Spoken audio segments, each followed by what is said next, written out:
Welcome to Sleep Audiobooks. If you would like our Better Sleep Quick Guide filled with proven techniques to improve sleep, sign up to our mailing list at sleepaudiobooks.com and we'll send the PDF as a thank you. Subscribing and leaving a comment helps this channel more than you know, so please feel free to offer suggestions for future audiobooks or to just say hi. Thank you for listening. We hope you have an excellent night's sleep. This is Sleep Audiobooks. At the Earth's Core by Edgar Rice Burroughs.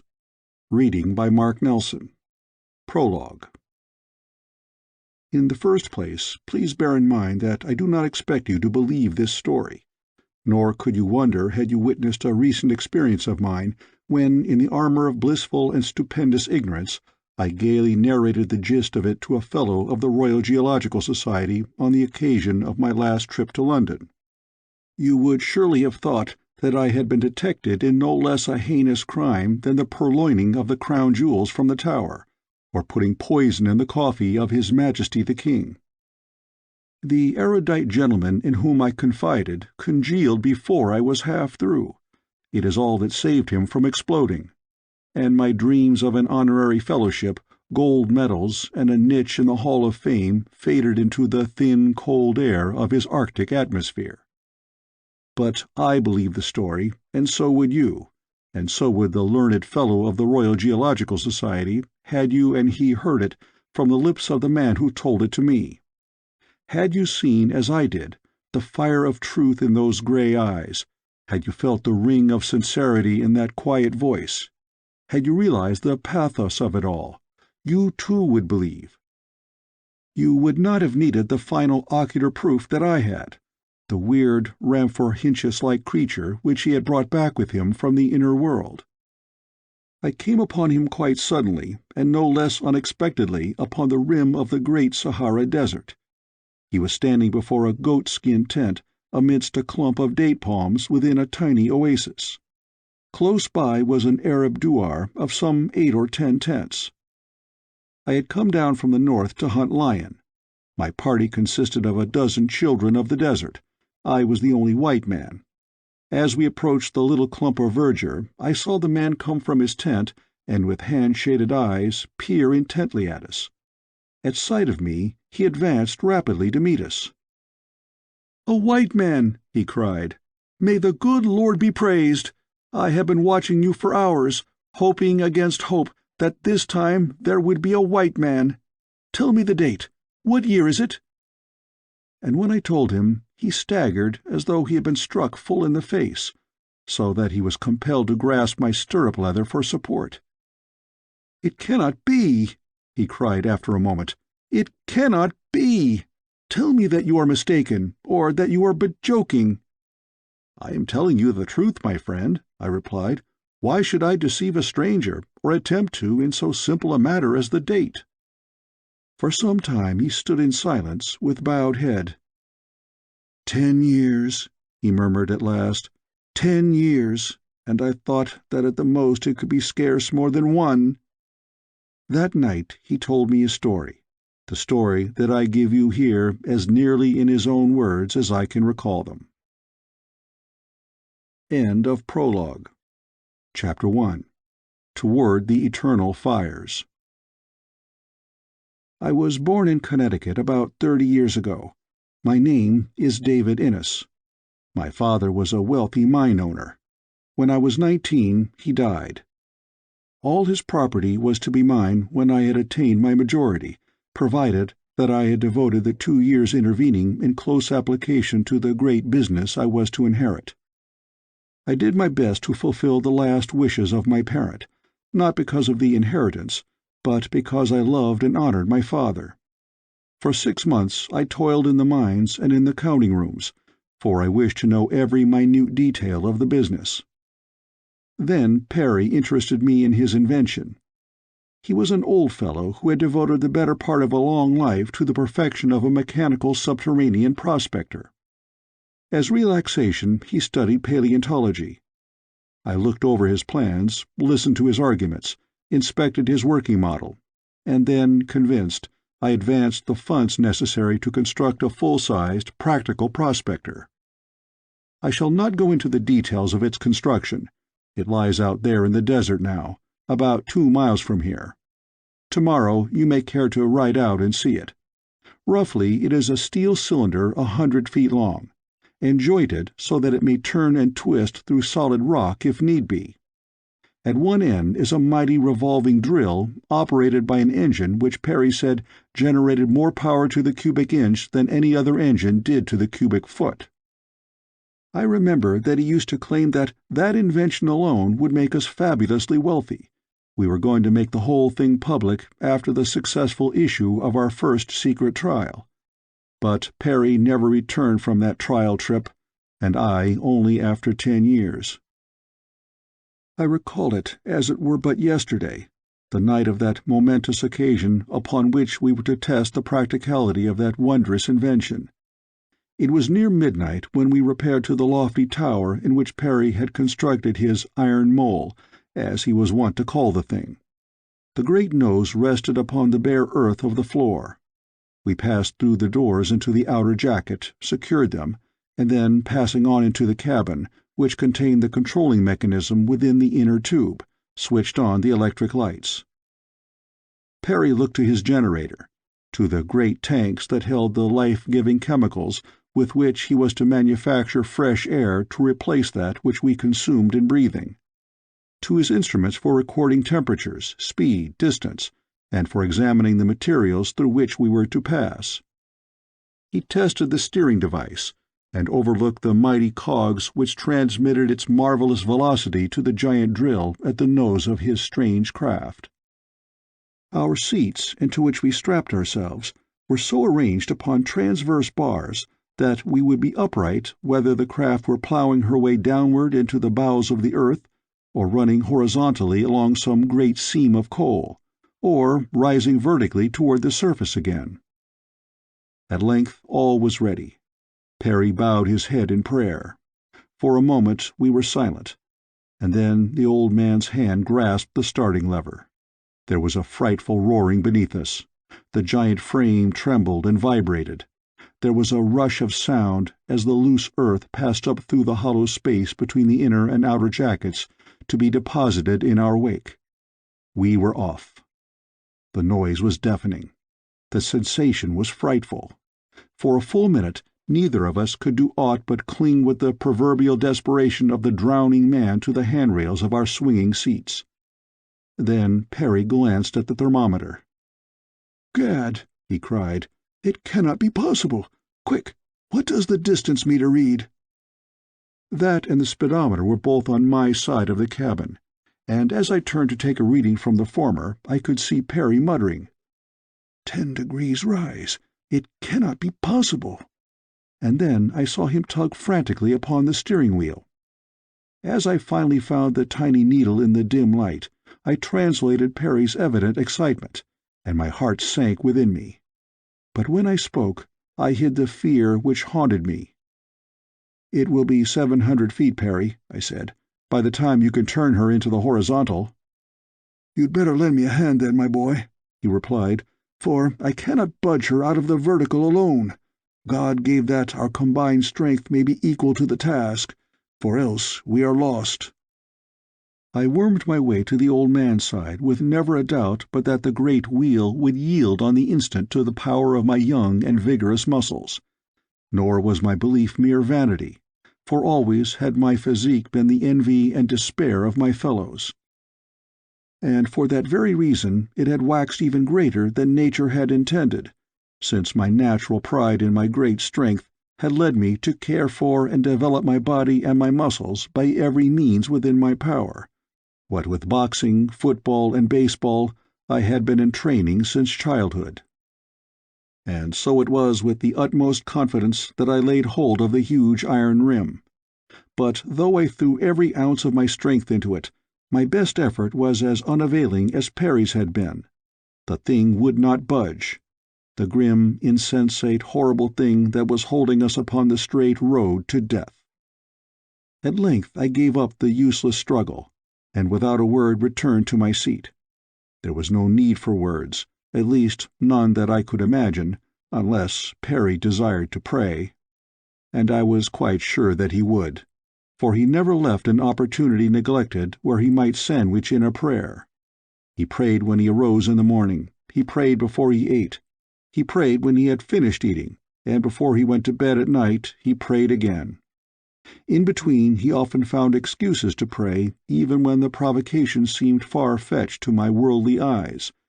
Now that he was about to die, I felt positive that I should witness a perfect orgy of prayer, if one may allude with such a simile to so solemn an act. But to my astonishment I discovered that, with death staring him in the face, Abner Perry was transformed into a new being.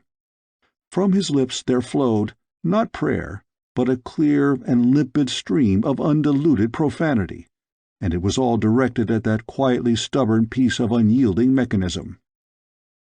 "I should think, Perry," I chided, "that a man of your professed religiousness would rather be at his prayers than cursing in the presence of imminent death." "Death?" he cried. "Death is it that appalls you? That is nothing by comparison with the loss the world must suffer.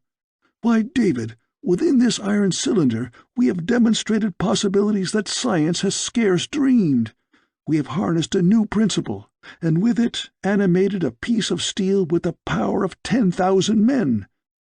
That 2 lives will be snuffed out is nothing to the world calamity that entombs in the bowels of the earth the discoveries that I have made and proved in the successful construction of the thing that is now carrying us farther and farther toward the eternal central fires." I am frank to admit that, for myself, I was much more concerned with our own immediate future than with any problematic loss which the world might be about to suffer. The world was at least ignorant of its bereavement, while to me it was a real and terrible actuality. "What can we do?" I asked, hiding my perturbation beneath the mask of a low and level voice. "We may stop here and die of asphyxiation when our atmosphere tanks are empty," replied Perry. "Or we may continue on with the slight hope that we may later sufficiently deflect the prospector from the vertical to carry us along the arc of a great circle which must eventually return us to the surface. If we succeed in so doing, before we reach the higher internal temperature, we may even yet survive. There would seem to me to be about 1 chance in several million that we shall succeed.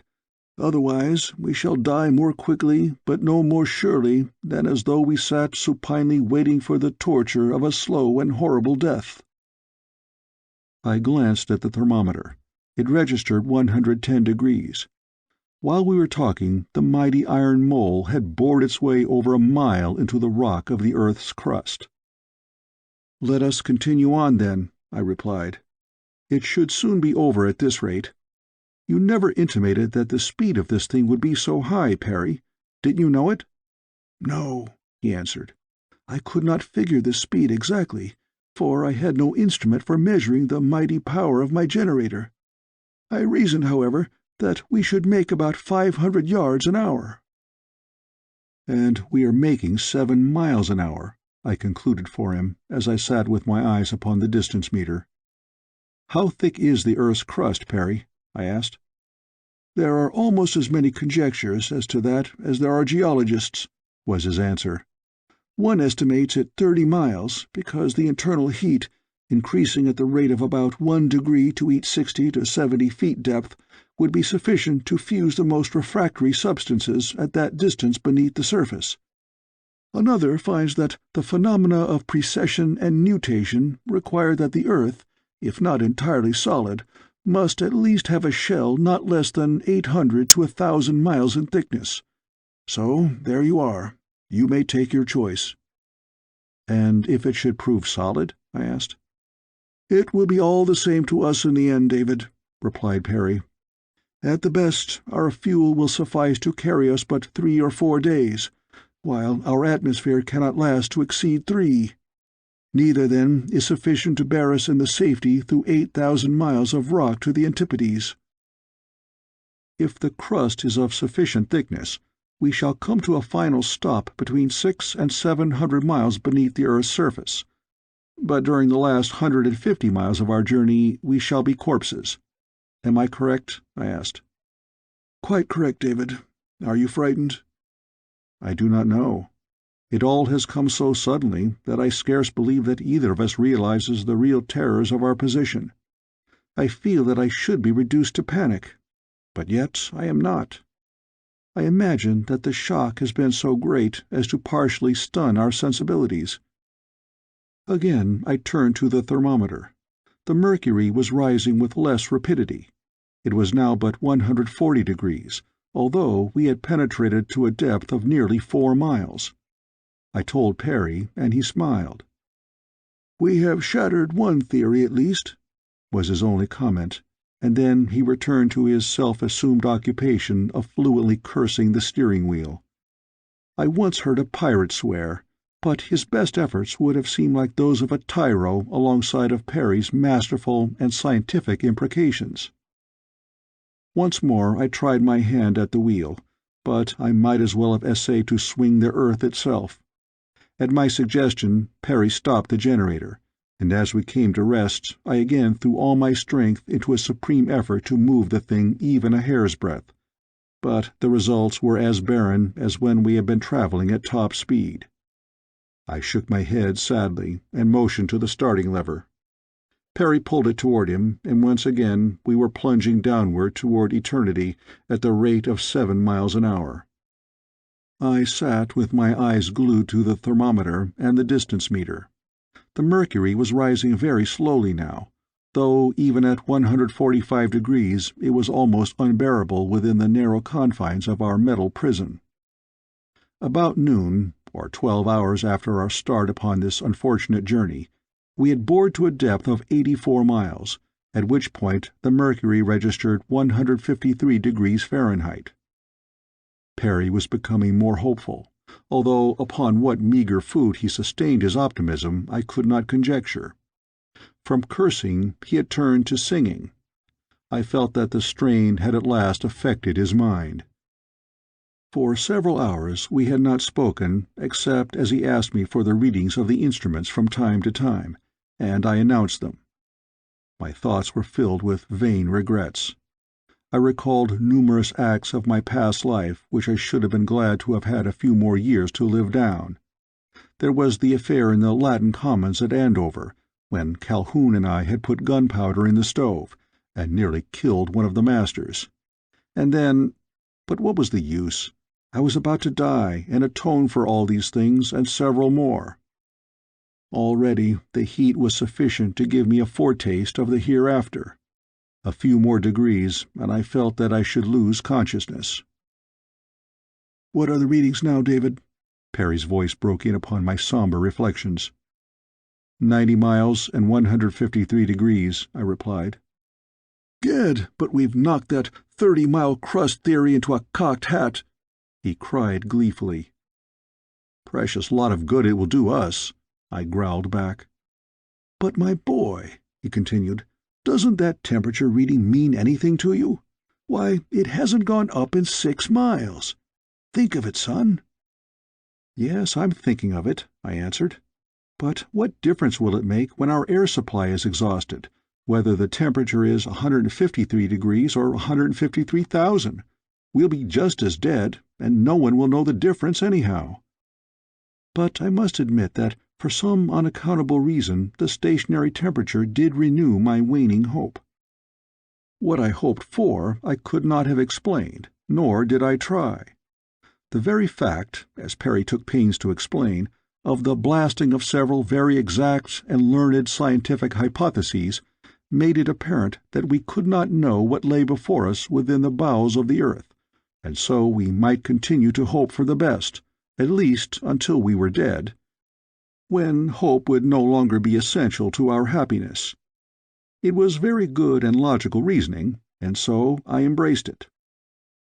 At 100 miles the temperature had dropped to 152.5 degrees. When I announced it, Perry reached over and hugged me. From then on until noon of the second day it continued to drop, until it became as uncomfortably cold as it had been unbearably hot before.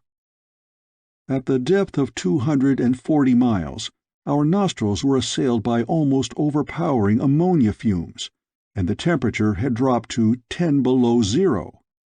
We suffered nearly 2 hours of this intense and bitter cold, until, at about 245 miles from the surface of the earth, we entered a stratum of solid ice, when the mercury quickly rose to 32 degrees. During the next 3 hours we passed through 10 miles of ice, eventually emerging into another series of ammonia-impregnated strata, where the mercury again fell to 10 degrees below zero. Slowly it rose once more, until we were convinced that at last we were nearing the molten interior of the earth. At 400 miles the temperature had reached 153 degrees. Feverishly I watched the thermometer. Slowly it rose. Perry had ceased singing and was at last praying. Our hopes had received such a death blow that the gradually increasing heat seemed to our distorted imaginations much greater than it really was. For another hour I saw that pitiless column of mercury rise and rise, until at 410 miles it stood at 153 degrees. Now it was that we began to hang upon those readings in almost breathless anxiety. 153 degrees had been the maximum temperature above the ice stratum. Would it stop at this point again, or would it continue its merciless climb? We knew that there was no hope, and yet with the persistence of life itself we continued to hope against practical certainty. Already the air tanks were at low ebb. There was barely enough of the precious gases to sustain us for another 12 hours. But would we be alive to know or care? It seemed incredible. At 420 miles I took another reading. "Perry," I shouted. "Perry, man! She's going down! She's going down! She's 152 degrees again!" "Gad!" he cried. "What can it mean? Can the earth be cold at the center?" "I do not know, Perry," I answered. "But thank God, if I am to die, it shall not be by fire. That is all that I have feared. I can face the thought of any death but that." Down, down went the mercury until it stood as low as it had 7 miles from the surface of the earth. And then, of a sudden, the realization broke upon us that death was very near. Perry was the first to discover it.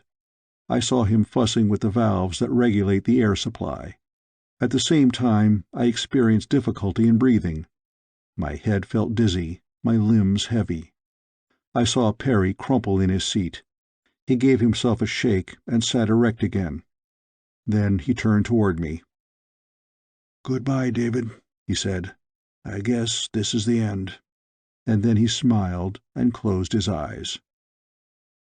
"Goodbye, Perry, and good luck to you," I answered, smiling back at him. But I fought off that awful lethargy. I was very young. I did not want to die. For an hour I battled against the cruelly enveloping death that surrounded me upon all sides. At first I found that by climbing high into the framework above me I could find more of the precious life-giving elements, and for a while these sustained me. It must have been an hour after Perry had succumbed that I at last came to the realization that I could no longer carry on this unequal struggle against the inevitable. With my last flickering ray of consciousness, I turned mechanically toward the distance meter. It stood at exactly 500 miles from the Earth's surface. And then, of a sudden, the huge thing that bore us came to a stop. The rattle of hurtling rock through the hollow jacket ceased. The wild racing of the giant drill betokened that it was running loose in air. And then another truth flashed upon me. The point of the prospector was above us. Slowly it dawned on me that, since passing through the ice strata, it had been above. We had turned in the ice and sped upward toward the Earth's crust. Thank God, we were safe. I put my nose to the intake pipe through which samples were to have been taken during the passage of the prospector through the earth, and my fondest hopes were realized. A flood of fresh air was pouring into the iron cabin. The reaction left me in a state of collapse, and I lost consciousness. End of Chapter 1. Chapter 2. A Strange World. I was unconscious little more than an instant, for as I lunged forward from the crossbeam to which I had been clinging, and fell with a crash to the floor of the cabin, the shock brought me to myself. My first concern was with Perry. I was horrified at the thought that upon the very threshold of salvation he might be dead. Tearing open his shirt, I placed my ear to his breast. I could have cried with relief. His heart was beating quite regularly.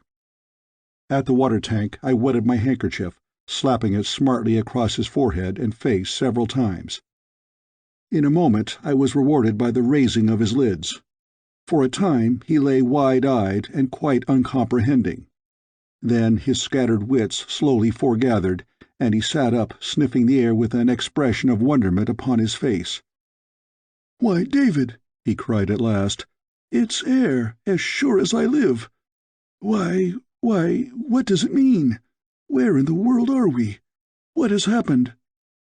"It means that we're back at the surface all right, Perry," I cried, "but where, I don't know. I haven't opened her up yet. Been too busy reviving you. Lord, man, but you had a close squeak."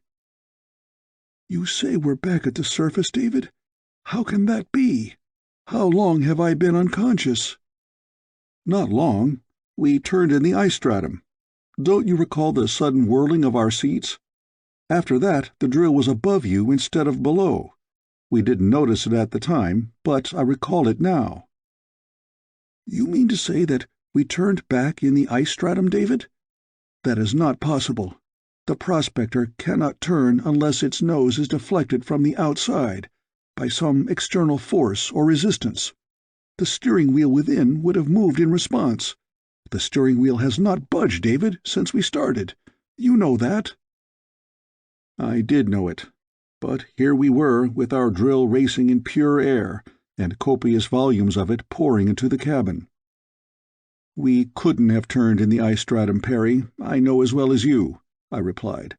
"But the fact remains that we did, for here we are this minute at the surface of the earth again, and I'm going out to see just where." "Better wait till morning, David. It must be midnight now." I glanced at the chronometer. "Half after 12. We have been out 72 hours, so it must be midnight. Nevertheless, I'm going to have a look at the blessed sky that I had given up all hope of ever seeing again." And so saying, I lifted the bars from the inner door and swung it open. There was quite a quantity of loose material in the jacket, and this I had to remove with a shovel to get at the opposite door in the outer shell. In a short time I had removed enough of the earth and rock to the floor of the cabin to expose the door beyond. Perry was directly behind me as I threw it open. The upper half was above the surface of the ground. With an expression of surprise, I turned and looked at Perry. It was broad daylight without. "Something seems to have gone wrong either with our calculations or the chronometer," I said. Perry shook his head. There was a strange expression in his eyes. "Let's have a look beyond that door, David," he cried. Together we stepped out to stand in silent contemplation of a landscape at once weird and beautiful. Before us a low and level shore stretched down to a silent sea. As far as the eye could reach, the surface of the water was dotted with countless tiny isles, some of towering, barren granitic rock, others resplendent in gorgeous trappings of tropical vegetation, myriad-starred with the magnificent splendor of vivid blooms. Behind us rose a dark and forbidding wood of giant arborescent ferns, intermingled with the commoner types of a primeval tropical forest. Huge creepers depended in great loops from tree to tree. Dense underbrush overgrew a tangled mass of fallen trunks and branches.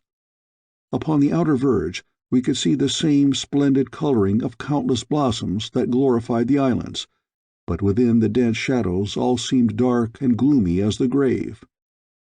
And upon all the noonday sun poured its torrid rays out of a cloudless sky. "Where on earth can we be?" I asked, turning to Perry. For some moments the old man did not reply. He stood with bowed head, buried in deep thought. But at last he spoke. "David," he said, "I am not so sure that we are on Earth." "What do you mean, Perry?" I cried.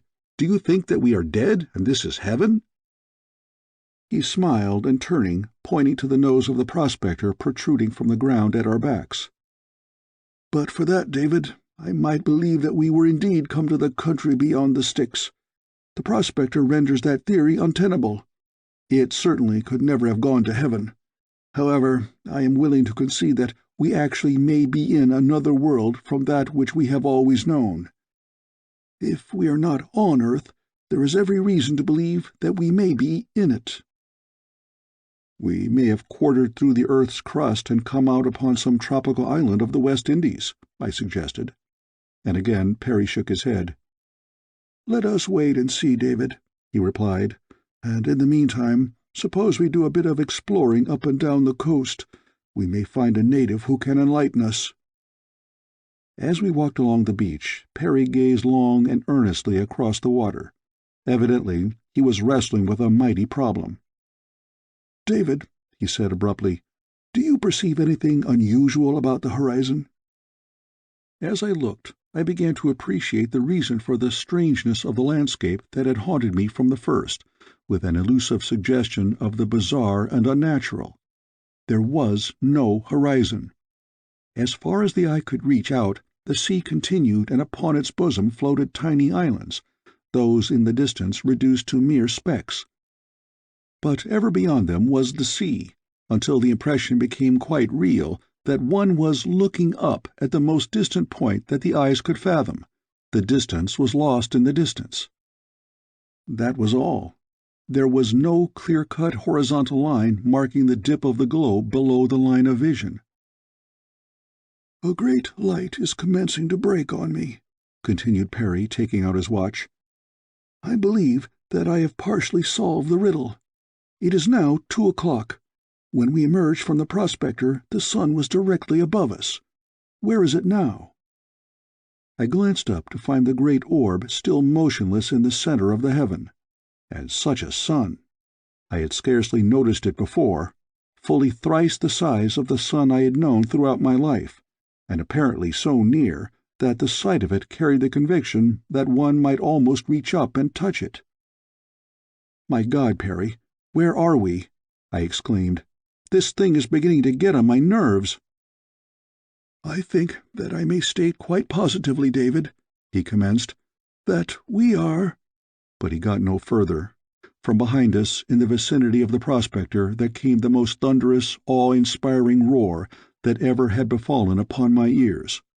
With one accord we turned to discover the author of that fearsome noise. Had I still retained the suspicion that we were on earth, the sight that met my eyes would quite entirely have banished it. Emerging from the forest was a colossal beast, which closely resembled a bear. It was fully as large as the largest elephant, and with great forepaws armed with huge claws. Its nose, or snout, depended nearly a foot below its lower jaw, much after the manner of a rudimentary trunk. The giant body was covered with a coat of thick, shaggy hair. Roaring horribly, it came toward us at a ponderous, shuffling trot. I turned to Perry to suggest that it might be wise to seek other surroundings. The idea had evidently occurred to Perry previously, for he was already 100 paces away, and with each second his prodigious bounds increased the distance. I had never guessed what latent speed possibilities the old gentleman possessed. I saw that he was headed toward a little point of the forest which ran out toward the sea, not far from where we had been standing, and as the mighty creature, the sight of which had galvanized him into such remarkable action, was forging steadily toward me, I set off after Perry, though at a somewhat more decorous pace. It was evident that the massive beast pursuing us was not built for speed, so all that I considered necessary was to gain the tree sufficiently ahead of it to enable me to climb to the safety of some great branch before it came up.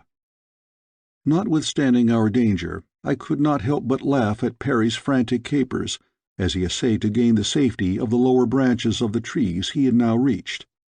The stems were bare for a distance of some 15 feet, at least on those trees which Perry attempted to ascend, for the suggestion of safety carried by the larger of the forest giants had evidently attracted him to them.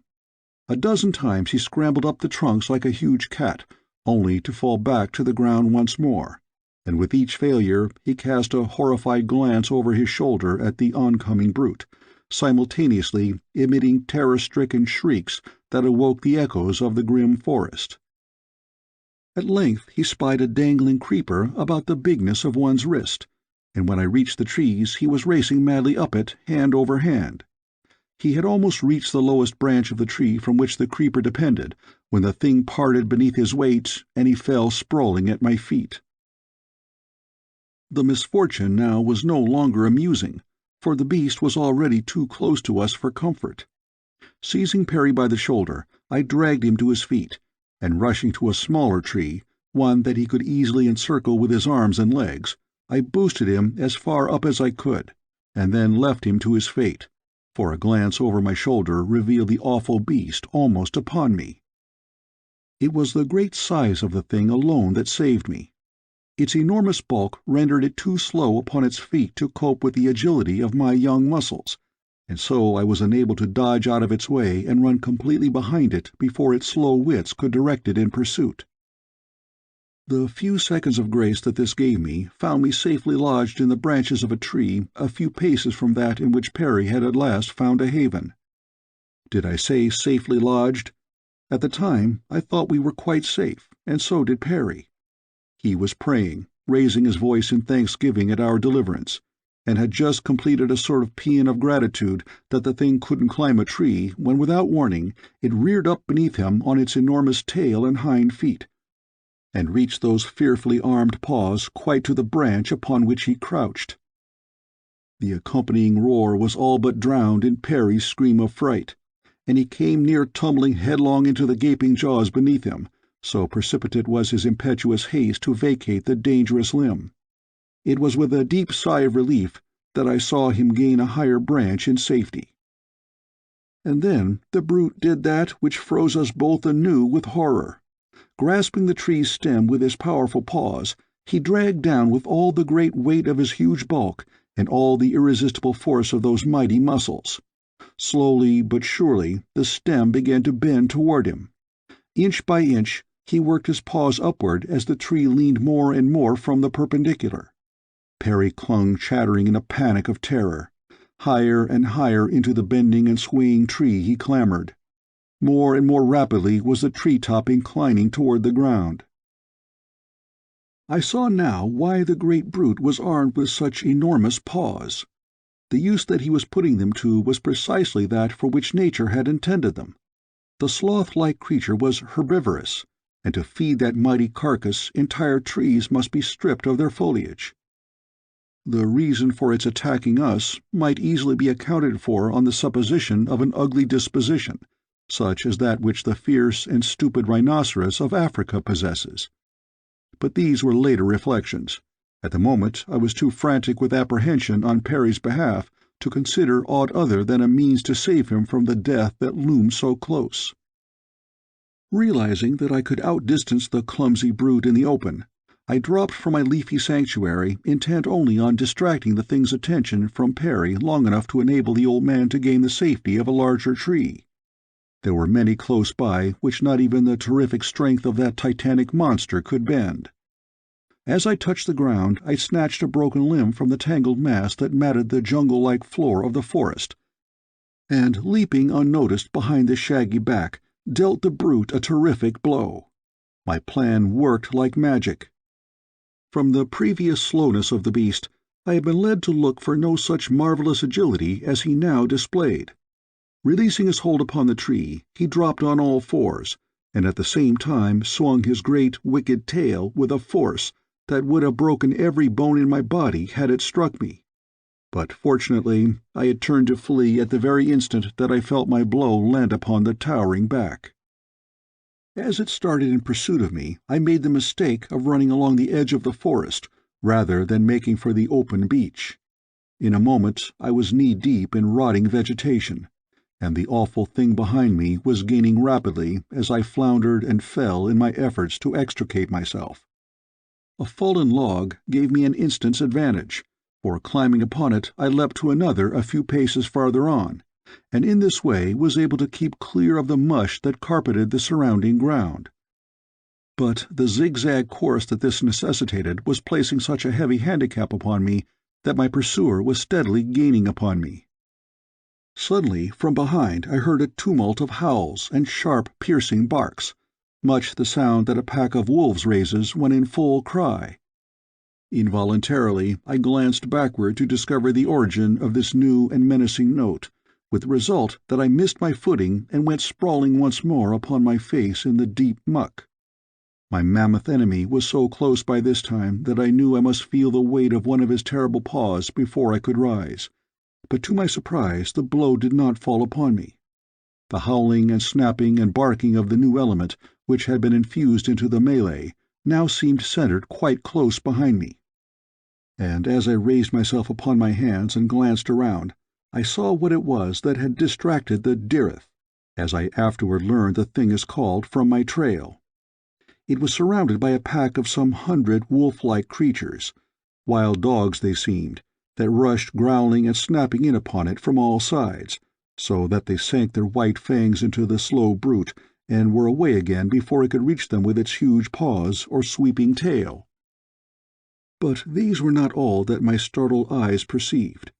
Chattering and gibbering through the lower branches of the trees came a company of man-like creatures, evidently urging on the dog-pack. They were to all appearances strikingly similar in aspect to the Negro of Africa. Their skins were very black, and their features much like those of the more pronounced Negroid type, except that the head receded more rapidly above the eyes, leaving little or no forehead. Their arms were rather longer, and their legs shorter in proportion to the torso than in man, and later I noticed that their great toes protruded at right angles from their feet, because of their arboreal habits, I presume. Behind them trailed long, slender tails, which they used in climbing quite as much as they did either their hands or feet. I had stumbled to my feet the moment that I discovered that the wolf-dogs were holding the dirith at bay. At sight of me, several of the savage creatures left off worrying the great brute to come slinking with bared fangs toward me, and as I turned to run toward the trees again to seek safety among the lower branches, I saw a number of the man-apes leaping and chattering in the foliage of the nearest tree. Between them and the beasts behind me there was little choice, but at least there was a doubt as to the reception these grotesque parodies on humanity would accord me, while there was none as to the fate which awaited me beneath the grinning fangs of my fierce pursuers. And so I raced on toward the trees, intending to pass beneath that which held the man-things and take refuge in another farther on. But the wolf-dogs were very close behind me, so close that I had despaired of escaping them, when one of the creatures in the tree above swung down head foremost, his tail looped about a great limb, and grasping me beneath my armpits, swung me up in safety up among his fellows. There they fell to examining me with the utmost excitement and curiosity. They picked at my clothing, my hair, and my flesh. They turned me about to see if I had a tail, and when they discovered that I was not so equipped, they fell into roars of laughter. Their teeth were very large and white and even, except for the upper canines, which were a trifle longer than the others, protruding just a bit when the mouth was closed. When they had examined me for a few moments, one of them discovered that my clothing was not a part of me, with the result that garment by garment they tore it from me amidst peals of the wildest laughter. Ape-like, they essayed to don the apparel themselves, but their ingenuity was not sufficient to the task, and so they gave it up.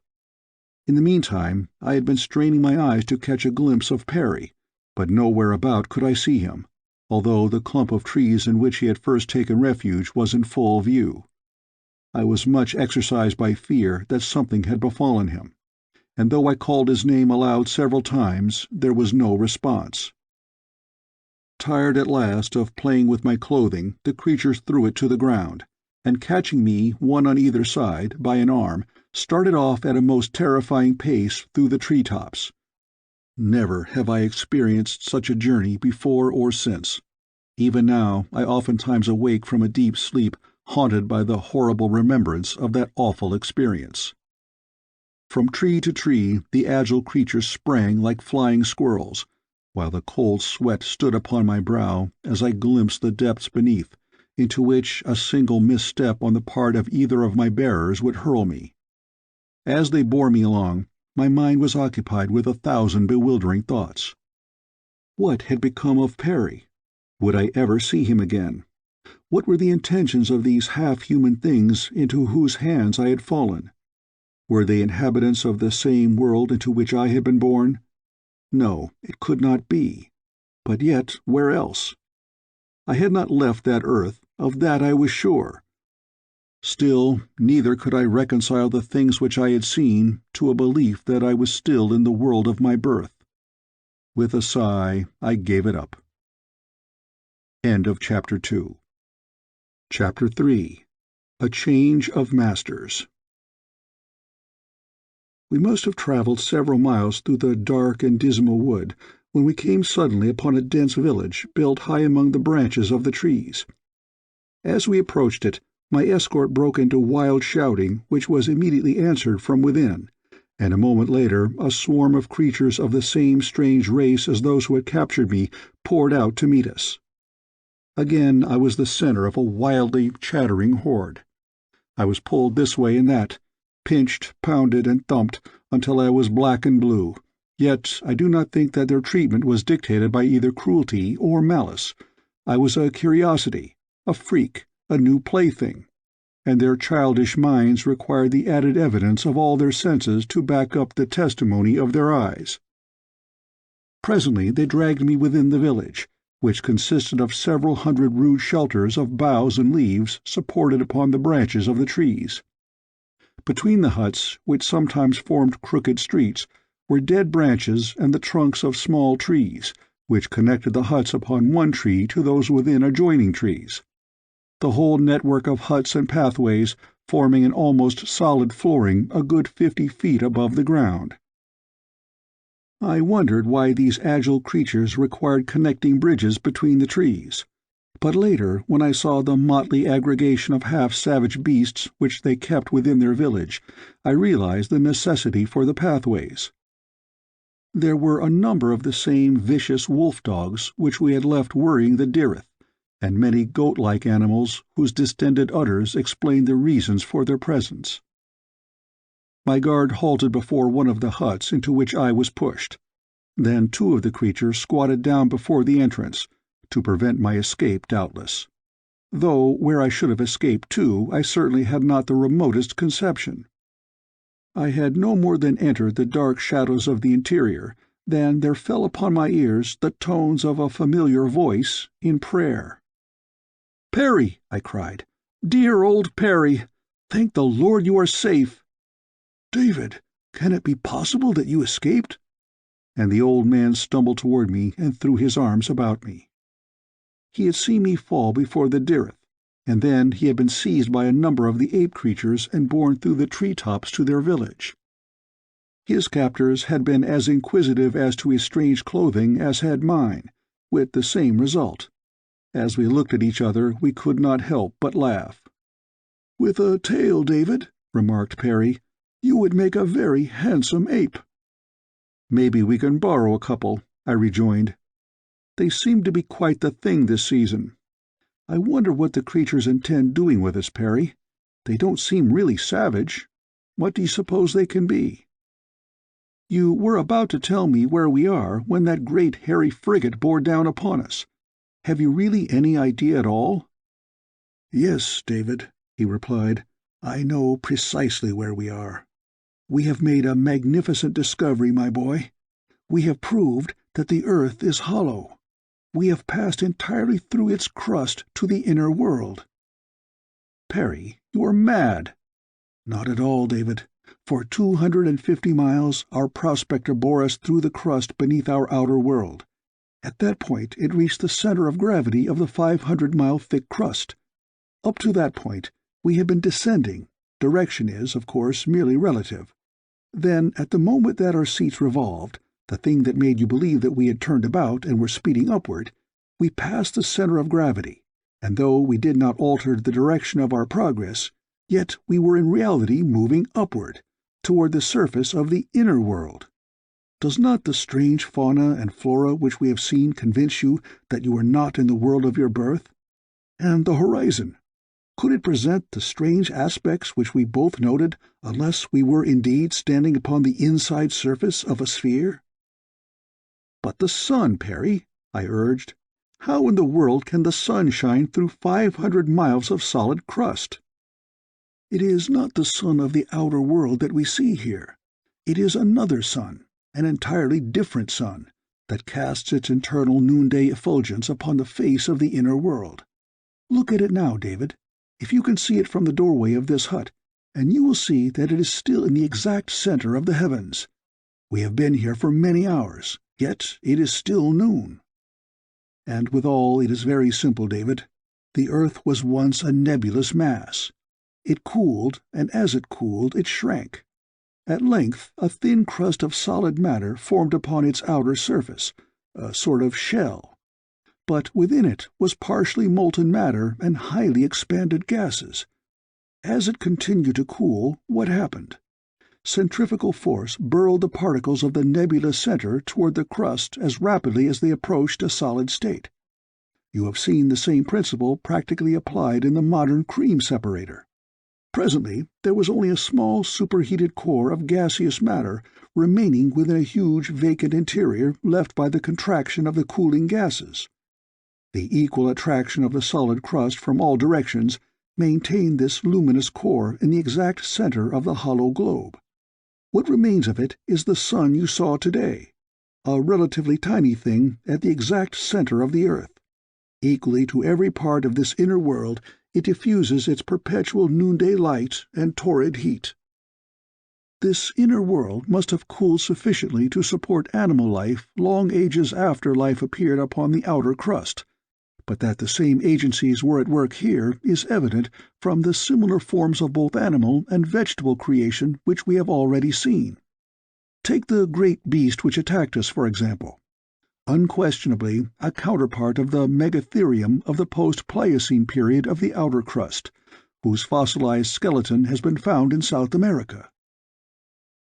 "But the grotesque inhabitants of this forest," I urged. "Surely they have no counterpart in the earth's history." "Who can tell?" he rejoined.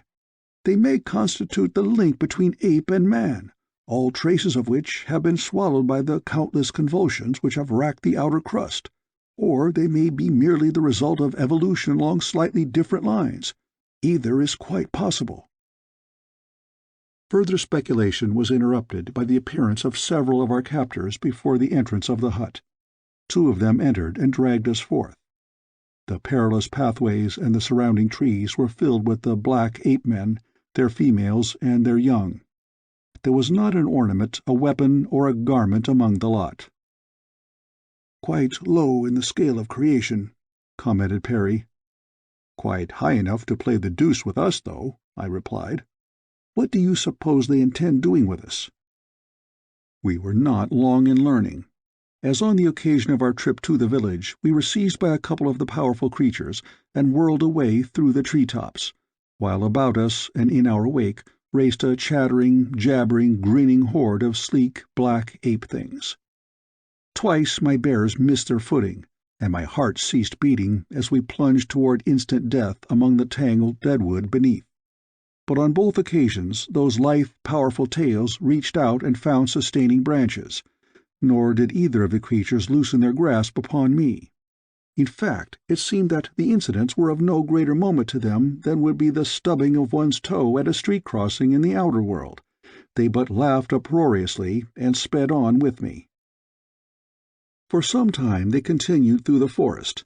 How long I could not guess, for I was learning, what was later borne very forcibly to my mind, that time ceases to be a factor the moment means for measuring it cease to exist. Our watches were gone, and we were living beneath a stationary sun. Already I was puzzled to compute the period of time which had elapsed since we broke through the crust of the inner world. It might be hours, or it might be days. Who in the world could tell where it was always noon? By the sun, no time had elapsed, but my judgment told me that we must have been several hours in this strange world.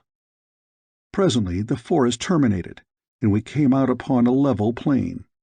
A short distance before us rose a few low rocky hills. Toward these our captors urged us, and after a short time led us through a narrow pass into a tiny circular valley. Here they got down to work, and we were soon convinced that if we were not to die to make a Roman holiday, we were to die for some other purpose. The attitude of our captors altered immediately as they entered the natural arena within the rocky hills. Their laughter ceased. Grim ferocity marked their bestial faces. Bared fangs menaced us. We were placed in the center of the amphitheater, the 1,000 creatures forming a great ring about us. Then a wolf-dog was brought, hyenodon Perry called it, and turned loose with us inside the circle. The thing's body was as large as that of a full-grown mastiff, its legs were short and powerful, and its jaws broad and strong. Dark, shaggy hair covered its back and sides, while its breast and belly were quite white. As it slunk toward us, it presented a most formidable aspect with its upcurled lips baring its mighty fangs. Perry was on his knees praying. I stooped and picked up a small stone. At my movement, the beast veered off a bit and commenced circling us. Evidently, it had been a target for stones before. The ape-things were dancing up and down, urging the brute on with savage cries, until at last, seeing that I did not throw, he charged us. At Andover, and later at Yale, I had pitched on winning ball teams. My speed and control must have been above the ordinary, for I made such a record during my senior year at college that overtures were made to me in behalf of one of the great major league teams. But in the tightest pitch that ever had confronted me in the past, I had never been in such need for control as now. As I wound up for the delivery, I held my nerves and muscles under absolute command, though the grinning jaws were hurtling toward me at terrific speed. And then I let go, with every ounce of my weight and muscle and science in back of that throw. The stone caught the hyenodon full upon the end of the nose, and sent him bowling over upon his back. At the same instant, a chorus of shrieks and howls arose from the circle of spectators, so that for a moment I thought that the upsetting of their champion was the cause. But in this I soon saw that I was mistaken. As I looked, the ape-things broke in all directions toward the surrounding hills, and then I distinguished the real cause of their perturbation. Behind them, streaming through the pass which leads into the valley, came a swarm of hairy men, gorilla-like creatures armed with spears and hatchets, and bearing long, oval shields. Like demons they set upon the ape-things, and before them the hyenodon, which had now regained its senses and its feet, fled howling with fright. Past us swept the pursued and the pursuers, nor did the hairy ones accord us more than a passing glance until the arena had been emptied of its former occupants. Then they returned to us, and one who seemed to have authority among them directed that we be brought with them. When we had passed out of the amphitheater onto the great plain, we saw a caravan of men and women, human beings like ourselves, and for the first time hope and relief filled my heart, until I could have cried out in the exuberance of my happiness. It is true that they were a half-naked, wild-appearing aggregation, but they at least were fashioned along the same lines as ourselves. There was nothing grotesque or horrible about them as about the other creatures in this strange, weird world. But as we came closer, our hearts sank once more, for we discovered that the poor wretches were chained neck to neck in a long line, and that the gorilla men were their guards. With little ceremony, Perry and I were chained at the end of the line, and without further ado the interrupted march was resumed. Up to this time the excitement had kept us both up, but now the tiresome monotony of the long march across the sun-baked plain brought on all the agonies consequent to a long denied sleep. On and on we stumbled beneath that hateful noonday sun. If we fell, we were prodded with a sharp point. Our companions in chains did not stumble. They strode along proudly erect. Occasionally they would exchange words with one another in a monosyllabic language. They were a noble-appearing race with well-formed heads and perfect physiques. The men were heavily bearded, tall and muscular. The women, smaller and more gracefully molded, with great masses of raven hair caught into loose knots upon their heads. The features of both sexes were well proportioned. There was not a face among them that would have been called even plain if judged by earthly standards. They wore no ornaments, but this I later learned was due to the fact that their captors had stripped them of everything of value. As garmenture, the women possessed a single robe of some light-colored, spotted hide, rather similar in appearance to a leopard's skin. This they wore either supported entirely about the waist by a leathern thong, so that it hung partially below the knee on one side, or possibly looped gracefully across one shoulder. Their feet were shod with skin sandals. The men wore loincloths of the hide of some shaggy beast, long ends of which depended before and behind nearly to the ground. In some instances these ends were finished with the strong talons of the beast from which the hides had been taken. Our guards, whom I already have described as gorilla-like men, were rather lighter in build than a gorilla, but even so they were indeed mighty creatures. Their arms and legs were proportioned more in conformity with human standards, but their entire bodies were covered with shaggy brown hair, and their faces were quite as brutal as those of the few stuffed specimens of the gorilla which I had seen in the museums at home. Their only redeeming feature lay in the development of the head above and back of the ears. In this respect they were not one whit less human than we. They were clothed in a sort of tunic of light cloth which reached to the knees. Beneath this they wore only a loincloth of the same material, while their feet were shod with thick hide of some mammoth creature of this inner world. Their arms and necks were encircled by many ornaments of metal, silver predominating, and on their tunics were sewn the heads of tiny reptiles in odd and rather artistic designs. They talked among themselves as they marched along on either side of us, but in a language which I perceived differed from that employed by our fellow prisoners. When they addressed the latter, they used what appeared to be a third language, and which I later learned is a mongrel tongue rather analogous to the pidgin English of the Chinese coolie. How far we marched I have no conception, nor has Perry. Both of us were asleep much of the time for hours before a halt was called, then we dropped in our tracks. I say for hours, but how may one measure time where time does not exist? When our march commenced, the sun stood at zenith. When we halted, our shadows still pointed toward nadir. Whether an instant or an eternity of earthly time elapsed, who may say? That march may have occupied 9 years and 11 months of the 10 years that I spent in the inner world, or it may have been accomplished in the fraction of a second. I cannot tell. But this I do know, that since you have told me that 10 years have elapsed since I departed from this earth, I have lost all respect for time. I am commencing to doubt that such a thing exists other than in the weak, finite mind of man. End of Chapter 3. Chapter 4. Dian the Beautiful. When our guards aroused us from sleep, we were much refreshed. They gave us food.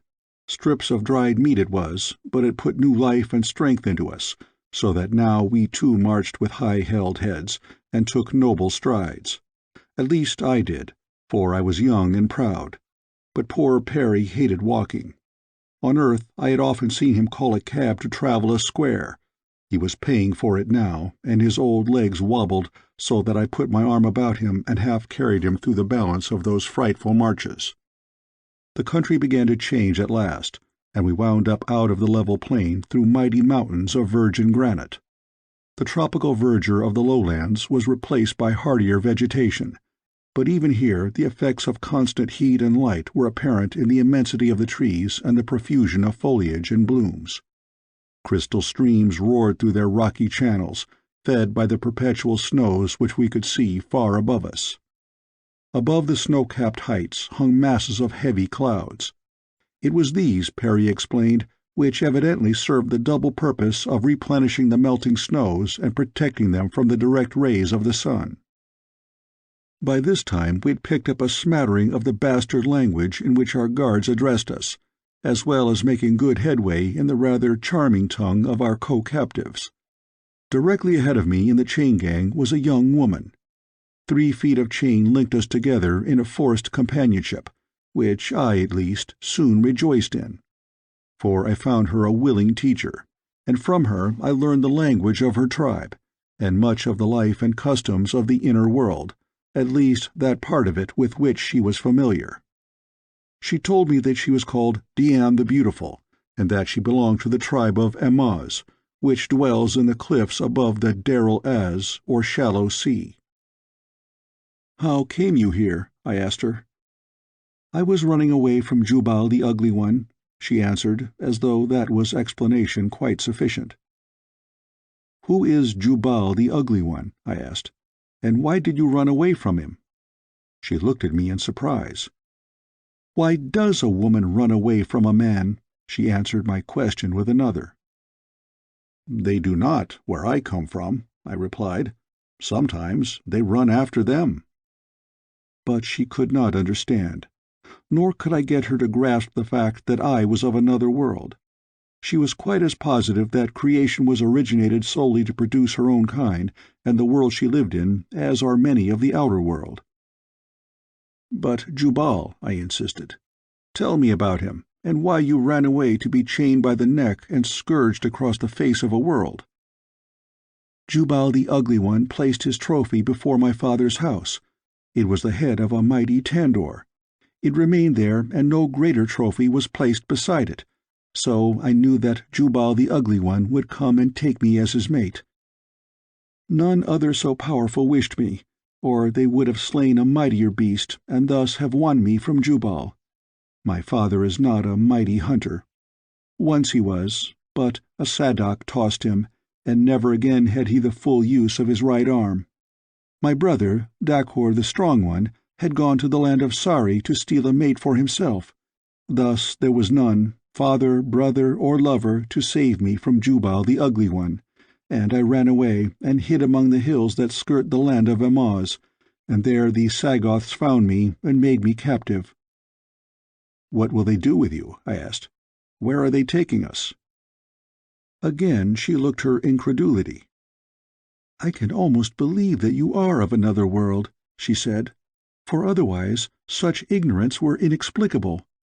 Do you really mean that you do not know that the Sagoths are the creatures of the Mahars, the mighty Mahars who think they own Pellucidar and all that walks or grows upon its surface, or creeps or burrows beneath, or swims within its lakes and oceans, or flies through its air?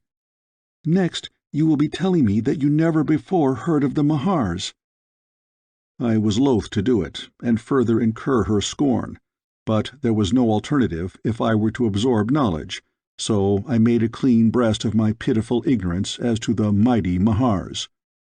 She was shocked, but she did her very best to enlighten me, though much that she said was as Greek would have been to her. She described the Mahars largely by comparisons. In this way they were like unto Thipdars, in that to the hairless Lidi. About all I gleaned of them was that they were quite hideous, had wings and webbed feet, lived in cities built beneath the ground, could swim under water for great distances, and were very, very wise. The Sagoths were their weapons of offense and defense, and the races like herself were their hands and feet.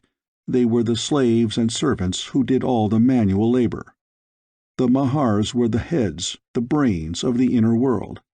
I longed to see this wondrous race of supermen. Perry learned the language with me. When we halted, as we occasionally did, though sometimes the halts seemed ages apart, he would join in the conversation, as would Ghak the Hairy One, he who was chained just ahead of Dian the Beautiful. Ahead of Ghak was Hooja the Sly One. He too entered the conversation occasionally.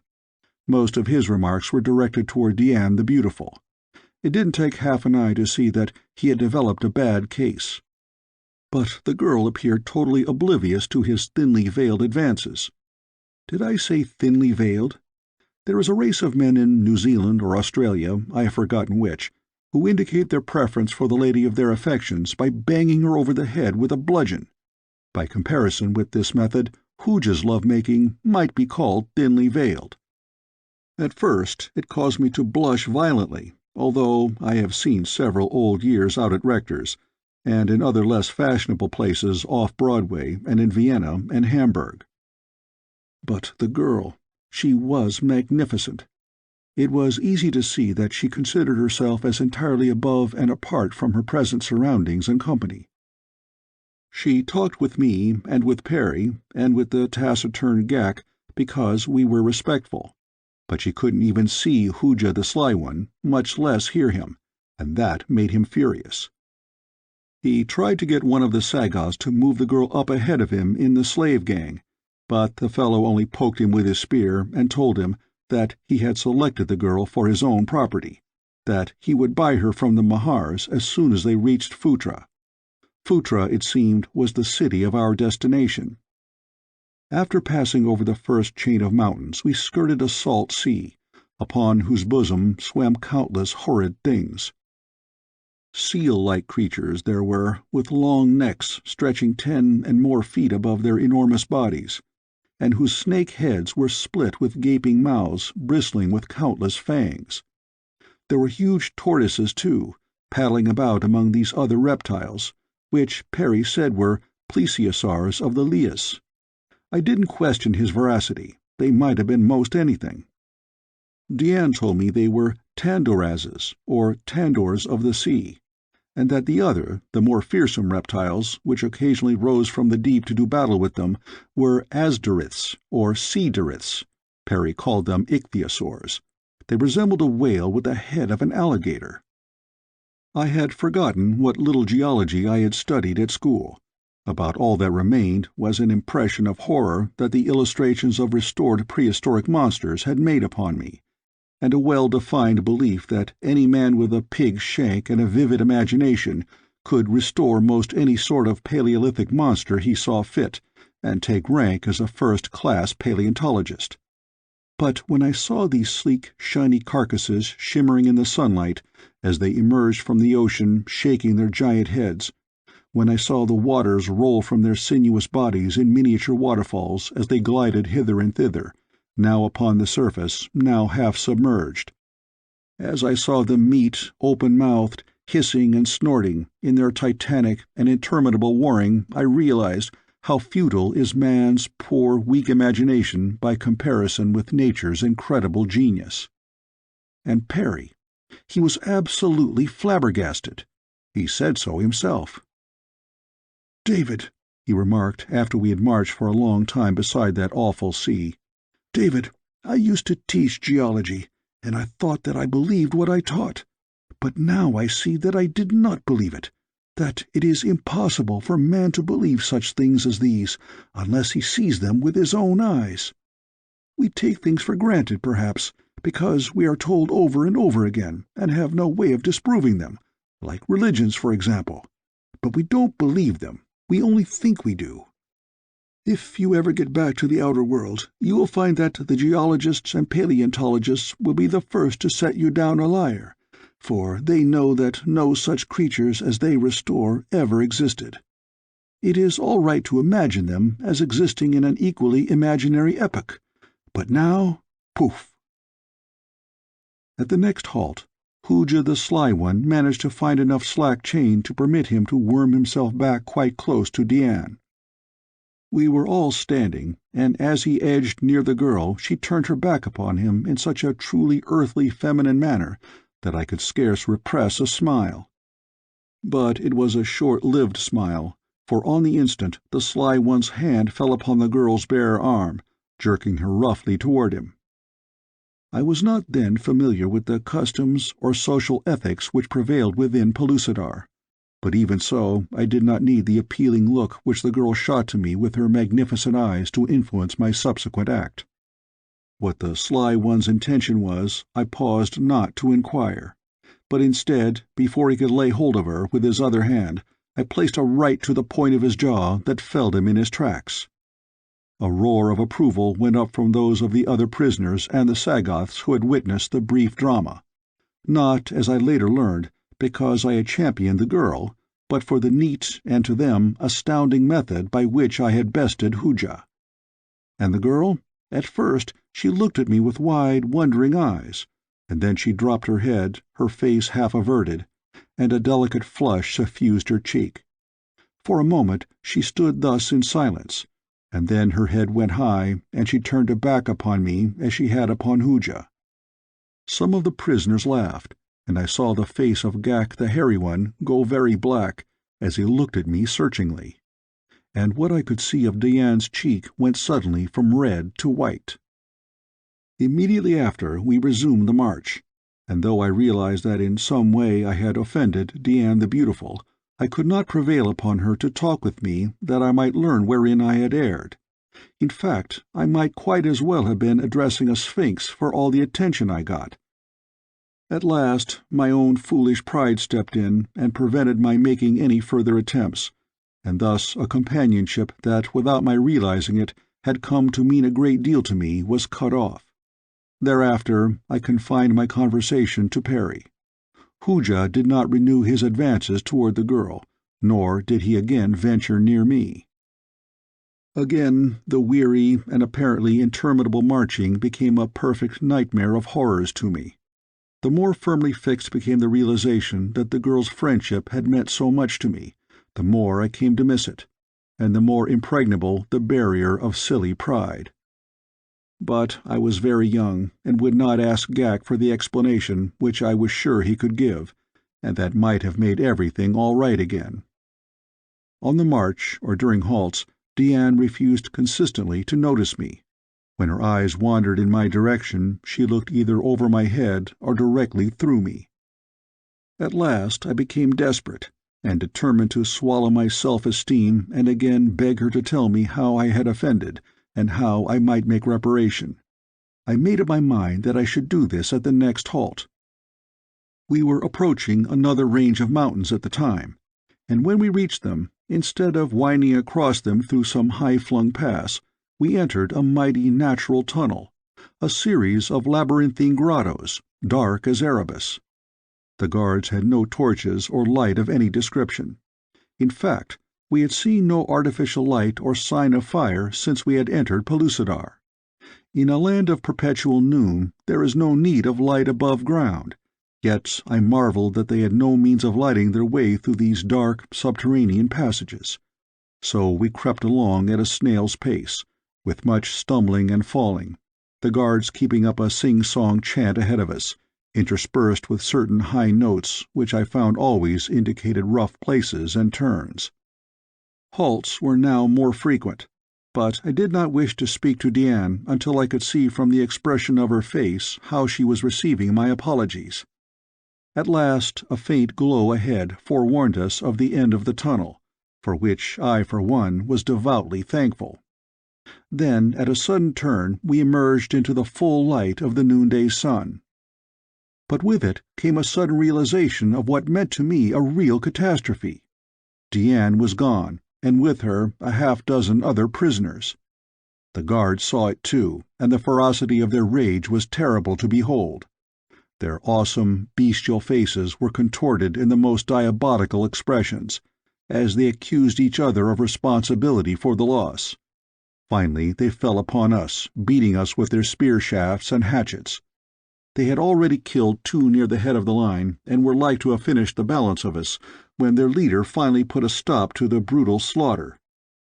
Never in all my life had I witnessed a more horrible exhibition of bestial rage. I thanked God that Dian had not been one of those left to endure it. Of the 12 prisoners who had been chained ahead of me, each alternate one had been freed commencing with Dian. Hooja was gone. Ghak remained. What could it mean? How had it been accomplished? The commander of the guards was investigating. Soon he discovered that the rude locks which had held the neckbands in place had been deftly picked. "Hooja the Sly One," murmured Ghak, who was now next to me in line. "He has taken the girl that you would not have," he continued, glancing at me. "That I would not have?" I cried. "What do you mean?" He looked at me closely for a moment. "I have doubted your story that you are from another world," he said at last. "But yet upon no other grounds could your ignorance of the ways of Pellucidar be explained. Do you really mean that you do not know that you offended the beautiful one, and how?" "I do not know, Ghak," I replied. "Then shall I tell you? When a man of Pellucidar intervenes between another man and the woman the other man would have, the woman belongs to the victor. Dian the Beautiful belongs to you. You should have claimed her or released her. Had you taken her hand, it would have indicated your desire to make her your mate, and had you raised her hand above her head and then dropped it, it would have meant that you did not wish her for a mate and that you released her from all obligation to you. By doing neither, you have put upon her the greatest affront that a man may put upon a woman. Now she is your slave. No man will take her as mate, or may take her honorably, until he shall have overcome you in combat, and men do not choose slave women as their mates, at least not the men of Pellucidar." "I did not know, Ghak," I cried. "I did not know. Not for all Pellucidar would I have harmed Dian the Beautiful by word or look or act of mine. I do not want her as my slave. I do not want her as my—" But here I stopped. The vision of that sweet and innocent face floated before me amidst the soft mists of imagination, and where I had on the second believed that I clung only to the memory of a gentle friendship I had lost, yet now it seemed that it would have been disloyalty to her to have said that I did not want Dian the Beautiful as my mate. I had not thought of her except as a welcome friend in a strange, cruel world. Even now I did not think that I loved her. I believe Ghak must have read the truth more in my expression than in my words, for presently he laid his hand upon my shoulder. "Man of another world," he said, "I believe you. Lips may lie, but when the heart speaks through the eyes, it tells only the truth. Your heart has spoken to me. I know now that you meant no affront to Dian the Beautiful. She is not of my tribe, but her mother is my sister. She does not know it. Her mother was stolen by Dian's father, who came with many others of the tribe of Amoz to battle with us for our women, the most beautiful women of Pellucidar. Then was her father king of Amoz, and her mother was daughter of the king of Sari, to whose power I, his son, have succeeded. Dian is the daughter of kings, though her father is no longer king, since the Sagoth tossed him and Jubal the Ugly One wrested his kingship from him. Because of her lineage, the wrong you did her was greatly magnified in the eyes of all who saw it. She will never forgive you." I asked Ghak if there was not some way in which I could release the girl from the bondage and ignominy I had unwittingly placed upon her. "If ever you find her, yes," he answered. "Merely to raise her hand above her head and drop it in the presence of others is sufficient to release her. But how may you ever find her, you who are doomed to a life of slavery yourself in the buried city of Phutra?" "Is there no escape?" I asked. "Hooja the Sly One escaped and took the others with him," replied Ghak. "But there are no more dark places on the way to Phutra, and once there it is not so easy. The Mahars are very wise. Even if one escaped from Phutra, there are the Thipdars. They would find you, and then—" The hairy one shuddered. "No, you will never escape the Mahars." It was a cheerful prospect. I asked Perry what he thought about it, but he only shrugged his shoulders and continued a long-winded prayer he had been at for some time. He was wont to say that the only redeeming feature of our captivity was the ample time it gave him for the improvisation of prayers. It was becoming an obsession with him. The Sagoths had begun to take notice of his habit of declaiming throughout entire marches. One of them asked him what he was saying, to whom he was talking. The question gave me an idea, so I answered quickly before Perry could say anything. "Do not interrupt him," I said. "He is a very holy man in the world from which we come. He is speaking to spirits, which you cannot see. Do not interrupt him, or they will spring out of the air upon you and rend you limb from limb. Like that." I jumped toward the great brute with a loud boo that sent him stumbling backward. I took a long chance, I realized, but if we could make any capital out of Perry's harmless mania, I wanted to make it while the making was prime. It worked splendidly. the Sagoths treated us both with marked respect during the balance of the journey, and then passed the word along to their masters, the Mahars. 2 marches after this episode we came to the city of Phutra. The entrance to it was marked by 2 lofty towers of granite, which guarded a flight of steps leading to the buried city. Sagoths were on guard here, as well as at 100 or more other towers scattered about over a large plain. End of Chapter 4. Chapter 5. Slaves. As we descended the broad staircase which led to the main avenue of Phutra, I caught my first sight of the dominant race of the inner world. Involuntarily, I shrank back as one of the creatures approached to inspect us. A more hideous thing it would be impossible to imagine. The all-powerful Mahars of Pellucidar are great reptiles, some 6 or 8 feet in length, with long, narrow heads and great round eyes. Their beak-like mouths are lined with sharp, white fangs, and the backs of their huge lizard bodies are serrated into bony ridges from their necks to the end of their long tails. Their feet are equipped with 3 webbed toes, while from the forefeet membranous wings, which are attached to their bodies just in front of the hind legs, protrude at an angle of 45 degrees toward the rear, ending in sharp points several feet above their bodies. I glanced at Perry as the thing passed me to inspect him. The old man was gazing at the horrid creature with wide, astonished eyes. When it passed on, he turned to me.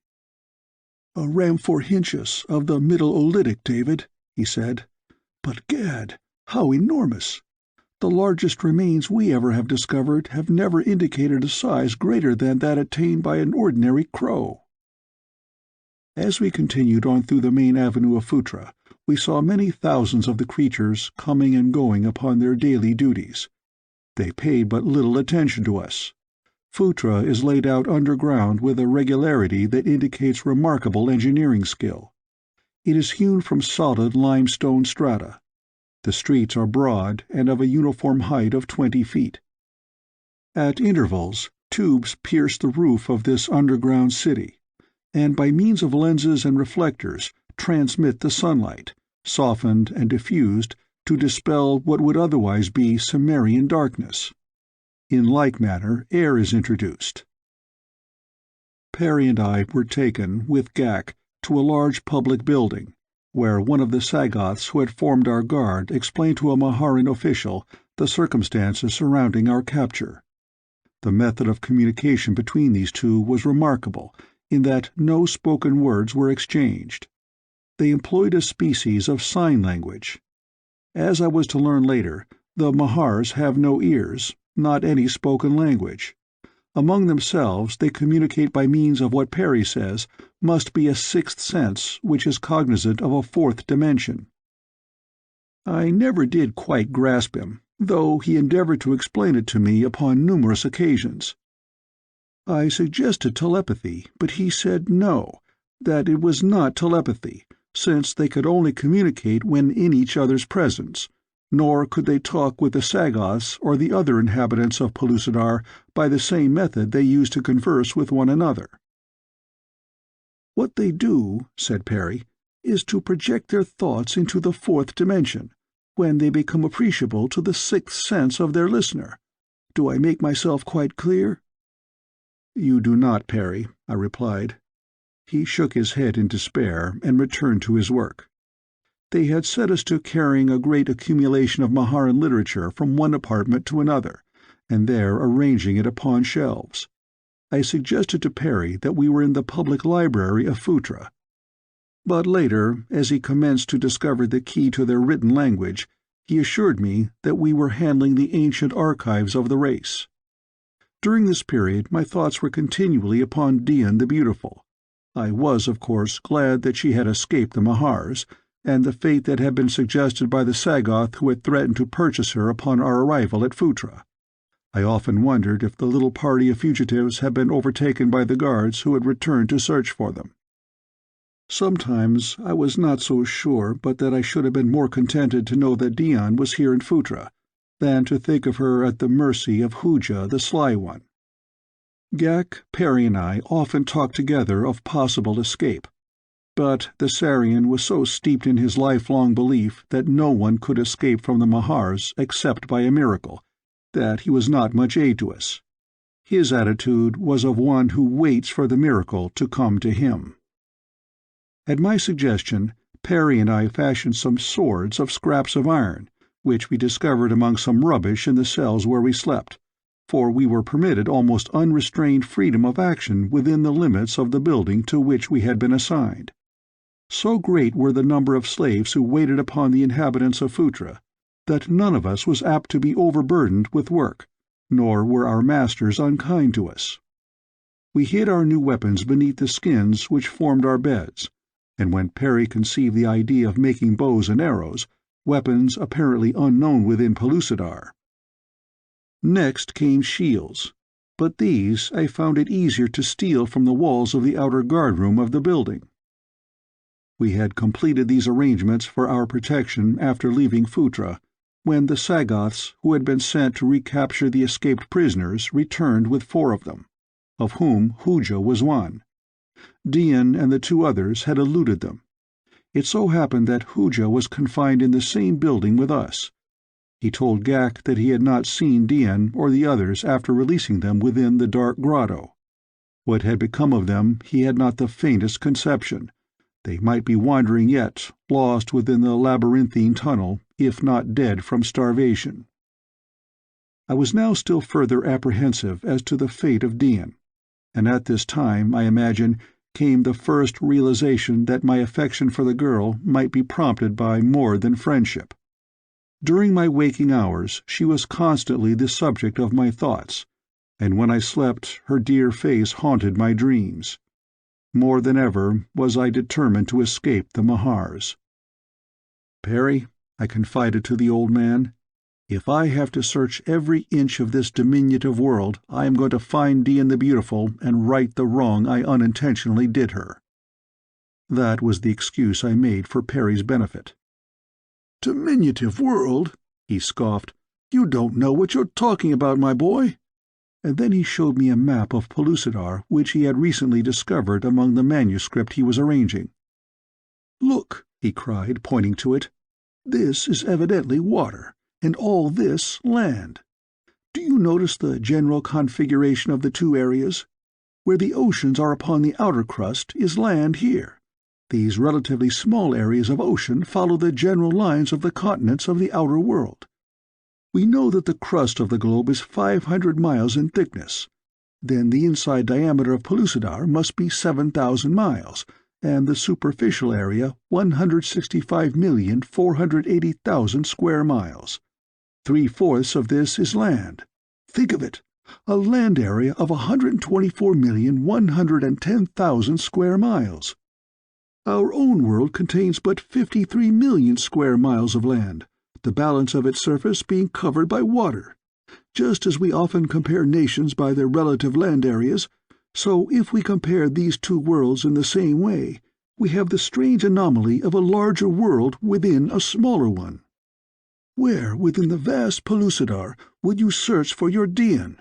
Without stars, or moon, or changing sun, how could you find her even though you knew where she might be found?" The proposition was a corker.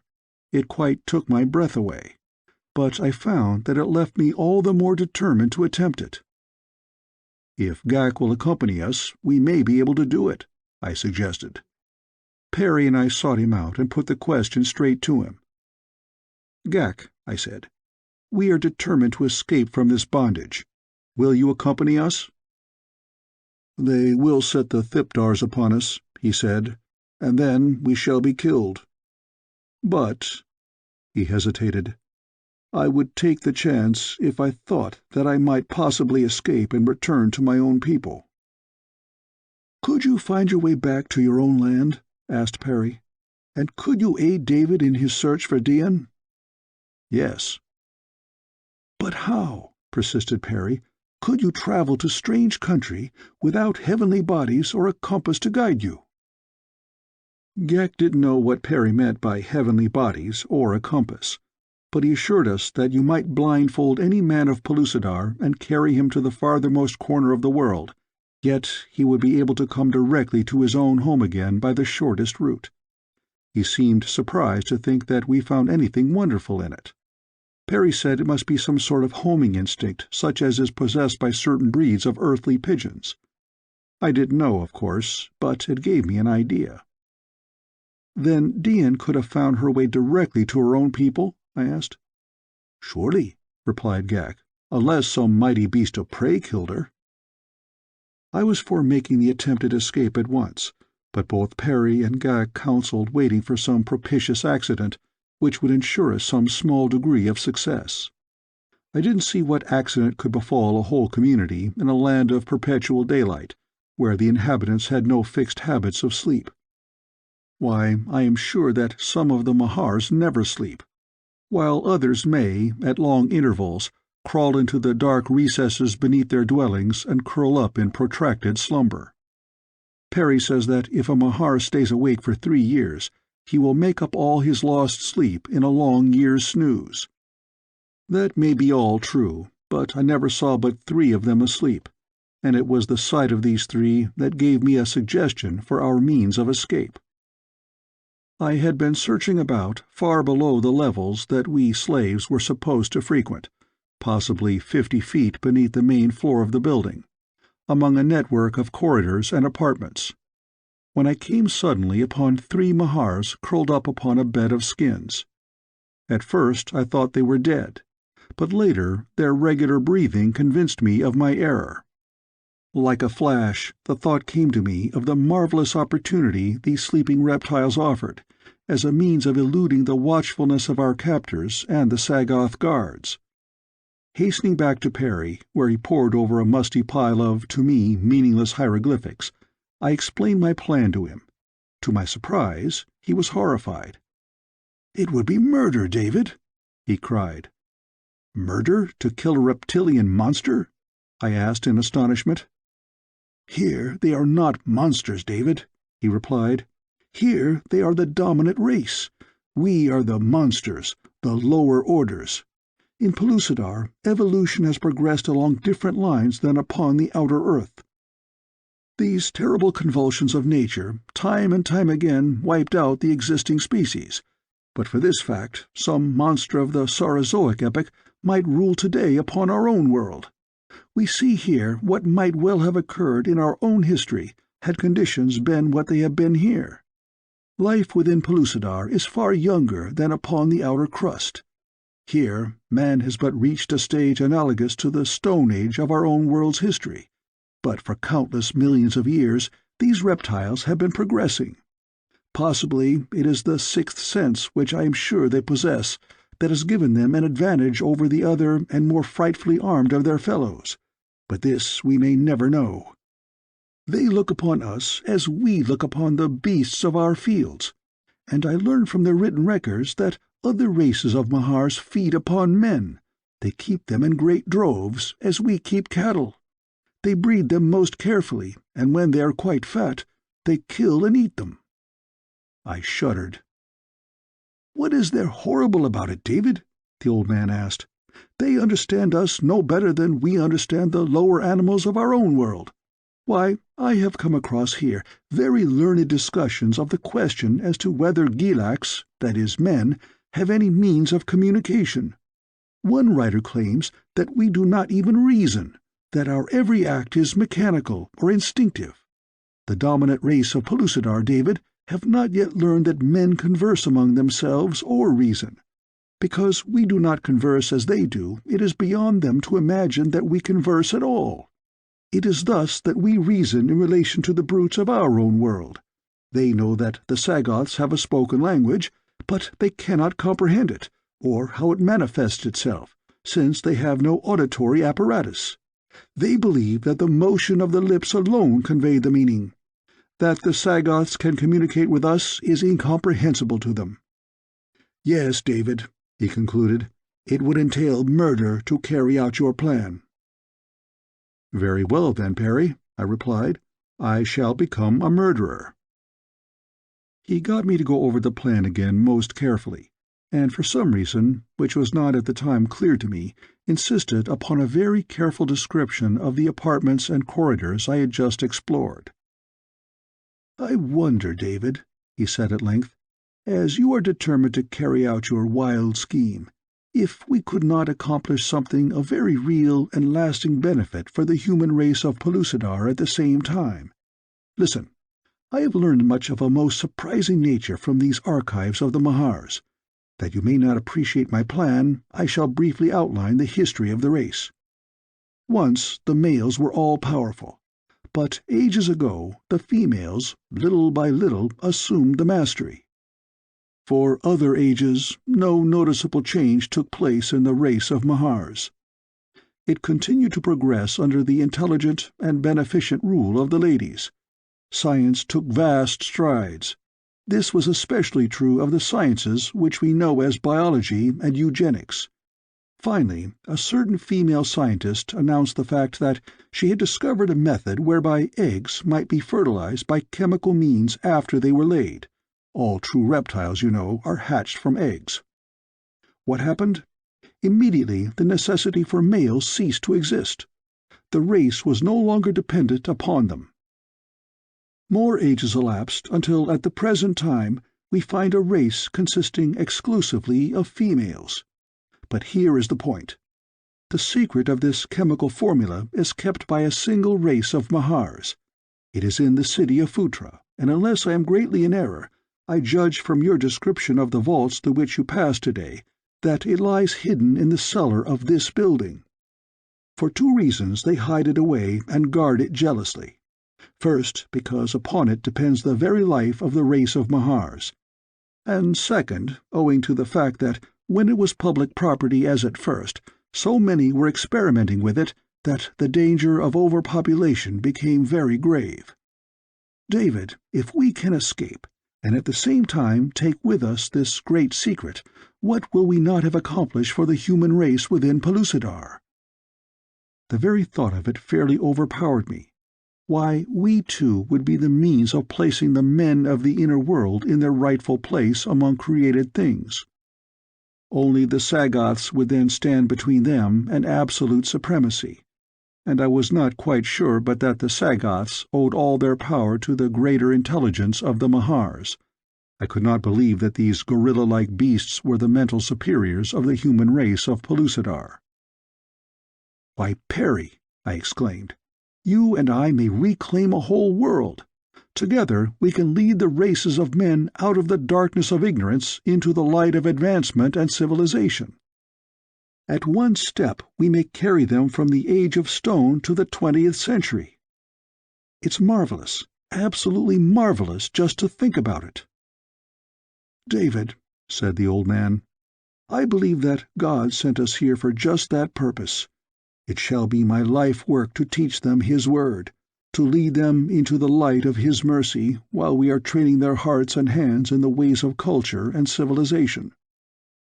"You are right, Perry," I said, "and while you are teaching them to pray, I'll be teaching them to fight, and between us we'll make a race of men that will be an honor to us both."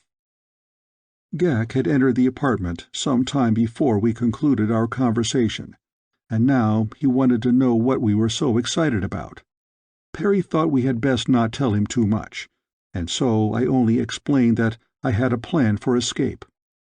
When I had outlined it to him, he seemed about as horror-struck as Perry had been, but for a different reason. The hairy one only considered the horrible fate that would be ours were we discovered, but at last I prevailed upon him to accept my plan as the only feasible one, and when I had assured him that I would take all the responsibility for it were we captured, he accorded a reluctant assent. End of Chapter 5. Chapter 6. The Beginning of Horror. Within Pellucidar, one time is as good as another. There were no nights to mask our attempted escape. All must be done in broad daylight, all but the work I had to do in the apartment beneath the building.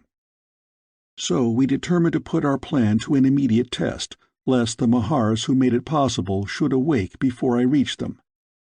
But we were doomed to disappointment, for no sooner had we reached the main floor of the building on our way to the pits beneath than we encountered hurrying bands of slaves being hastened under strong Sagoth guard out of the edifice to the avenue beyond.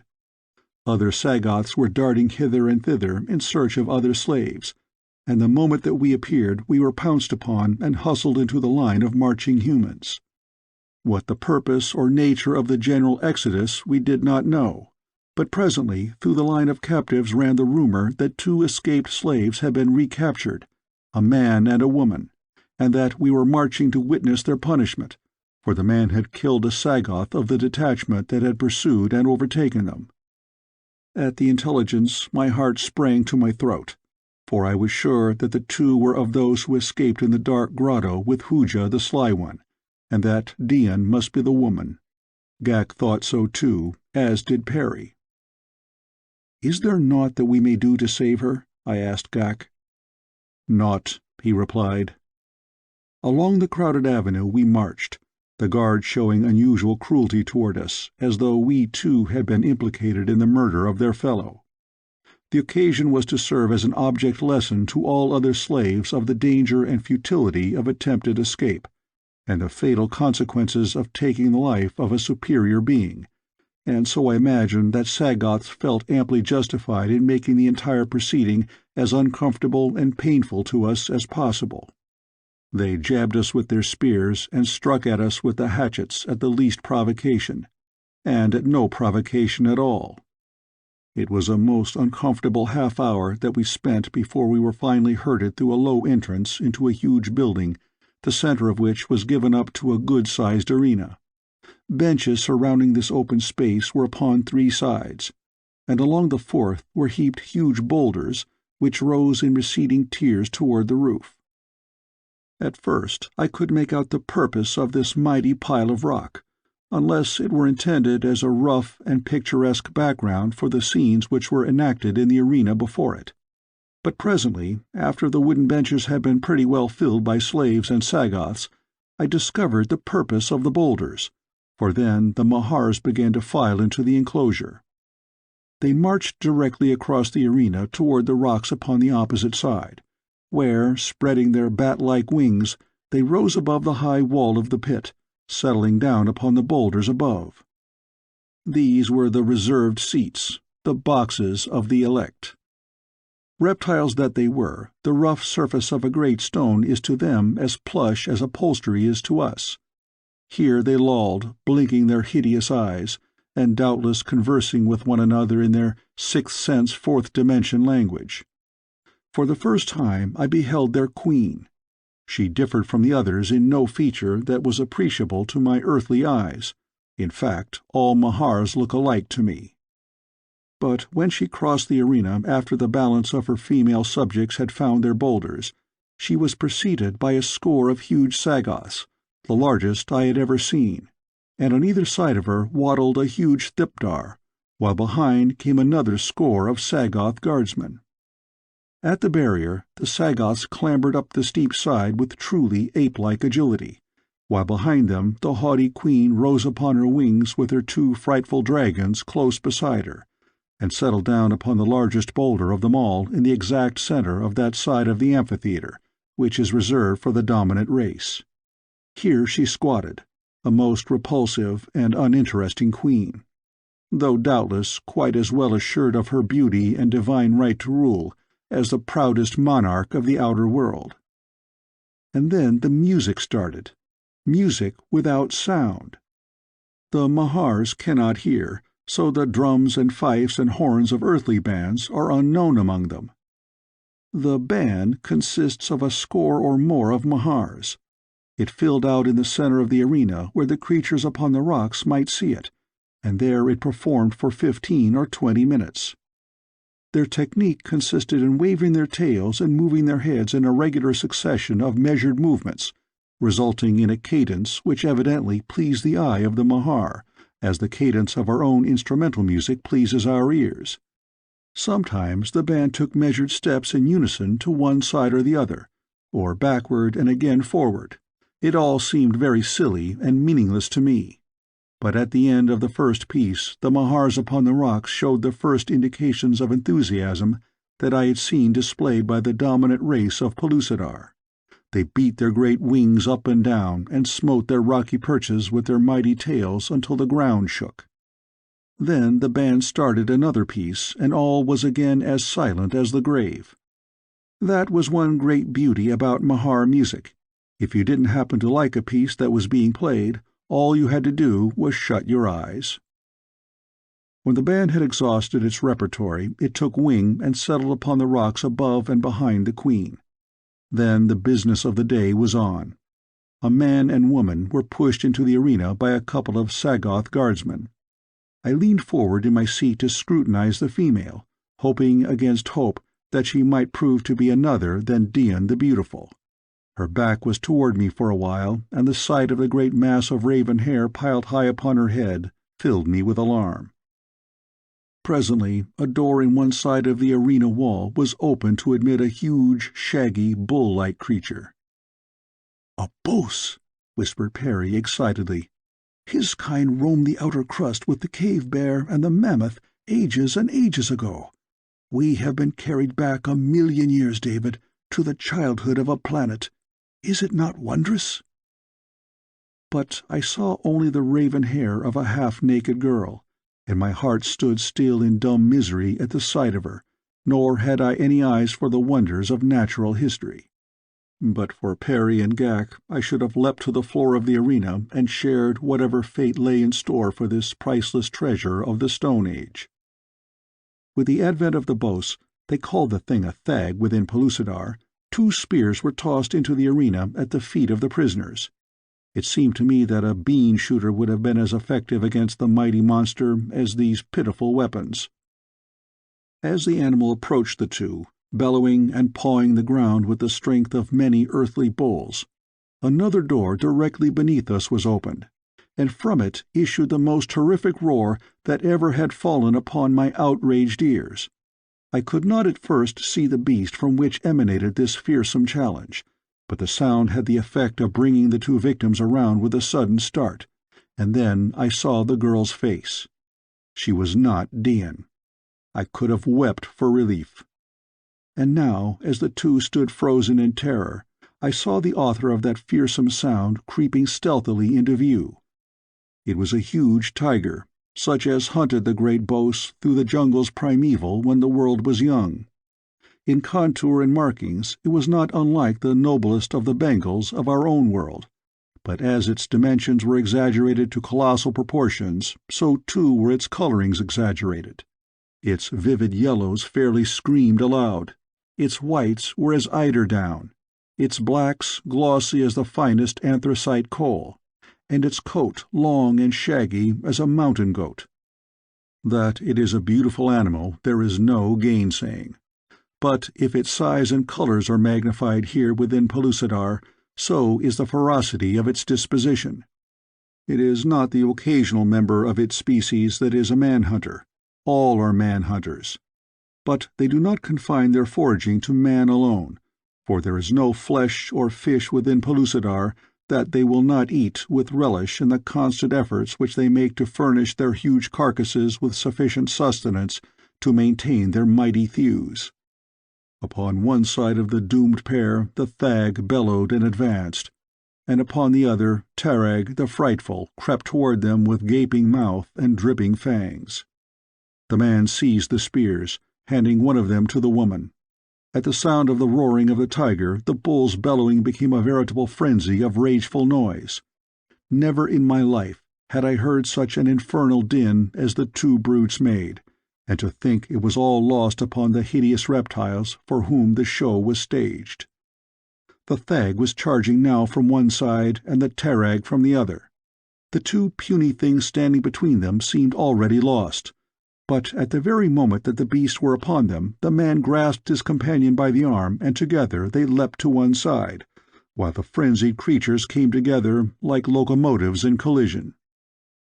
There ensued a battle royal which, for sustained and frightful ferocity, transcends the power of imagination or description. Time and again the colossal bull tossed the enormous tiger high into the air. but each time that huge cat touched the ground, he returned to the encounter with an apparently undiminished strength and seemingly increased ire. For a while the man and woman busied themselves only with keeping out of the way of the two creatures, but finally I saw them separate and each creep stealthily toward one of the combatants. The tiger was now upon the bull's broad back, clinging to the huge neck with powerful fangs, while its long, strong talons ripped the heavy hide into shreds and ribbons. For a moment the bull stood bellowing and quivering with pain and rage, its cloven hoofs widespread, its tail lashing viciously from side to side. And then, in a mad orgy of bucking, it went careening about the arena in frenzied attempt to unseat its rending rider. It was with difficulty that the girl avoided the first mad rush of the wounded animal. All its efforts to rid itself of the tiger seemed futile, until in desperation it threw itself upon the ground, rolling over and over. A little of this so disconcerted the tiger, knocking its breath from it, I imagine, that it lost its hold, and then, quick as a cat, the great thag was up again and had buried those mighty horns deep in the terag's abdomen, pinning him to the floor of the arena. The great cat clawed at the shaggy head until eyes and ears were gone, and naught but a few strips of ragged, bloody flesh remained upon the skull. Yet through all the agony of that fearful punishment, the thag still stood motionless, pinning down his adversary. And then the man leapt in, seeing that the blind bull would be the least formidable enemy, and ran his spear through the terag's heart. As the animal's fierce clawing ceased, the bull raised his gory, sightless head, and with a horrid roar ran headlong across the arena. With great leaps and bounds he came, straight toward the arena wall directly beneath where we sat, and then accident carried him, in one of his mighty springs, completely over the barrier into the midst of the slaves and Sagoths just in front of us. Swinging his bloody horns from side to side, the beast cut a wide swath before him, straight upward toward our seats.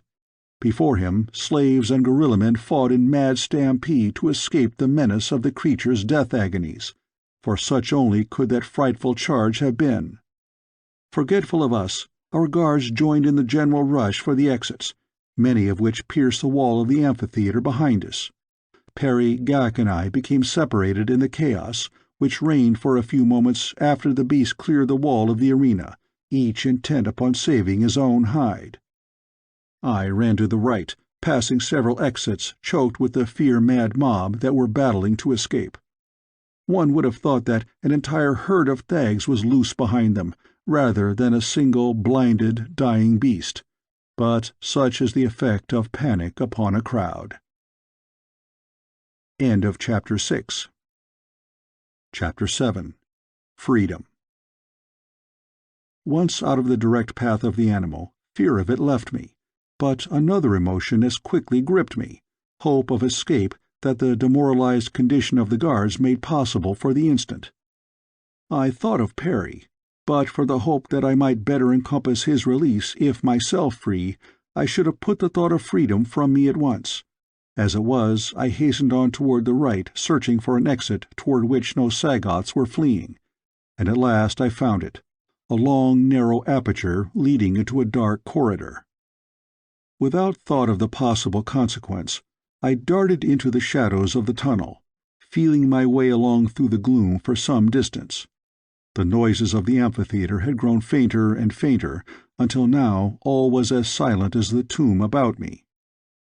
Faint light filtered from above through occasional ventilating and lighting tubes, but it was scarce sufficient to enable my human eyes to cope with the darkness, and so I was forced to move with extreme care, feeling my way along step by step with a hand upon the wall beside me.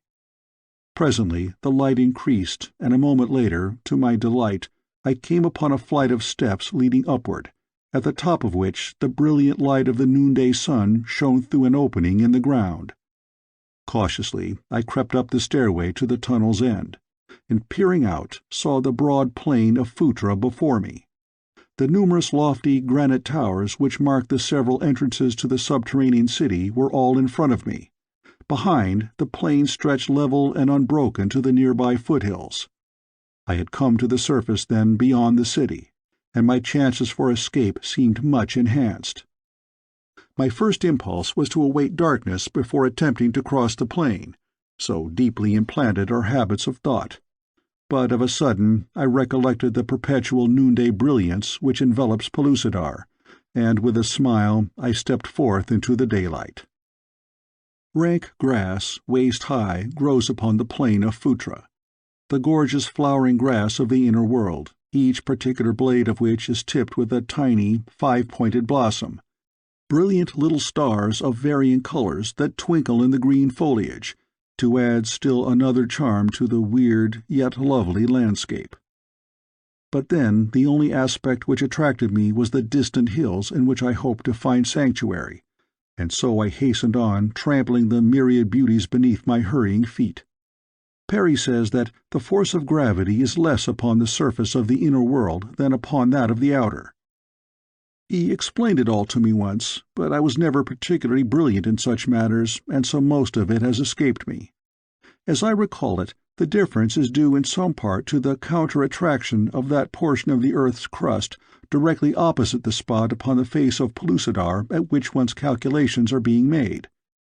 Be that as it may, it always seemed to me that I moved with greater speed and agility within Pellucidar than upon the outer surface. There was a certain airy lightness of step that was most pleasing, and a feeling of bodily detachment which I can only compare with that occasionally experienced in dreams. And as I crossed Phutra's flower-bespangled plain that time, I seemed almost to fly, though how much of the sensation was due to Perry's suggestion and how much to actuality I am sure I do not know.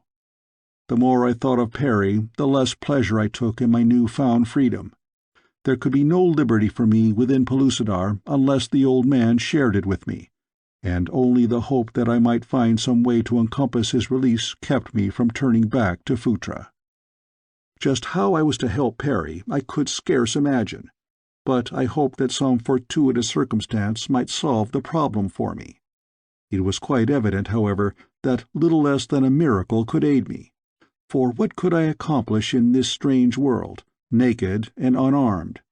It was even doubtful that I could retrace my steps to Phutra should I once pass beyond the view of the plain, and even were that possible, what aid could I bring to Perry, no matter how far I wandered?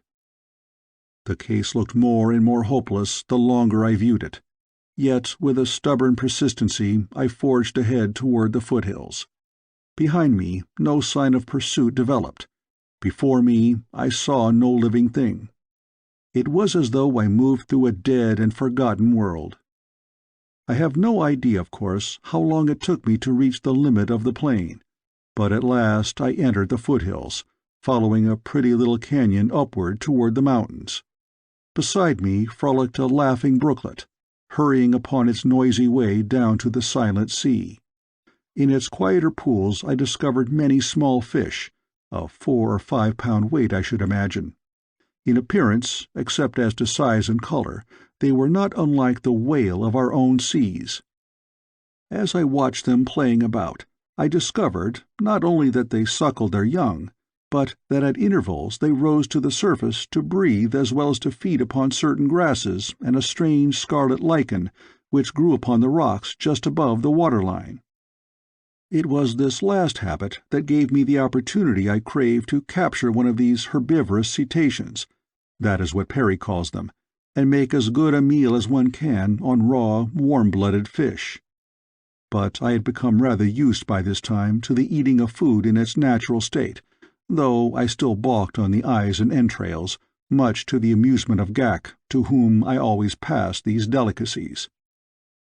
Crouching beside the brook, I waited until one of the diminutive purple whales rose to nibble at the long grasses which overhung the water, and then, like the beast of prey that man really is, I sprang upon my victim, appeasing my hunger while he yet wriggled to escape.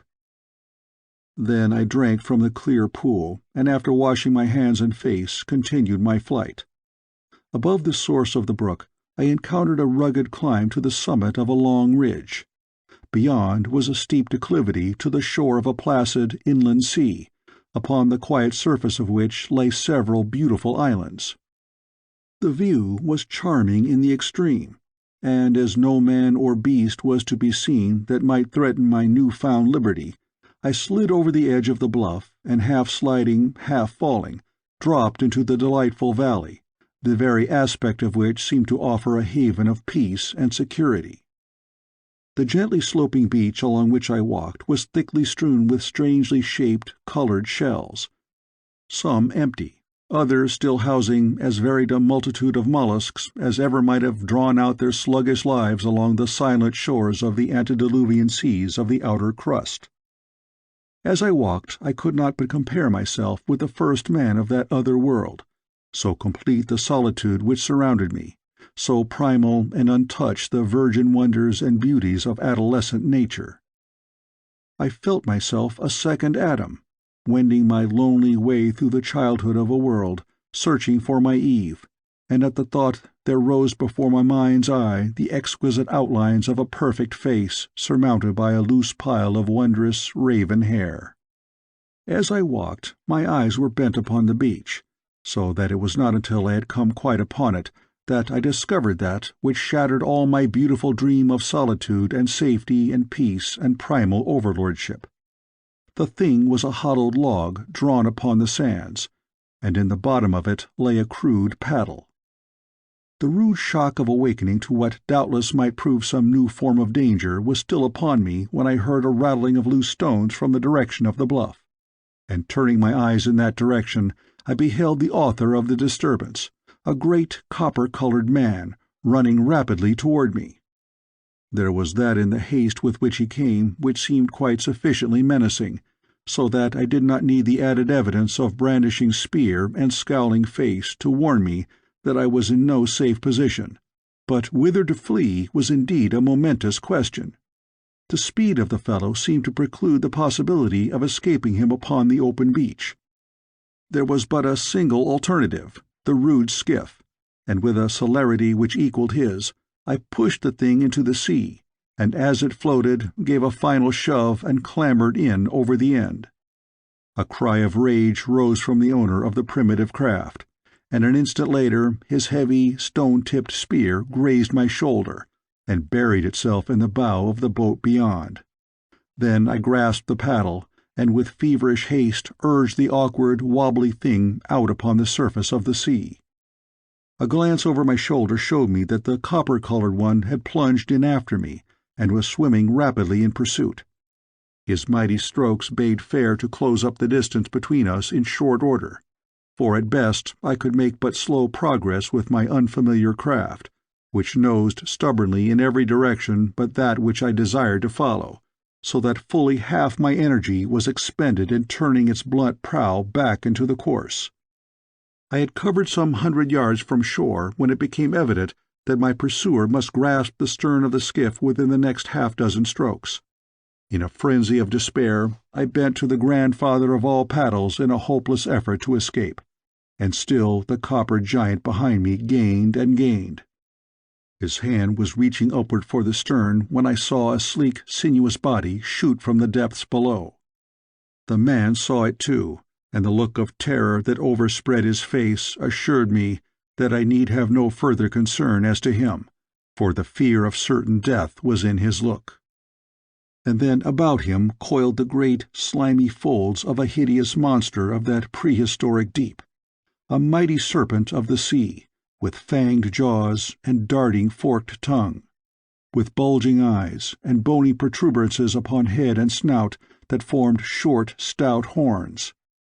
As I looked at that hopeless struggle, my eyes met those of the doomed man, and I could have sworn that in his I saw an expression of hopeless appeal. But whether I did or not, there swept through me a sudden compassion for the fellow. He was indeed a brother man, and that he might have killed me with pleasure had he caught me was forgotten in the extremity of his danger. Unconsciously I had ceased paddling as the serpent rose to engage my pursuer, so now the skiff still drifted close beside the two. The monster seemed to be but playing with his victim before he closed his awful jaws upon him and dragged him down to his dark den beneath the surface to devour him. The huge, snake-like body coiled and uncoiled about its prey, The hideous gaping jaws snapped in the victim's face. The forked tongue, lightning-like, ran in and out upon the copper skin. Nobly the giant battled for his life, beating with his stone hatchet against the bony armor that covered that frightful carcass. But for all the damage he inflicted, he might as well have struck with his open palm. At last I could endure no longer to sit supinely by while a fellow-man was dragged down to a horrible death by that repulsive reptile. Embedded in the prow of the skiff lay the spear that had been cast after me by him whom I suddenly desired to save. With a wrench I tore it loose, and, standing upright in the wobbly log, drove it with all the strength of my 2 arms straight into the gaping jaws of the hydrophidian. With a loud hiss the creature abandoned its prey to turn upon me, but the spear, embedded in its throat, prevented it from seizing me, though it came near to overturning the skiff in its mad efforts to reach me. End of Chapter 7. Chapter 8. The Mahar Temple. The aborigine, apparently uninjured, climbed quickly into the skiff, and seizing the spear with me, helped to hold off the infuriated creature. Blood from the wounded reptile was now crimsoning the waters about us, and soon from the weakening struggles it became evident that I had inflicted a death wound upon it. Presently its efforts to reach us ceased entirely, and with a few convulsive movements it turned upon its back, quite dead. And then there came to me a sudden realization of the predicament in which I had placed myself. I was entirely within the power of the savage man whose skiff I had stolen. Still clinging to the spear, I looked into his face to find him scrutinizing me intently, and there we stood for several minutes, each clinging tenaciously to the weapon the while we gazed in stupid wonderment at each other.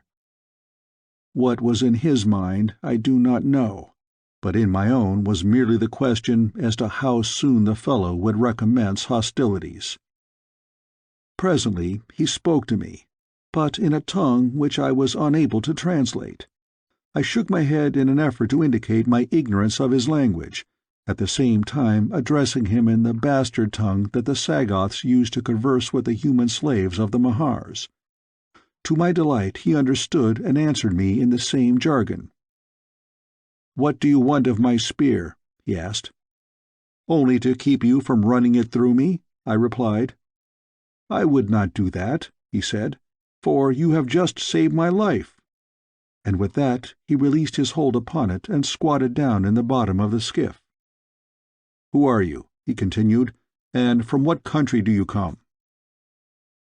I too sat down, laying the spear between us, and tried to explain how I came to Pellucidar and where from, but it was as impossible for him to grasp or believe the strange tale I told him as I fear it is for you upon the outer crust to believe in the existence of the inner world. To him it seemed quite ridiculous to imagine that there was another world far beneath his feet, peopled by beings similar to himself, and he laughed uproariously the more he thought upon it. But it was ever thus.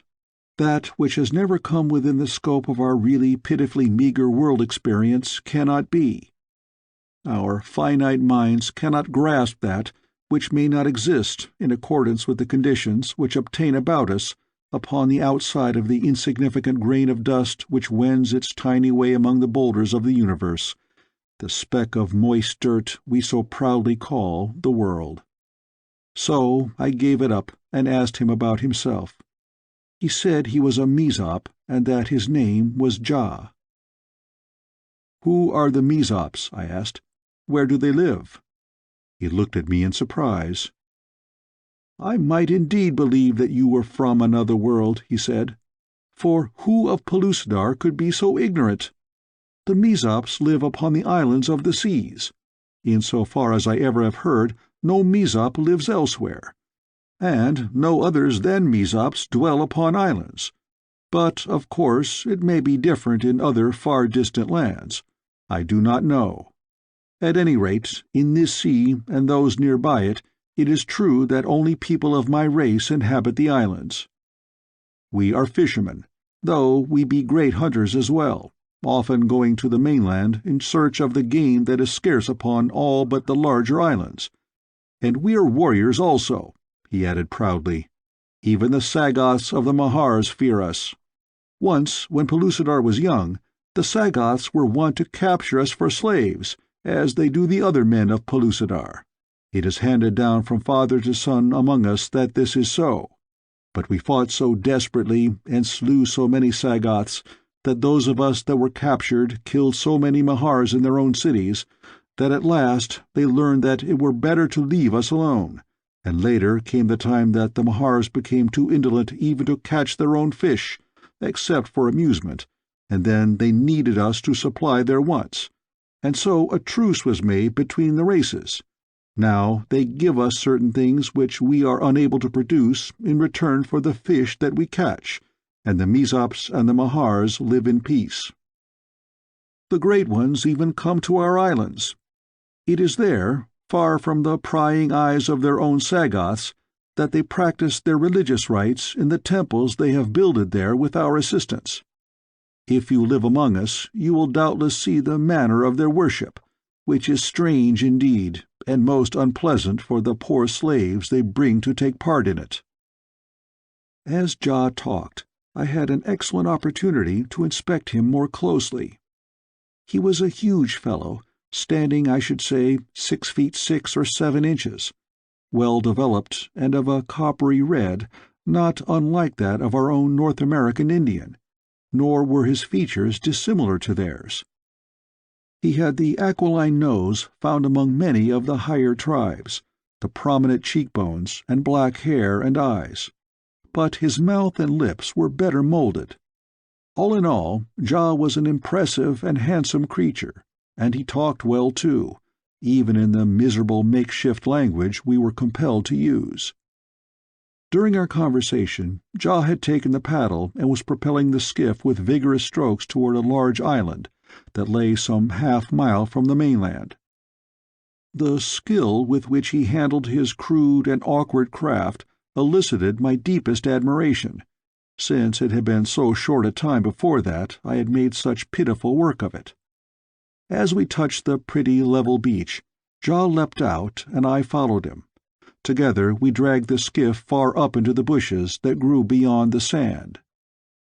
"We must hide our canoes," explained Ja, "for the Mesops of Luana are always at war with us, and would steal them if they found them." He nodded toward an island farther out at sea, and at so great a distance that it seemed but a blur hanging in the distant sky. The upward curve of the surface of Pellucidar was constantly revealing the impossible to the surprised eyes of the outer earthly. To see land and water curving upward in the distance, until it seemed to stand on edge where it melted into the distant sky, and to feel that seas and mountains hung suspended directly above one's head, required such a complete reversal of the perspective and reasoning faculties as almost to stupefy one. No sooner had we hidden the canoe than Ja plunged into the jungle, presently emerging into a narrow but well-defined trail, which wound hither and thither, much after the manner of the highways of all primitive folk. But there was one peculiarity about this Mesop trail which I was later to find distinguished them from all other trails that I ever have seen within or without the earth.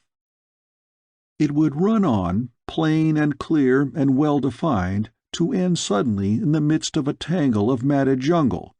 Then Ja would turn directly back in his tracks for a little distance, spring into a tree, climb through it to the other side, drop onto a fallen log, leap over a low bush and alight once more upon a distinct trail which he would follow back for a short distance, only to turn directly about and retrace his steps until after a mile or less this new pathway ended as suddenly and mysteriously as the former section. Then he would pass again across some media which would reveal no spoor, to take up the broken thread of the trail beyond.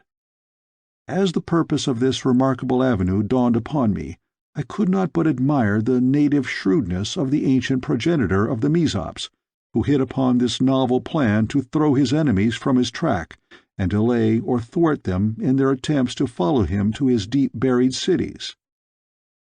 To you of the outer earth, it might seem a slow and tortuous method of traveling through the jungle, but were you of Pellucidar, you would realize that time is no factor where time does not exist.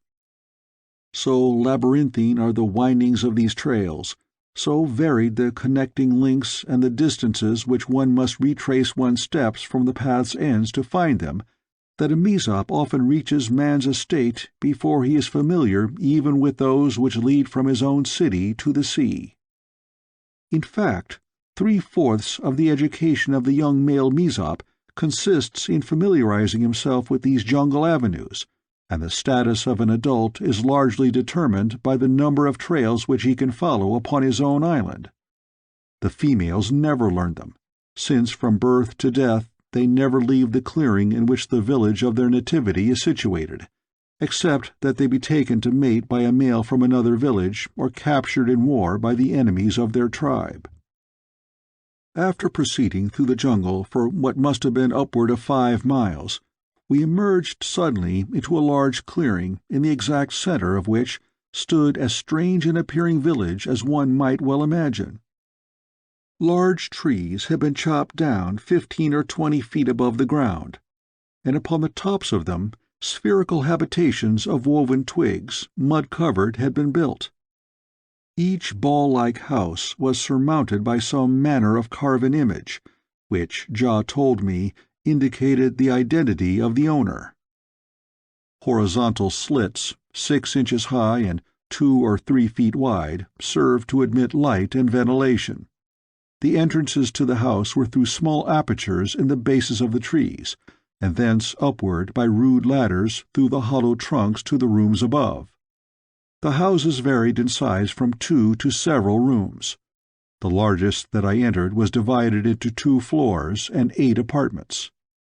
All about the village, between it and the jungle, lay beautifully cultivated fields in which the Mezops raised such cereals, fruits, and vegetables as they required. Women and children were working in these gardens as we crossed toward the village. At sight of Ja, they saluted deferentially, but to me they paid not the slightest attention. Among them and about the outer verge of the cultivated area were many warriors. These too saluted Ja by touching the points of their spears to the ground directly before them. Ja conducted me to a large house in the center of the village, the house with 8 rooms, and taking me up into it gave me food and drink. There I met his mate, a comely girl with a nursing baby in her arms. Ja told her of how I had saved his life, and she was thereafter most kind and hospitable toward me, even permitting me to hold and amuse the tiny bundle of humanity whom Ja told me would one day rule the tribe, for Ja, it seemed, was the chief of the community. We had eaten and rested, and I had slept, much to Ja's amusement, for it seemed that he seldom, if ever, did so. And then the red man proposed that I accompany him to the temple of the Mahars, which lay not far from his village. "We are not supposed to visit it," he said, "but the great ones cannot hear, and if we keep well out of sight they need never know that we have been there. For my part, I hate them, and always have. But the other chieftains of the island think it best that we continue to maintain the amicable relations which exist between the 2 races. Otherwise, I should like nothing better than to lead my warriors amongst the hideous creatures and exterminate them. Pellucidar would be a better place to live were there none of them." I wholly concurred in Ja's belief, but it seemed that it might be a difficult matter to exterminate the dominant race of Pellucidar. Thus conversing, we followed the intricate trail toward the temple, which we came upon in a small clearing surrounded by enormous trees, similar to those which must have flourished upon the outer crust during the Carboniferous Age. Here was a mighty temple of hewn rock, built in the shape of a rough oval, with rounded roof in which were several large openings. No doors or windows were visible in the sides of the structure, nor was there need of any, except one entrance for the slaves, since, as Ja explained, the Mahars flew to and from their place of ceremonial, entering and leaving the building by means of the apertures in the roof. "But," added Ja, "there is an entrance near the base, of which even the Mahars know nothing. Come." And he led me across the clearing and about the end, to a pile of loose rock which lay against the foot of the wall. Here he removed a couple of large boulders, revealing a small opening which led straight within the building, or so it seemed, though as I entered after Ja, I discovered myself in a narrow place of extreme darkness. "We are within the outer wall," said Ja. "It is hollow. Follow me closely." The red man groped ahead a few paces and then began to ascend a primitive ladder, similar to that which leads from the ground to the upper stories of his house. We ascended for some 40 feet, when the interior of the space between the walls commenced to grow lighter, and presently we came opposite an opening in the inner wall which gave us an unobstructed view of the entire interior of the temple. The lower floor was an enormous tank of clear water, in which numerous hideous Mahars swam lazily up and down. Artificial islands of granite rock dotted this artificial sea, and upon several of them I saw men and women like myself. "What are the human beings doing here?" I asked. "Wait, and you shall see," replied Ja. "They are to take a leading part in the ceremonies which will follow the advent of the Queen. You may be thankful that you are not upon the same side of the wall as they." Scarcely had he spoken than we heard a great fluttering of wings above, and a moment later a long procession of the frightful reptiles of Pellucidar winged slowly and majestically through the large central opening in the roof, and circled in stately manner about the temple. There were several Mahars first, and then at least 20 awe-inspiring pterodactyls, thipdars they are called within Pellucidar. Behind these came the Queen, flanked by other thipdars, as she had been when she entered the amphitheater at Phutra. 3 times they wheeled about the interior of the oval chamber, to settle finally upon the damp, cold boulders that fringed the outer edge of the pool. In the center of one side, the largest rock was reserved for the Queen, and here she took her place surrounded by her terrible guard. All lay quiet for several minutes after settling to their places. One might have imagined them in silent prayer. The poor slaves upon the diminutive islands watched the horrid creatures with wide eyes. The men, for the most part, stood erect and stately with folded arms, awaiting their doom. But the women and children clung to one another, hiding behind the males.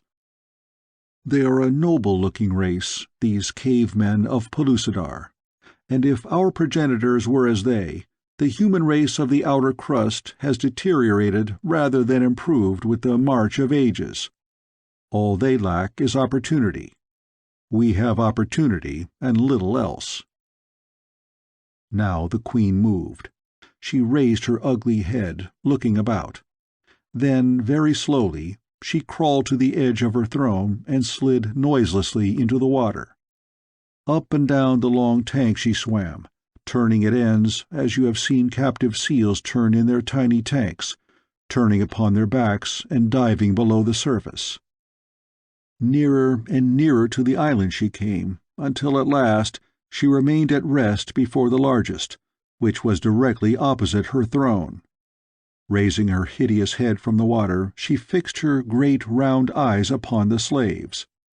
They were fat and sleek, for they had been brought from a distant Mahar city where human beings are kept in droves, and bred and fattened as we breed and fatten beef cattle. The Queen fixed her gaze upon a plump young maiden. Her victim tried to turn away, hiding her face in her hands and kneeling behind a woman. But the reptile, with unblinking eyes, stared on with such fixity that I could have sworn her vision penetrated the woman and the girl's arms to reach at last the very center of her brain. Slowly the reptile's head commenced to move to and fro, but the eyes never ceased to bore toward the frightened girl. And then the victim responded. She turned wide, fear-haunted eyes toward the Mahar Queen. Slowly she rose to her feet, and then, as though dragged by some unseen power, She moved as one in a trance straight toward the reptile, her glassy eyes fixed upon those of her captor. To the water's edge she came, nor did she even pause, but stepped into the shadows beside the little island. On she moved toward the Mahar, who now slowly retreated as though leading her victim on. The water rose to the girl's knees, and still she advanced, chained by that clammy eye. Now the water was at her waist, now her armpits. Her fellows upon the island looked on in horror, helpless to avert her doom in which they saw a forecast of their own. The Mahar sank now, till only the long upper bill and eyes were exposed above the surface of the water, and the girl had advanced until the end of that repulsive beak was but an inch or two from her face, her horror-filled eyes riveted upon those of the reptile.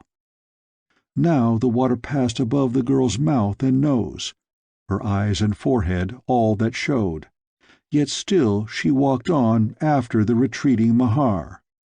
The queen's head slowly disappeared beneath the surface, and after it went the eyes of her victim.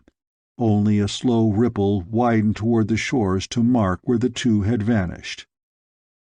For a time all was silence within the temple. The slaves were motionless in terror. The Mahars watched the surface of the water for the reappearance of their queen, and presently, at one end of the tank, her head rose slowly into view. She was backing toward the surface, her eyes fixed before her as they had been when she dragged the helpless girl to her doom. And then, to my utter amazement, I saw the forehead and eyes of the maiden come slowly out of the depths, following the gaze of the reptile just as when she had disappeared beneath the surface. On and on came the girl until she stood in water that reached barely to her knees. And though she had been beneath the surface sufficient time to have drowned her thrice over, there was no indication, other than her dripping hair and glistening body, that she had been submerged at all.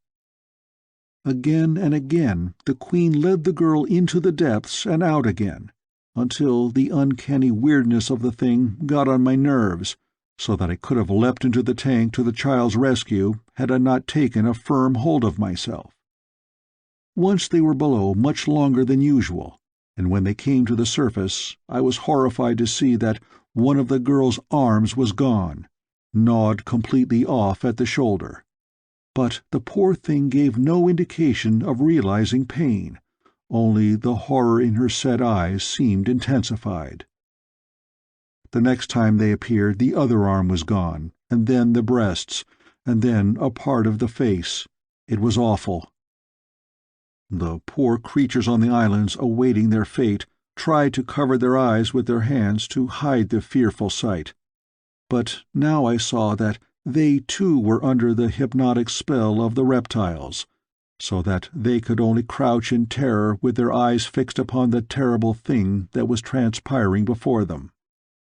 Finally the queen was under much longer than ever before, and when she rose she came alone and swam sleepily toward her boulder. The moment she mounted it seemed to be the signal for the other Mahars to enter the tank, and then commenced upon a larger scale a repetition of the uncanny performance through which the queen had led her victim.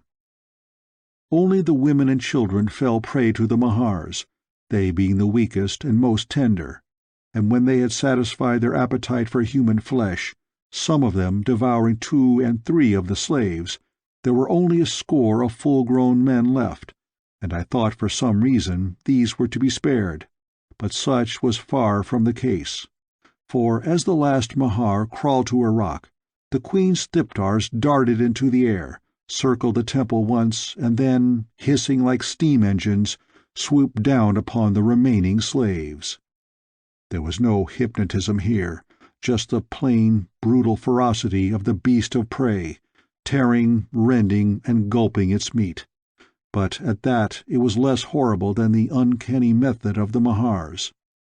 By the time the thiptars had disposed of the last of the slaves, the Mahars were all asleep upon their rocks, and a moment later the great pterodactyls swung back to their posts beside the queen, and themselves dropped into slumber. "I thought the Mahars seldom, if ever, slept," I said to Jah. "They do many things in this temple which they do not do elsewhere," he replied. "The Mahars of Phutra are not supposed to eat human flesh, yet slaves are brought here by thousands, and almost always you will find Mahars on hand to consume them. I imagine that they do not bring their Sagoths here because they are ashamed of the practice, which is supposed to obtain only among the least advanced of their race. But I would wager my canoe against a broken paddle that there is no Mahar but eats human flesh whenever she can get it." "Why should they object to eating human flesh," I asked, "if it is true that they look upon us as lower animals?" "It is not because they consider us their equals that they are supposed to look with abhorrence upon those who eat our flesh," replied Jah. "It is merely that we are warm-blooded animals. They would not think of eating the meat of a thag, which we consider such a delicacy, any more than I would think of eating a snake. As a matter of fact, it is difficult to explain just why this sentiment should exist among them." "I wonder if they left a single victim," I remarked, leaning far out of the opening in the rocky wall to inspect the temple better. Directly below me the water lapped the very side of the wall, there being a break in the boulders at this point as there was at several other places about the side of the temple. My hands were resting upon a small piece of granite which formed a part of the wall, and all my weight upon it proved too much for it. It slipped, and I lunged forward. There was nothing to save myself, and I plunged head foremost into the water below. Fortunately, the tank was deep at this point, and I suffered no injury from the fall. But as I was rising to the surface, my mind filled with the horrors of my position, as I thought of the terrible doom which awaited me the moment the eyes of the reptiles fell upon the creature that had disturbed their slumber. As long as I could, I remained beneath the surface, swimming rapidly in the direction of the islands that I might prolong my life to the utmost. At last I was forced to rise for air, and as I cast a terrified glance in the direction of the Mahars and the Thipdars, I was almost stunned to see that not a single one remained upon the rocks where I had last seen them, nor, as I searched the temple with my eyes, could I discern any within it. For a moment I was puzzled to account for the thing, until I realized that the reptiles, being deaf, could not have been disturbed by the noise my body made when it hit the water, and that as there is no such thing as time within Pellucidar, there was no telling how long I had been beneath the surface. It was a difficult thing to attempt to figure out by earthly standards, this matter of elapsed time, but when I set myself to it, I began to realize that I might have been submerged a second, or a month, or not at all. You have no conception of the strange contradictions and impossibilities which arise when all methods of measuring time, as we know them upon earth, are non-existent. I was about to congratulate myself upon the miracle which had saved me for the moment, when the memory of the hypnotic powers of the Mahars filled me with apprehension, lest they be practicing their uncanny art upon me to the end that I merely imagined that I was alone in the temple. At the thought, cold sweat broke out upon me from every pore, and as I crawled from the water onto one of the tiny islands, I was trembling like a leaf. You cannot imagine the awful horror which even the simple thought of the repulsive Mahars of Pellucidar induces in the human mind, and to feel that you are in their power, that they are crawling, slimy and abhorrent, to drag you down beneath the waters and devour you. It is frightful. But they did not come, and at last I came to the conclusion that I was indeed alone within the temple. How long I should be alone was the next question to assail me, as I swam frantically about once more in search of a means to escape.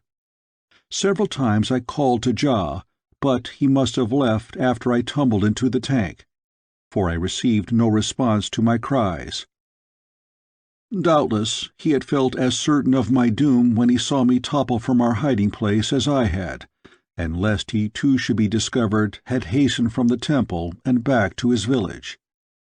I knew that there must be some entrance to the building beside the doorways in the roof, for it did not seem reasonable to believe that the thousands of slaves which were brought here to feed the Mahars the human flesh they craved would all be carried through the air, and so I continued my search until at last it was rewarded by the discovery of several loose granite blocks in the masonry at one end of the temple.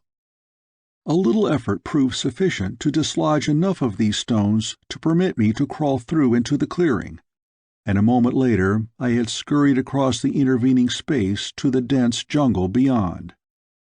Here I sank panting and trembling upon the matted grasses beneath the giant trees, for I felt that I had escaped from the grinning fangs of death out of the depths of my own grave.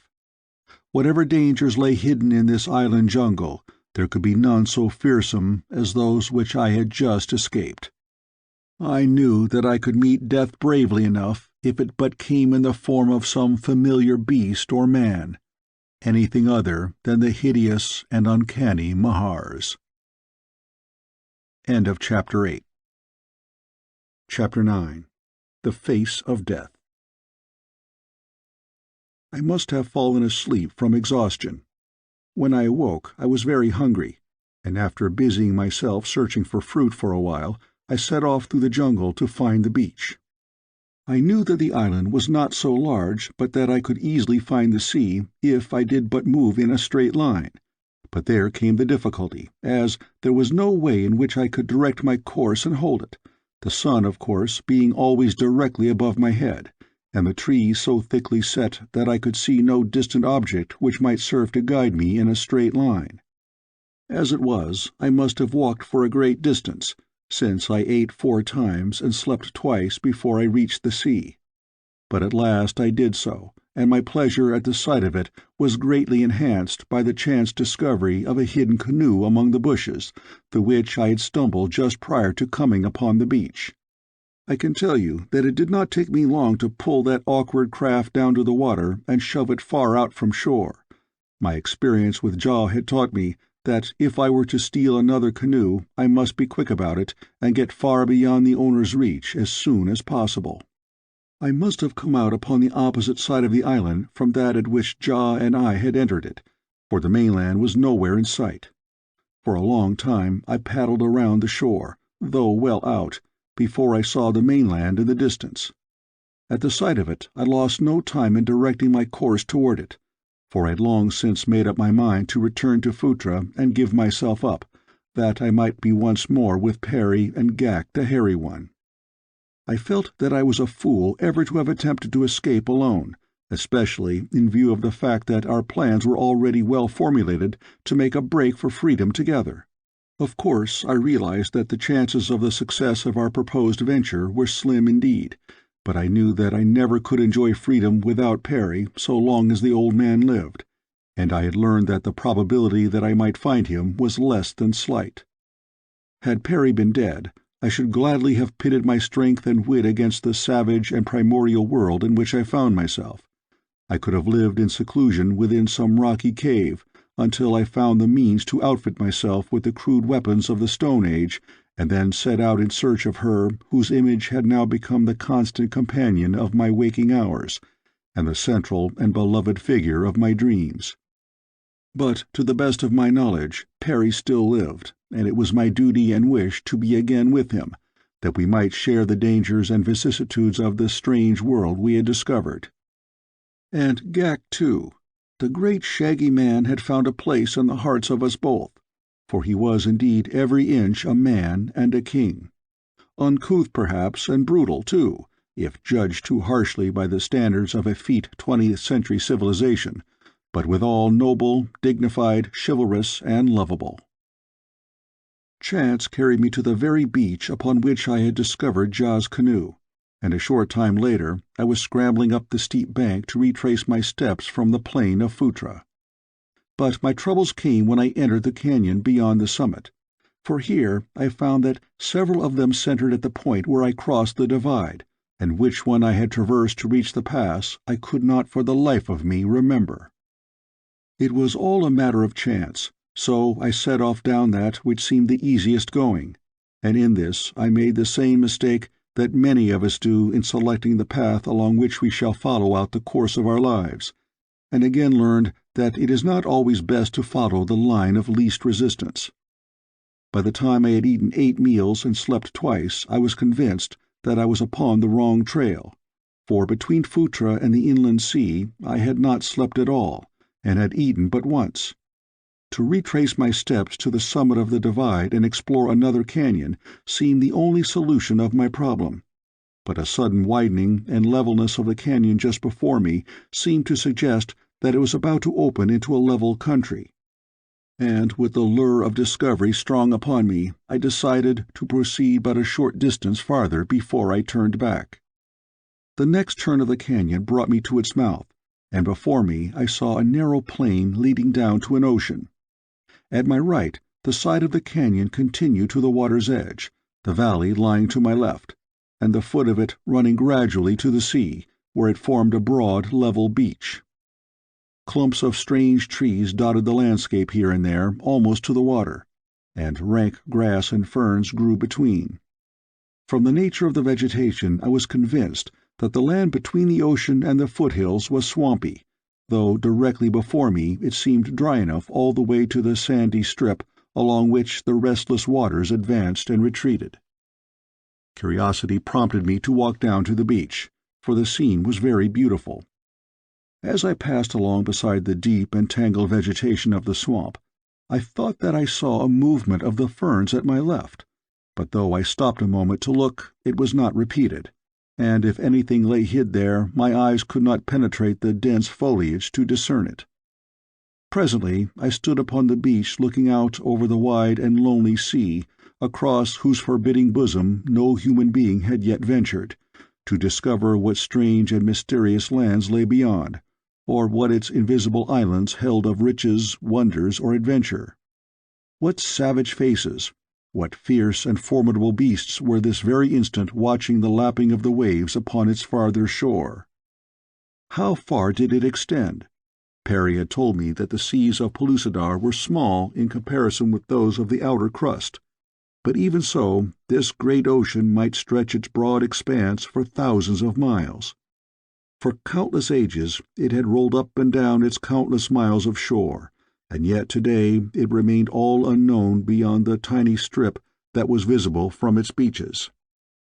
The fascination of speculation was strong upon me. It was as though I had been carried back to the birth-time of our own outer world, to look upon its lands and seas ages before man had traversed either. Here was a new world, all untouched. It called to me to explore it. I was dreaming of the excitement and adventure which lay before us, could Perry and I but escape the Mahars, when something, a slight noise I imagine, drew my attention behind me. As I turned, romance, adventure, and discovery in the abstract took wing before the terrible embodiment of all three in concrete form that I beheld advancing upon me. A huge, slimy amphibian it was, with toad-like body and the mighty jaws of an alligator. Its immense carcass must have weighed tons, and yet it moved swiftly and silently toward me. Upon one hand was the bluff that ran from the canyon to the sea, on the other the fearsome swamp from which the creature had sneaked upon me. Behind lay the mighty, untracked sea, and before me, in the center of the narrow way that led to safety, stood this huge mountain of terrible and menacing flesh. A single glance at the thing was sufficient to assure me that I was facing one of those long-extinct prehistoric creatures whose fossilized remains are found within the outer crust as far back as the Triassic formation, a gigantic labyrinthodon. And there I was, unarmed, and with the exception of a loincloth, as naked as I had come into the world. I could imagine how my first ancestor felt that distant prehistoric morn when he encountered for the first time the terrifying progenitor of the thing that had me cornered now beside the restless, mysterious sea. Unquestionably, he had escaped, or I should not have been within Pellucidar or elsewhere, and I wished at that moment that he had handed down to me with the various attributes that I presumed I have inherited from him, the specific application of the instinct of self-preservation which saved him from the fate which loomed so close before me today. To seek escape in the swamp or in the ocean would have been similar to jumping into a den of lions to escape one upon the outside. The sea and swamp both were doubtless alive with these mighty carnivorous amphibians, and if not, the individual that menaced me would pursue me into either the sea or the swamp with equal facility. There seemed nothing to do but stand supinely and await my end. I thought of Perry, how he would wonder what had become of me. I thought of my friends of the outer world, and of how they all would go on living their lives in total ignorance of the strange and terrible fate that had overtaken me, or unguessing the weird surroundings which had witnessed the last frightful agony of my extinction. And with these thoughts came a realization of how unimportant to the life and happiness of the world is the existence of any one of us. We may be snuffed out without an instant's warning, and for a brief day our friends speak of us with subdued voices. The following morning, while the first worm is busily engaged in testing the construction of our coffin, they are teeing up for the first hole to suffer more acute sorrow over a sliced ball than they ever did over our, to us, untimely demise. The labyrinthodon was coming more slowly now. He seemed to realize that escape for me was impossible, and I could have sworn that his huge fanged jaws grinned in pleasurable appreciation of my predicament. Or was it in anticipation of the juicy morsel which would so soon be pulp between those formidable teeth? He was about 50 feet from me when I heard a voice calling to me from the direction of the bluff at my left. I looked and could have shouted in delight at the sight that met my eyes, for there stood Jah, waving frantically to me and urging me to run for it to the cliff's base. I had no idea that I should escape the monster that had marked me for his breakfast, but at least I should not die alone. Human eyes would watch me end. It was cold comfort, I presume, but yet I derived some slight peace of mind from the contemplation of it. To run seemed ridiculous, especially toward that steep and unscalable cliff, and yet I did so, and as I ran I saw Jah, agile as a monkey, crawl down the precipitous face of the rocks, clinging to small projections and the tough creepers that found roothold here and there. The labyrinthodon evidently thought that Jah was coming to double his portion of human flesh, so he was in no haste to pursue me to the cliff and frighten away this other tidbit. Instead, he merely trotted along behind me. As I approached the foot of the cliff, I saw what Jah intended doing, but I doubted if the thing would prove successful. He had come down to within 20 feet of the bottom, and there, clinging with one hand to a small ledge, and with his feet resting precariously upon tiny bushes that grew from the solid face of the rock, he lowered the point of his long spear until it hung some 6 feet above the ground. To clamber up that slim shaft, without dragging Jah down and precipitating both to the same doom from which the copper-colored one was attempting to save me, seemed utterly impossible, and as I came near the spear I told Jah so, and that I could not risk him to try to save myself. But he insisted that he knew what he was doing, and was in no danger himself. "The danger is still yours," he called, "for unless you move much more rapidly than you are now, the Scythic will come upon you and drag you back before ever you are halfway up the spear. He can rear up and reach you with ease anywhere below where I stand." Well, Jah should know his own business, I thought, and so I grasped the spear and clambered up toward the red man as rapidly as I could, being so far removed from my simian ancestors as I am.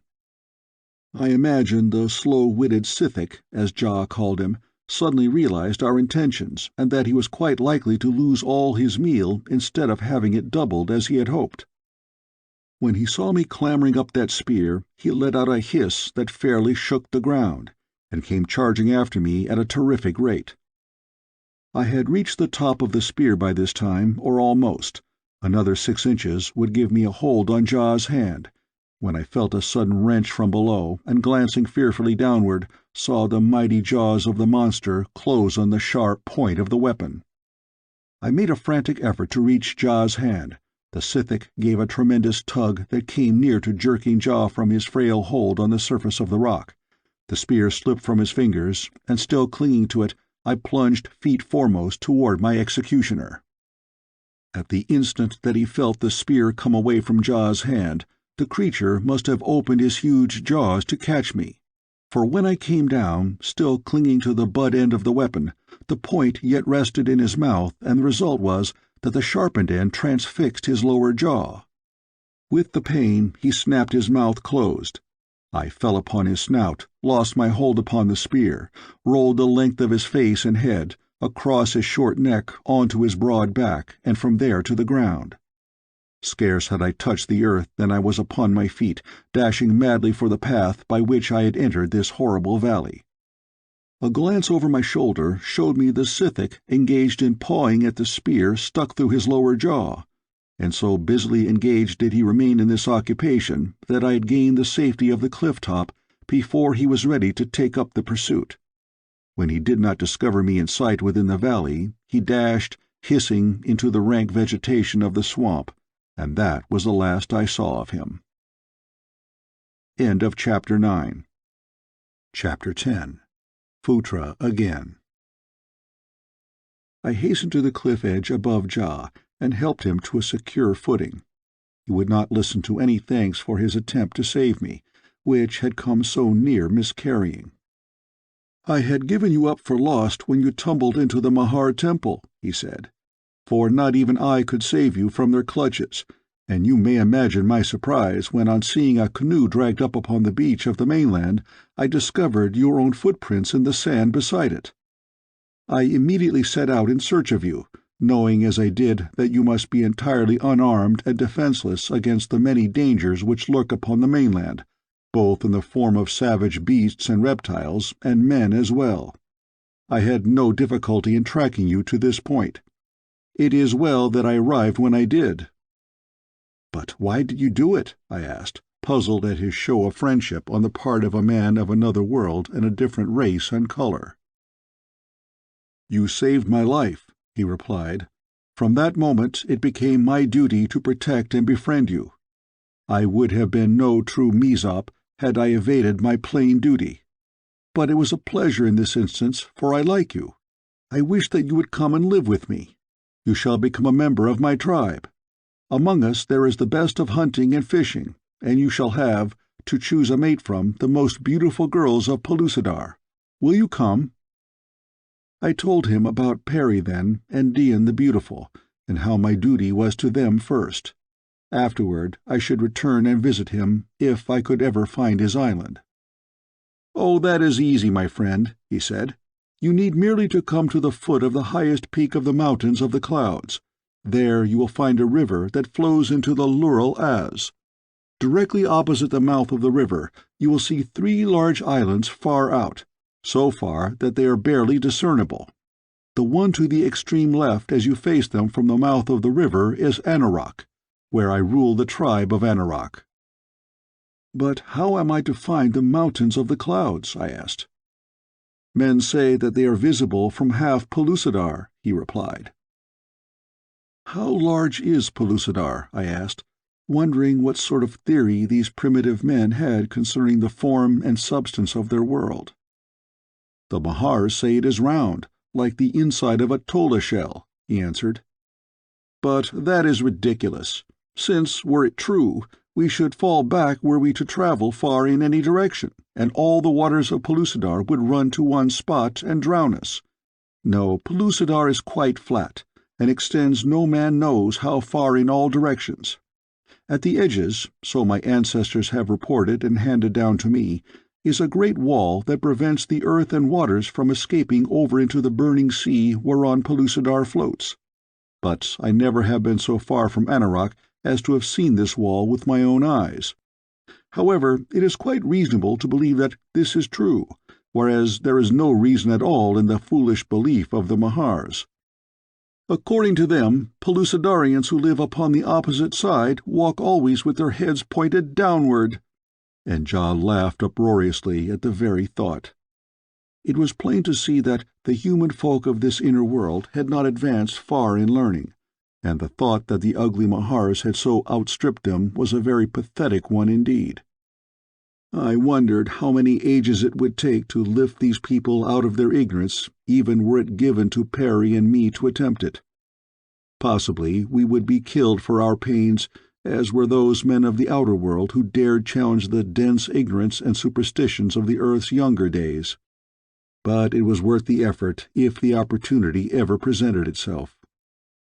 And then it occurred to me that here was an opportunity, that I might make a small beginning upon Ghak, who was my friend, and thus note the effect of my teaching upon a Pellucidarian. "Ghak," I said, "what would you say were I to tell you that, insofar as the Mahar's theory of the shape of Pellucidar is concerned, it is correct?" "I would say," he replied, "that either you are a fool or took me for one." "But, Ghak," I insisted, "if their theory is incorrect, how do you account for the fact that I was able to pass through the earth from the outer crust to Pellucidar? If your theory is correct, all is a sea of flame beneath us, wherein no peoples could exist, and yet I come from a great world that is covered with human beings, and beasts and birds and fishes in mighty oceans." "You live upon the underside of Pellucidar, and walk always with your head pointed downward?" he scoffed. "And were I to believe that, my friend, I should indeed be mad." I attempted to explain the force of gravity to him, and by the means of the dropped fruit, to illustrate how impossible it would be for a body to fall off the earth under any circumstances. He listened so intently that I thought I had made an impression, and started the train of thought that would lead him to a partial understanding of the truth. But I was mistaken. "Your own illustration," he said finally, "proves the falsity of your theory." He dropped a fruit from his hand to the ground. "See," he said, "without support, even this tiny fruit falls until it strikes something that stops it. If Pellucidar were not supported upon the flaming sea, it too would fall as the fruit falls. You have proven it yourself." He had me that time. You could see it in his eye. It seemed a hopeless job, and I gave it up, temporarily at least, for when I contemplated the necessity explanation of our solar system and the universe, I realized how futile it would be to attempt to picture to Ghak or any other Pellucidarian the sun, the moon, the planets, and the countless stars. Those born within the inner world could no more conceive of such things than we can of the outer crust reduce to factors appreciable to our finite minds such terms as space and eternity. "Well, Ghak," I laughed, "whether we be walking with our feet up or down, here we are. And the question of greatest importance is not so much where we came from as where we are going now. For my part, I wish that you could guide me to Phutra, where I may give myself up to the Mahars once more, that my friends and I may work out the plan of escape, which the Sagoths interrupted when they gathered us together and drove us to the arena to witness the punishment of the slaves who killed the guardsmen. I wish now that I had not left the arena, for by this time my friends and I might have made good our escape, whereas this delay may mean the wrecking of all our plans, which depended for their consummation upon the continued sleep of the 3 Mahars, who lay in the pit beneath the building in which we were confined." "You would return to captivity?" cried Ghak. "My friends are there," I replied, "the only friends I have in Pellucidar except yourself. What else may I do under the circumstances?" He thought for a moment in silence. Then he shook his head sorrowfully. "It is what a brave man and a good friend should do," he said. "Yet it seems most foolish, for the Mahars will most certainly condemn you to death for running away, and so you will be accomplishing nothing for your friends by returning. Never in all my life have I heard of a prisoner returning to the Mahars of his own free will. There are but few who escape them, though some do, and these would rather die than be recaptured." "I see no other way, Ghak," I said, "though I can assure you that I would rather go to Sheol after Perry than to Phutra. However, Perry is much too pious to make the probability at all great that I should ever be called upon to rescue him from the former locality." Jah asked me what Sheol was, and when I explained, as best I could, he said, "You were speaking of Molop-Az, the flaming sea upon which Pellucidar floats. All the dead who are buried in the ground go there. Piece by piece they are carried down to Molop-Az by the little demons who dwell there. We know this because when graves are opened we find that the bodies have been partially or entirely borne off. That is why we of Anorak place our dead in high trees, where the birds may find them and bear them bit by bit to the dead world above the land of awful shadow. If we kill an enemy, we place his body in the ground that it may go to Molop-Az." As we talked, we had been walking up the canyon down which I had come to the great ocean and the Sithik. Jah did his best to dissuade me from returning to Phutra, but when he saw that I was determined to do so, he consented to guide me to a point from which I could see the plain where lay the city. To my surprise, the distance was but short from the beach where I had again met Jah. It was evident that I had spent much time following the windings of a tortuous canyon, while just beyond the ridge lay the city of Phutra, near to which I must have come several times.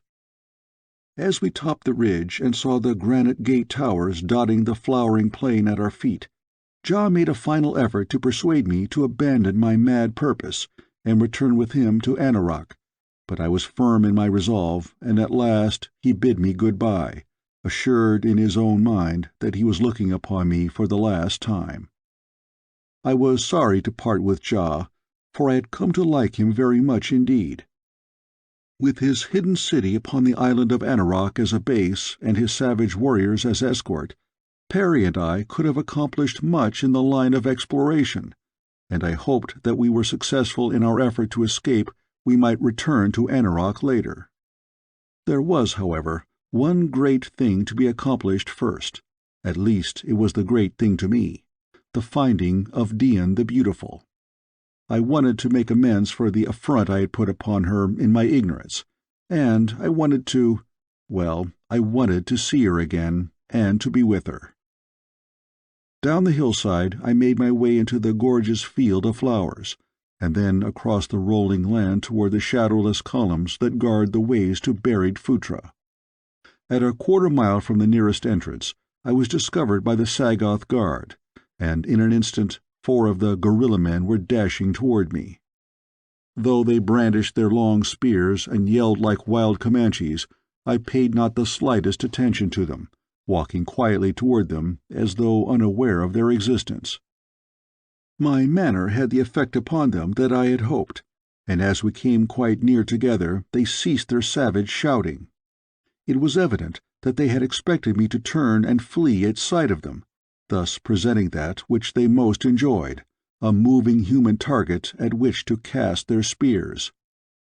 "What do you here?" shouted one, and then, as he recognized me, "Ho! It is the slave who claims to be from another world, he who escaped when the Thag ran amok within the amphitheater. But why do you return, having once made good your escape?" "I did not escape," I replied. "I but ran away to avoid the Thag as did others, and coming into a long passage I became confused and lost my way in the foothills beyond Phutra. Only now have I found my way back." "And you come of your free will back to Phutra?" exclaimed one of the guardsmen. "Where else might I go?" I asked. "I am a stranger within Pellucidar, and know no other where than Phutra. Why should I not desire to be in Phutra? Am I not well fed and well treated? Am I not happy? What better lot could man desire?" The Sagoths scratched their heads. This was a new one on them, and so, being stupid brutes, they took me to their masters, whom they felt would be better fitted to solve the riddle of my return, for riddle they still considered it. I had spoken to the Sagoths as I had, for the purpose of throwing them off the scent of my purposed attempt at escape. If they thought that I was so satisfied with my lot within Phutra that I would voluntarily return when I had once had so excellent an opportunity to escape, they would never for an instant imagine that I could be occupied in arranging another escape immediately upon my return to the city. So they led me before a slimy Mahar who clung to a slimy rock within the large room that was the thing's office. With cold, reptilian eyes, the creature seemed to bore through the thin veneer of my deceit and read my inmost thoughts. It heeded the story which the Sagoths told of my return to Phutra, watching the gorilla men's lips and fingers during the recital. Then it questioned me through one of the Sagoths. "You say that you returned to Phutra of your own free will because you think yourself better off here than elsewhere. Do you not know that you may be the next chosen to give up your life in the interests of the wonderful scientific investigations that our learned ones are continually occupied with?" I hadn't heard of anything of that nature, but I thought best not to admit it. "I could be in no more danger here," I said, "than naked and unarmed in the savage jungles or upon the lonely plains of Pellucidar. I was fortunate, I think, to return to Phutra at all. As it was, I barely escaped death within the jaws of a huge sithic. No, I am sure that I am safer in the hands of intelligent creatures such as rule Phutra. At least, such would be the case in my own world, where human beings like myself rule supreme. There, the higher races of man extend protection and hospitality to the stranger within their gates, and being a stranger here, I naturally assumed that a like courtesy would be accorded me." The Mahar looked at me in silence for some time after I ceased speaking and the Sagoth had translated my words to his master. The creature seemed deep in thought. Presently, he communicated some message to the Sagoth. The latter turned, and motioning me to follow him, left the presence of the reptile. Behind, on either side of me, marched the balance of the guard.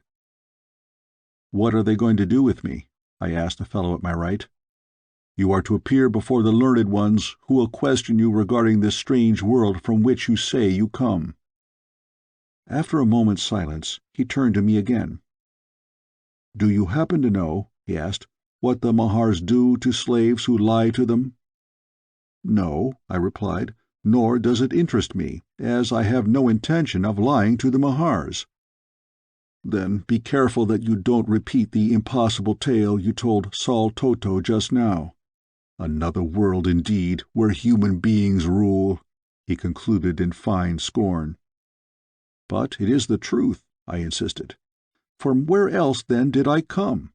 I am not of Pellucidar. Anyone with half an eye could see that." "It is your misfortune, then," he remarked dryly, "that you may not be judged by one with but half an eye." "What will they do with me," I asked, "if they do not have a mind to believe me?" "You may be sentenced to the arena, or go to the pits to be used in research work by the learned ones," he replied. "And what will they do with me in there?" I persisted. "No one knows except the Mahars and those who go to the pits with them. But as the latter never return, their knowledge does them but little good. It is said that the learned ones cut up their subjects while they are still alive, thus learning many useful things. However, I should not imagine that it would prove very useful to him who was being cut up. But of course this is all but conjecture. The chances are that ere long you will know much more about it than I." And he grinned as he spoke. The Sagoths have a well-developed sense of humor. "And suppose it is the arena," I continued. "What then?" "You saw the two who met the Tarag and the Thag the time that you escaped," he said. "Yes." "Your end in the arena would be similar to what was intended for them," he explained, "though, of course, the same kinds of animals might not be employed." "It is sure death in either event?" I asked. "What becomes of those who go below with the learned ones I do not know, nor does any other," he replied. "But those who go to the arena may come out alive and thus regain their liberty, as did the two whom you saw." "They gain their liberty? And how?" "It is the custom of the Mahars to liberate those who remain alive within the arena after the beasts depart or are killed. Thus it has happened that several mighty warriors from far distant lands, whom we have captured on our slave raids, have battled the brutes turned in upon them and slain them, thereby winning their freedom. In the instance which you witnessed, the beasts killed each other, but the result was the same." The man and the woman were liberated, furnished with weapons, and started on their homeward journey. Upon the left shoulder of each a mark was burned, the mark of the Mahars, which will forever protect those two from slaving parties. There is a slender chance for me, then, if I be sent to the arena, and none at all if the learned ones drag me to the pits. You are quite right, he replied, but do not felicitate yourself too quickly should you be sent to the arena, for there is scarce 1 in 1,000 who comes out alive. To my surprise, they returned me to the same building in which I had been confined with Perry and Ghak before my escape. At the doorway, I was turned over to the guards there. "He will doubtless be called before the investigator shortly," said he who had brought me back, "so have him in readiness."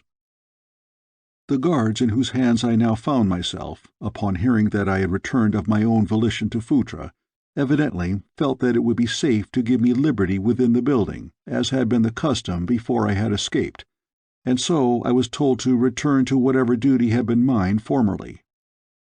My first act was to hunt up Perry, whom I found poring, as usual, over the great tomes that he was supposed to be merely dusting and rearranging upon new shelves. As I entered the room, he glanced up and nodded pleasantly to me, only to resume his work as though I had never been away at all. I was both astonished and hurt at his indifference, and to think that I was risking death to return to him purely from a sense of duty and affection. "Why, Perry," I exclaimed, "haven't you a word for me after my long absence?" "Long absence?" he repeated in evident astonishment. "What do you mean?" "Are you crazy, Perry? Do you mean to say that you have not missed me since that time we were separated by the charging thag within the arena?" "That time," he repeated. "Why, man, I have but just returned from the arena. You reached here almost as soon as I. Had you been much later, I should indeed have been worried, and as it is, I had intended asking you about how you escaped the beast as soon as I had completed the translation of this most interesting passage." "Perry, you are mad!" I exclaimed. "Why, the Lord only knows how long I have been away.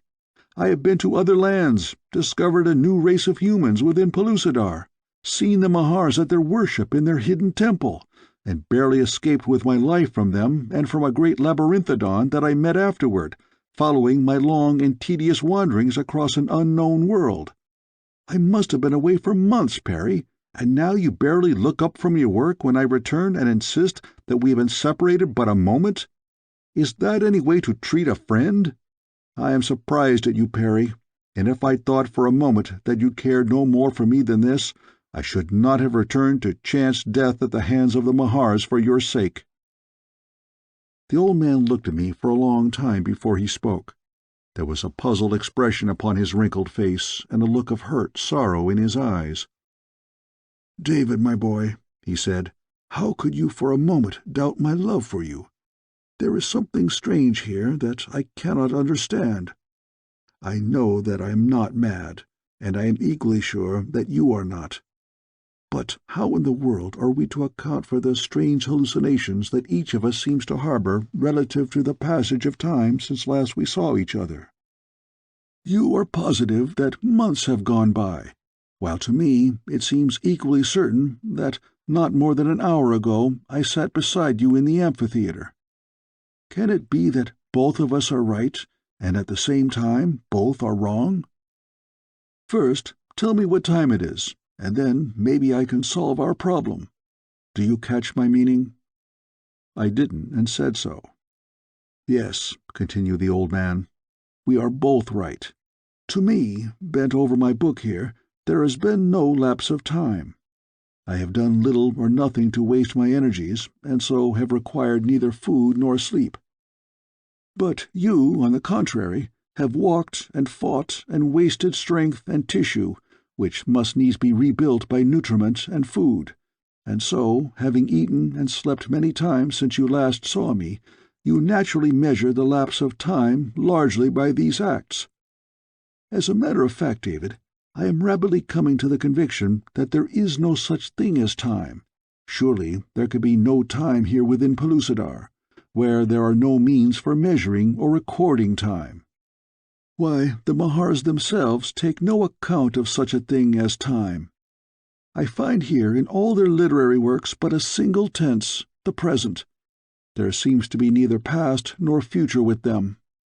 Of course, it is impossible for our outer earthly minds to grasp such a condition, but our recent experiences seem to demonstrate its existence. It was too big a subject for me, and I said so. But Perry seemed to enjoy nothing better than speculating upon it, and after listening with interest to my account of the adventures through which I had passed, he returned once more to the subject, which he was enlarging upon with considerable fluency, when he was interrupted by the entrance of a Sagoth. "Come," commanded the intruder, beckoning to me. "The investigators would speak with you." "Goodbye, Perry," I said, clasping the old man's hand. "There may be nothing but the present, and no such thing as time, but I feel that I am about to take a trip into the hereafter, from which I shall never return.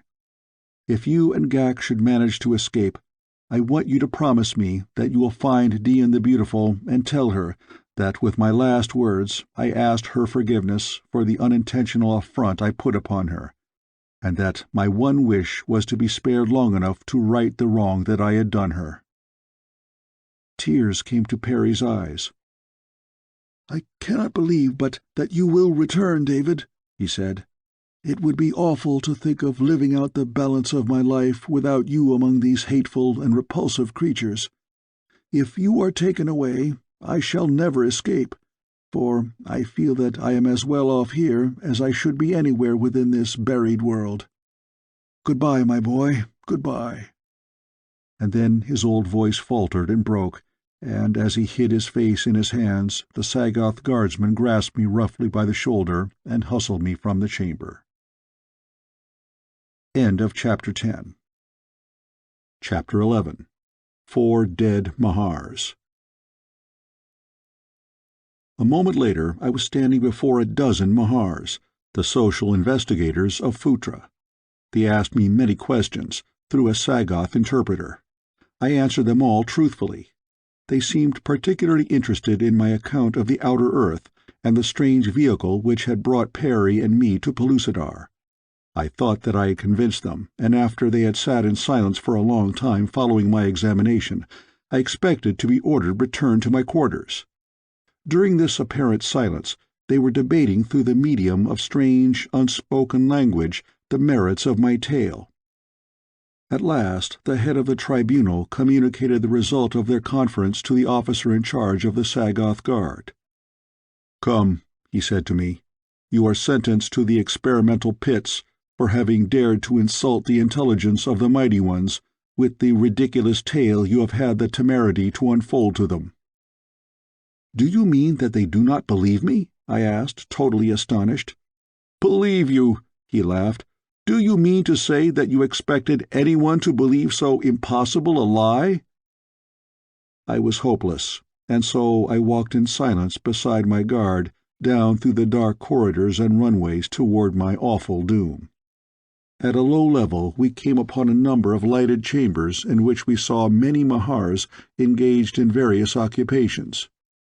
To one of these chambers my guard escorted me, and before leaving they chained me to a side wall. There were other humans similarly chained. Upon a long table lay a victim even as I was ushered into the room. Several Mahars stood about the poor creature, holding him down so that he could not move. Another, grasping a sharp knife with her three-toed forefoot, was laying open the victim's chest and abdomen. No anesthetic had been administered, and the shrieks and groans of the tortured man were terrible to hear. This, indeed, was vivisection with a vengeance. Cold sweat broke out upon me as I realized that soon my turn would come. And to think that where there was no such thing as time, I might easily imagine that my suffering was enduring for months before death finally released me. The Mahars had paid not the slightest attention to me as I had been brought into the room. So deeply immersed were they in their work that I am sure they did not even know that the Sagoths had entered with me. The door was close by. Would that I could reach it, but those heavy chains precluded any such possibility. I looked about for some means of escape from my bonds. Upon the floor between me and the Mahars lay a tiny surgical instrument which one of them must have dropped. It looked not unlike a button-hook, but was much smaller, and its point was sharpened. 100 times in my boyhood days had I picked locks with a button-hook. Could I but reach that little bit of polished steel, I might yet effect at least a temporary escape. Crawling to the limit of my chain, I found that by reaching one hand as far out as I could, my fingers still fell an inch short of the coveted instrument. It was tantalizing. Stretch every fiber of my being as I would, I could not quite make it. At last I turned about and extended one foot toward the object. My heart came to my throat. I could just touch the thing. But suppose that in my effort to drag it toward me, I should accidentally shove it still farther away, and thus entirely out of reach. Cold sweat broke out upon me from every pore. Slowly and cautiously I made the effort. My toes dropped upon the cold metal. Gradually I worked it toward me, until I felt that it was within reach of my hand, and a moment later I had turned about and the precious thing was in my grasp. Assiduously I fell to work upon the Mahar lock that held my chain. It was pitifully simple. A child might have picked it, and a moment later I was free. The Mahars were now evidently completing their work at the table. One already turned away and was examining other victims, evidently with the intention of selecting the next subject. Those at the table had their backs toward me. But for the creature walking toward us, I might have escaped that moment. Slowly the thing approached me, when its attention was attracted by a huge slave chained a few yards to my right.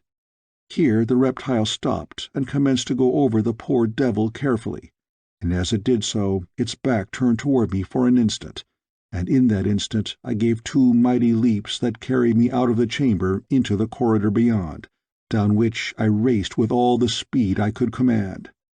Where I was, or whither I was going, I knew not. My only thought was to place as much distance as possible between me and that frightful chamber of torture. Presently I reduced my speed to a brisk walk, and later, realizing the danger of running into some new predicament were I not careful, I moved still more slowly and cautiously. After a time I came to a passage that seemed in some mysterious way familiar to me, and presently, chancing to glance within the chamber which led from the corridor, I saw 3 Mahars curled up in slumber upon a bed of skins. I could have shouted aloud in joy and relief. It was the same corridor and the same Mahars that I had intended to have lead so important a role in our escape from Phutra. Providence had indeed been kind to me, for the reptiles still slept. My one great danger now lay in returning to the upper levels in search of Perry and Ghak, but there was nothing else to be done, and so I hastened upward. When I came to the frequented portions of the building, I found a large burden of skins in a corner, and these I lifted to my head, carrying them in such a way that ends and corners fell down about my shoulders, completely hiding my face. Thus disguised, I found Perry and Ghak together in the chamber where we had been wont to eat and sleep. Both were glad to see me, it was needless to say, though of course they had known nothing of the fate that had been meted out to me by my judges. It was decided that no time should now be lost before attempting to put our plan of escape to the test, as I could not hope to remain hidden from the Sagoths long, nor could I forever carry that bale of skins about upon my head without arousing suspicion. However, it seemed likely that it would carry me once more safely through the crowded passages and chambers of the upper levels, and so I set out with Perry and Ghak, the stench of the illy-cured pelts fairly choking me. Together we repaired to the first tier of corridors beneath the main floor of the buildings, and here Perry and Ghak halted to await me. The buildings are cut out of the solid limestone formation. There is nothing at all remarkable about their architecture. The rooms are sometimes rectangular, sometimes circular, and again oval in shape. The corridors which connect them are narrow and not always straight. The chambers are lighted by diffused sunlight reflected through tubes similar to those by which the avenues are lighted. The lower the tiers of chambers, the darker. Most of the corridors are entirely unlighted. The Mahars can see quite well in semi-darkness. Down to the main floor we encountered many Mahars, Sagoths, and slaves, but no attention was paid to us as we became a part of the domestic life of the building. There was but a single entrance leading from the palace into the avenue, and this was well guarded by Sagoths. This doorway alone were we forbidden to pass. It is true that we were not supposed to enter the deeper corridors and apartments, except on special occasions when we were instructed to do so. But as we were considered a lower order without intelligence, there was little reason to fear that we could accomplish any harm by doing so, and so we were not hindered as we entered the corridor which led below. Wrapped in a skin, I carried 3 swords and the 2 bows and the arrows which Perry and I had fashioned. As many slaves bore skin-wrapped burdens to and fro, my load attracted no comment. Where I left Ghak and Perry, there were no other creatures in sight, and so I withdrew one sword from the package, and leaving the balance of the weapons with Perry, started on alone toward the lower levels. Having come to the apartment in which the 3 Mahars slept, I entered silently on tiptoe, forgetting that the creatures were without the sense of hearing. With a quick thrust through the heart, I disposed of the first, but my second thrust was not so fortunate, so that before I could kill the next of my victims, it had hurled itself against the third, who sprang quickly up, facing me with wide distended jaws. But fighting is not the occupation which the race of Mahars loves, and when the thing saw that I already had dispatched 2 of its companions, and that my sword was red with their blood, it made a dash to escape me.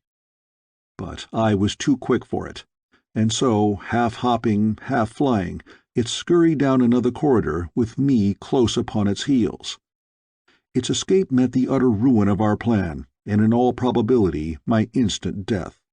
This thought lent wings to my feet, but even at my best I could do more than hold my own with the leaping thing before me. Of a sudden it turned into an apartment on the right of the corridor, and an instant later, as I rushed in, I found myself facing 2 of the Mahars.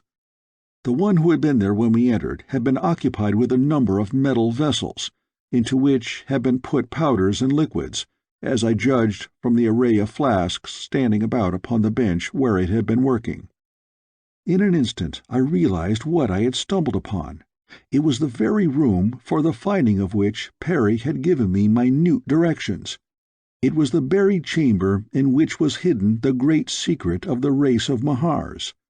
And on the bench beside the flasks lay the skin-bound book which held the only copy of the thing I was to have sought, after dispatching the 3 Mahars in their sleep.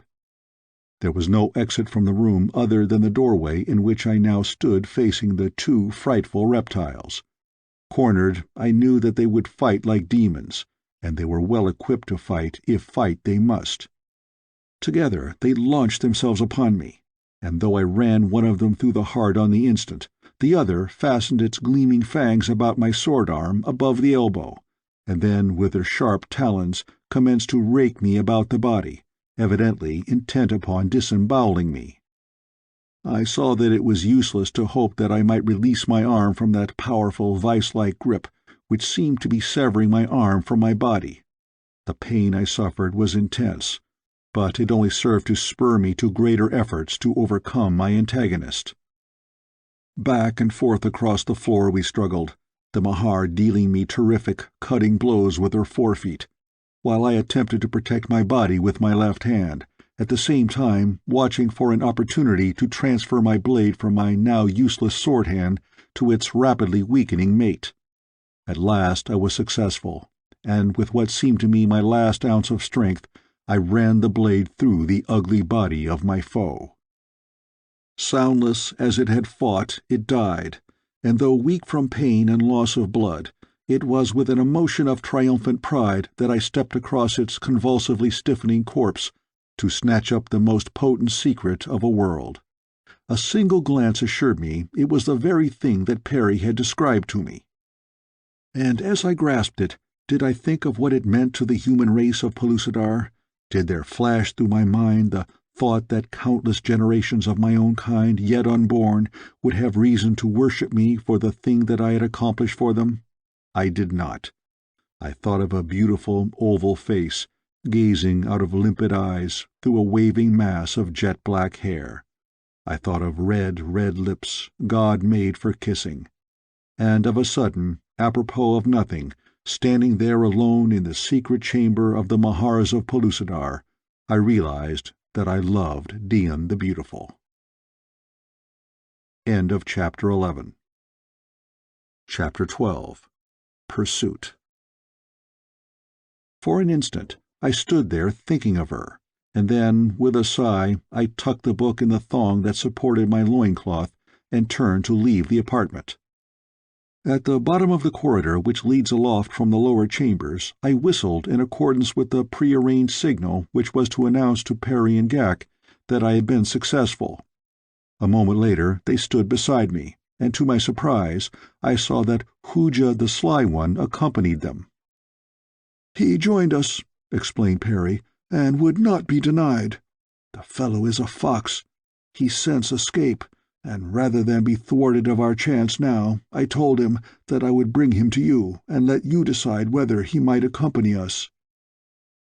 I had no love for Hooja and no confidence in him.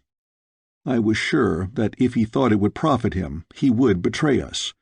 But I saw no way out of it now, and the fact that I had killed 4 Mahars instead of only the 3 I had expected to, made it possible to include the fellow in our scheme of escape. "Very well," I said. "You may come with us, Hooja. But at the first intimation of treachery, I shall run my sword through you. Do you understand?" He said that he did. Some time later we had removed the skins from the 4 Mahars, and so succeeded in crawling inside of them ourselves that there seemed an excellent chance for us to pass unnoticed from Phutra. It was not an easy thing to fasten the hides together where we had split them along the belly to remove them from their carcasses, but by remaining out until the others had all been sewed in with my help, and then leaving an aperture in the breast of Perry's skin through which he could pass his hands to sew me up, we were enabled to accomplish our design to really much better purpose than I had hoped.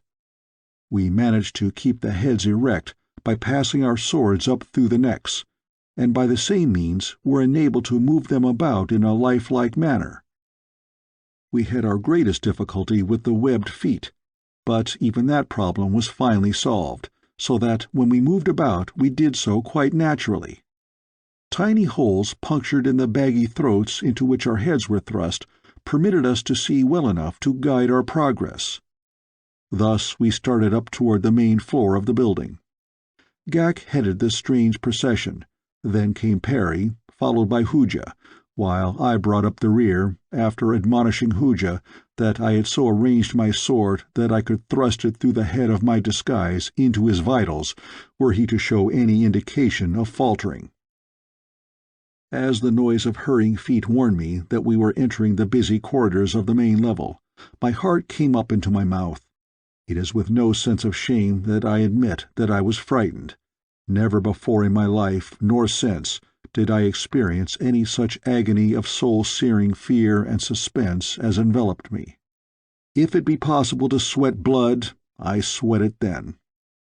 Slowly, after the manner of locomotion habitual to the Mahars, when they were not using their wings, we crept through the throngs of busy slaves, Sagoths, and Mahars.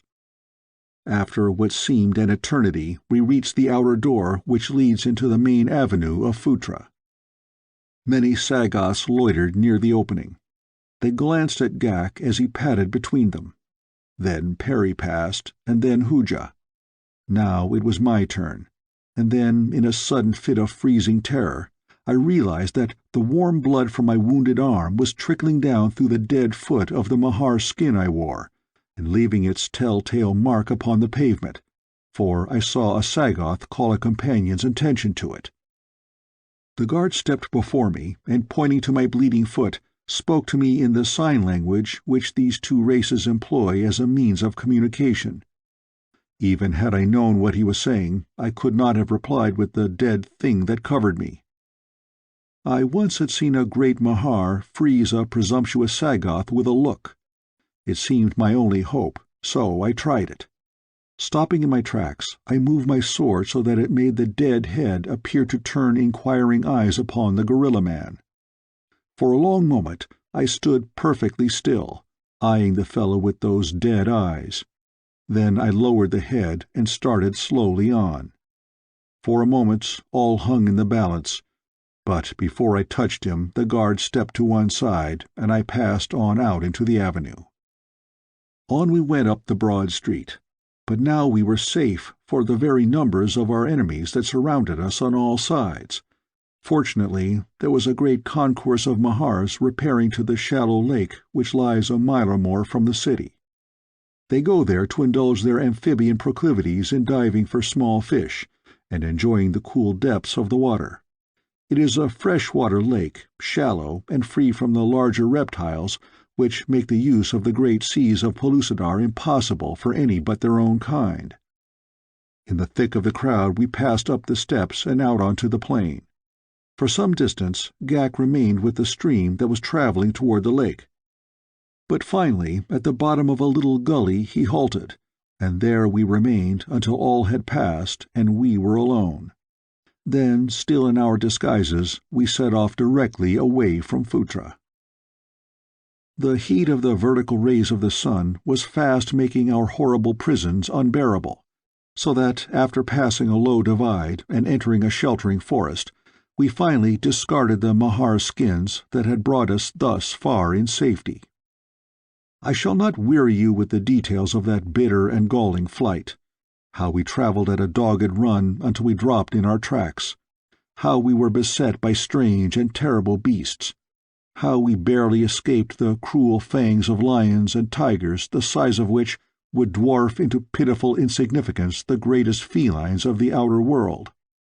On and on we raced, our one thought to put as much distance between ourselves and Phutra as possible.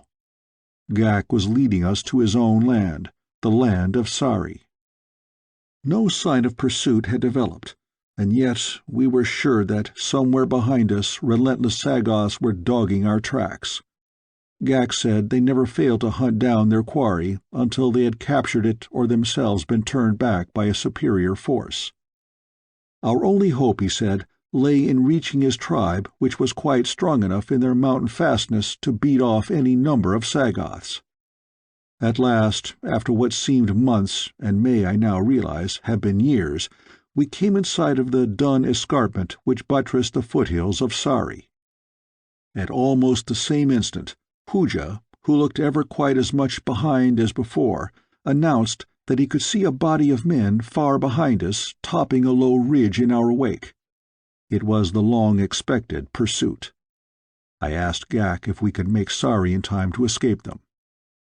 "We may," he replied, "but you will find that the Sagoths can move with incredible swiftness, and as they are almost tireless, they are doubtless much fresher than we." Then he paused, glancing at Perry.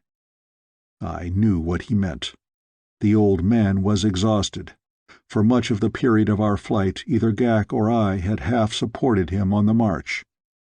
With such a handicap, less fleet pursuers than the Sagoths might easily overtake us before we could scale the rugged heights which confronted us. "You and Hooja go on ahead," I said. "Perry and I will make it if we are able.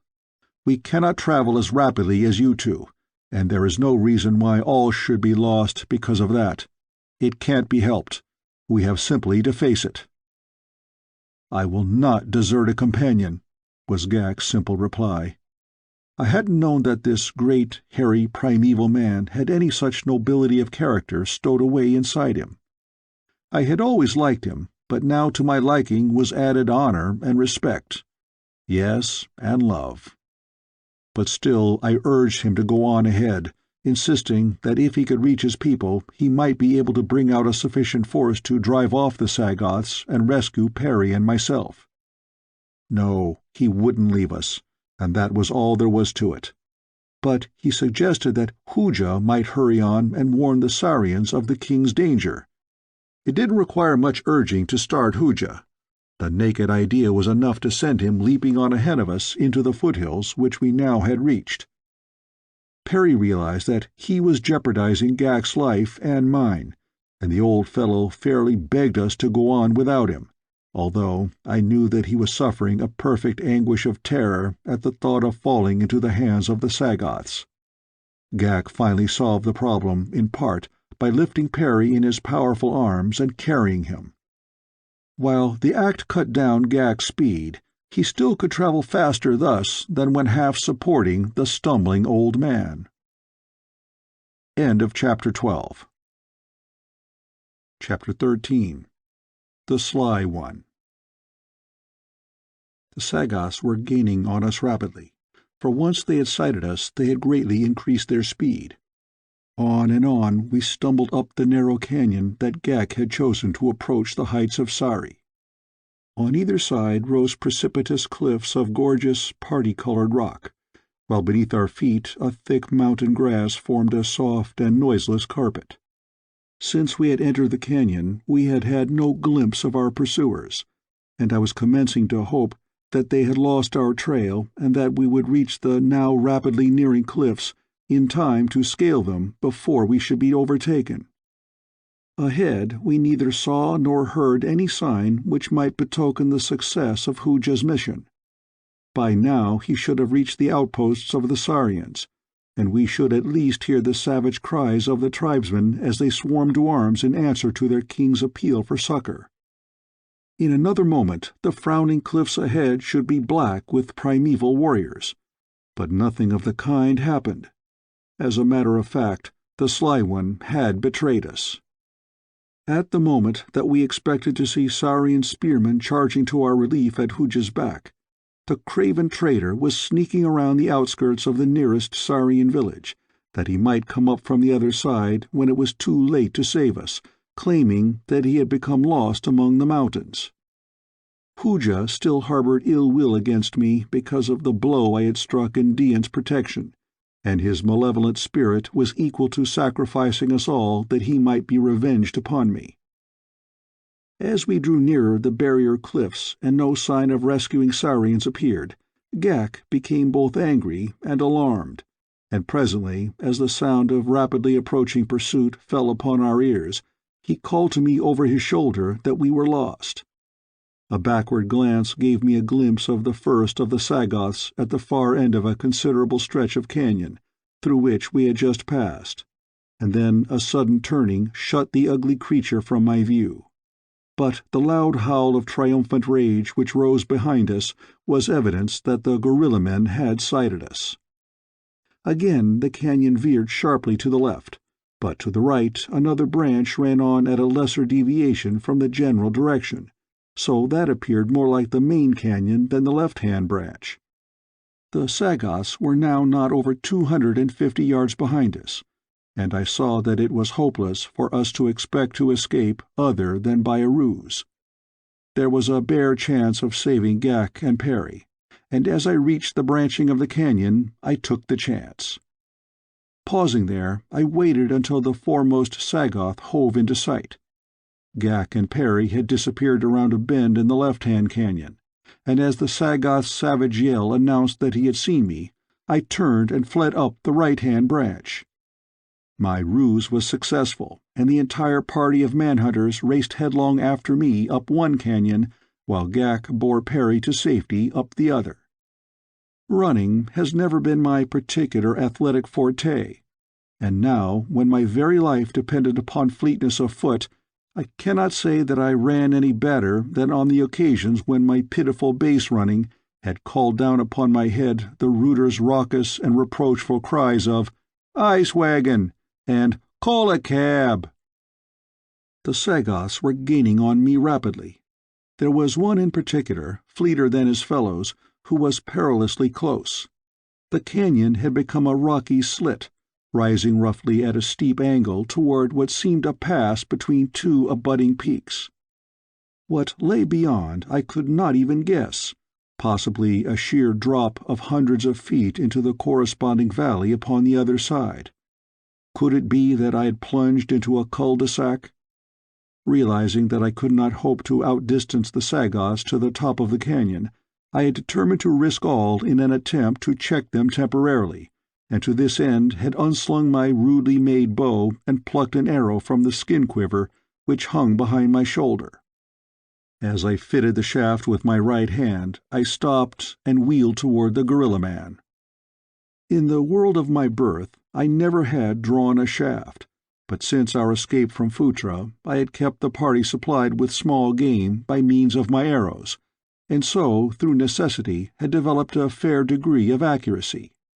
During our flight from Phutra, I had restrung my bow with a piece of heavy gut taken from a huge tiger, which Ghak and I had worried and finally dispatched with arrows, spear, and sword.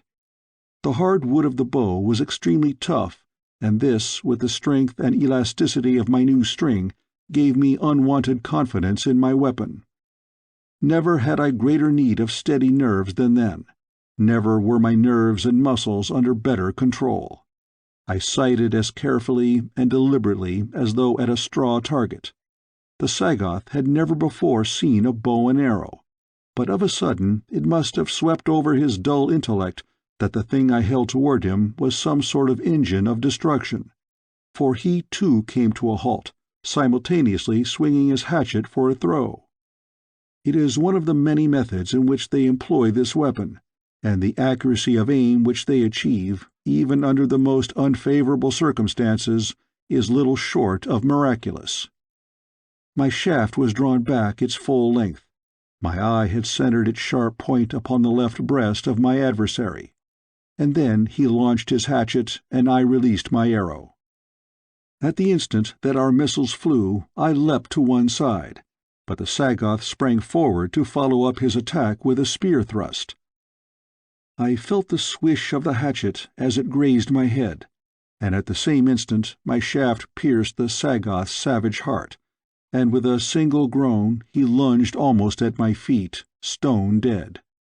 Close behind him were two more, 50 yards perhaps, but the distance gave me time to snatch up the dead guardsman's shield, for the close call his hatchet had just given me had borne in upon me the urgent need I had for one. Those which I had purloined at Phutra we had not been able to bring along because their size precluded our concealing them within the skins of the Mahars, which had brought us safely from the city. With the shield slipped well up on my left arm, I let fly with another arrow, which brought down a second Sagoth, and then, as his fellow's hatchet sped toward me, I caught it upon the shield, and fitted another shaft for him. But he did not wait to receive it. Instead, he turned and retreated toward the main body of gorilla men. Evidently, he had seen enough of me for the moment. Once more I took up my flight, nor were the Sagoths apparently over-anxious to press their pursuit so closely as before. Unmolested, I reached the top of the canyon, where I found a sheer drop of 200 or 300 feet to the bottom of a rocky chasm. But on the left a narrow ledge rounded the shoulder of the overhanging cliff. Along this I advanced, and at a sudden turning, a few yards beyond the canyon's end, the path widened, and at my left I saw the opening to a large cave. Before, the ledge continued until it passed from sight about another projecting buttress of the mountain. Here I felt I could defy an army, for but a single foeman could advance upon me at a time, nor could he know that I was awaiting him until he came full upon me around the corner of the turn. About me lay scattered stones crumbled from the cliff above. They were of various sizes and shapes, but enough were of handy dimensions for use as ammunition in lieu of my precious arrows. Gathering a number of stones into a little pile beside the mouth of the cave, I waited the advance of the Sagoths. As I stood there, tense and silent, listening for the first faint sound that should announce the approach of my enemies, a slight noise from within the cave's black depths attracted my attention. It might have been produced by the moving of the great body of some huge beast rising from the rock floor of its lair. At almost the same instant, I thought that I caught the scraping of hide sandals upon the ledge beyond the turn. For the next few seconds my attention was considerably divided. And then, from the inky blackness at my right, I saw two flaming eyes glaring into mine. They were on a level that was over 2 feet above my head. It is true that the beast who owned them might be standing upon a ledge within the cave, or that it might be rearing up upon its hind legs, but I had seen enough of the monsters of Pellucidar to know that I might be facing some new and frightful titan whose dimensions and ferocity eclipsed those of any I had seen before. Whatever it was coming slowly toward the entrance of the cave, and now, deep and forbidding, it uttered a low and ominous growl. I waited no longer to dispute possession of the ledge with the thing which owned that voice. The noise had not been loud. I doubt if the Sagoths heard it at all. But the suggestion of latent possibilities behind it was such that I knew it would only emanate from a gigantic and ferocious beast.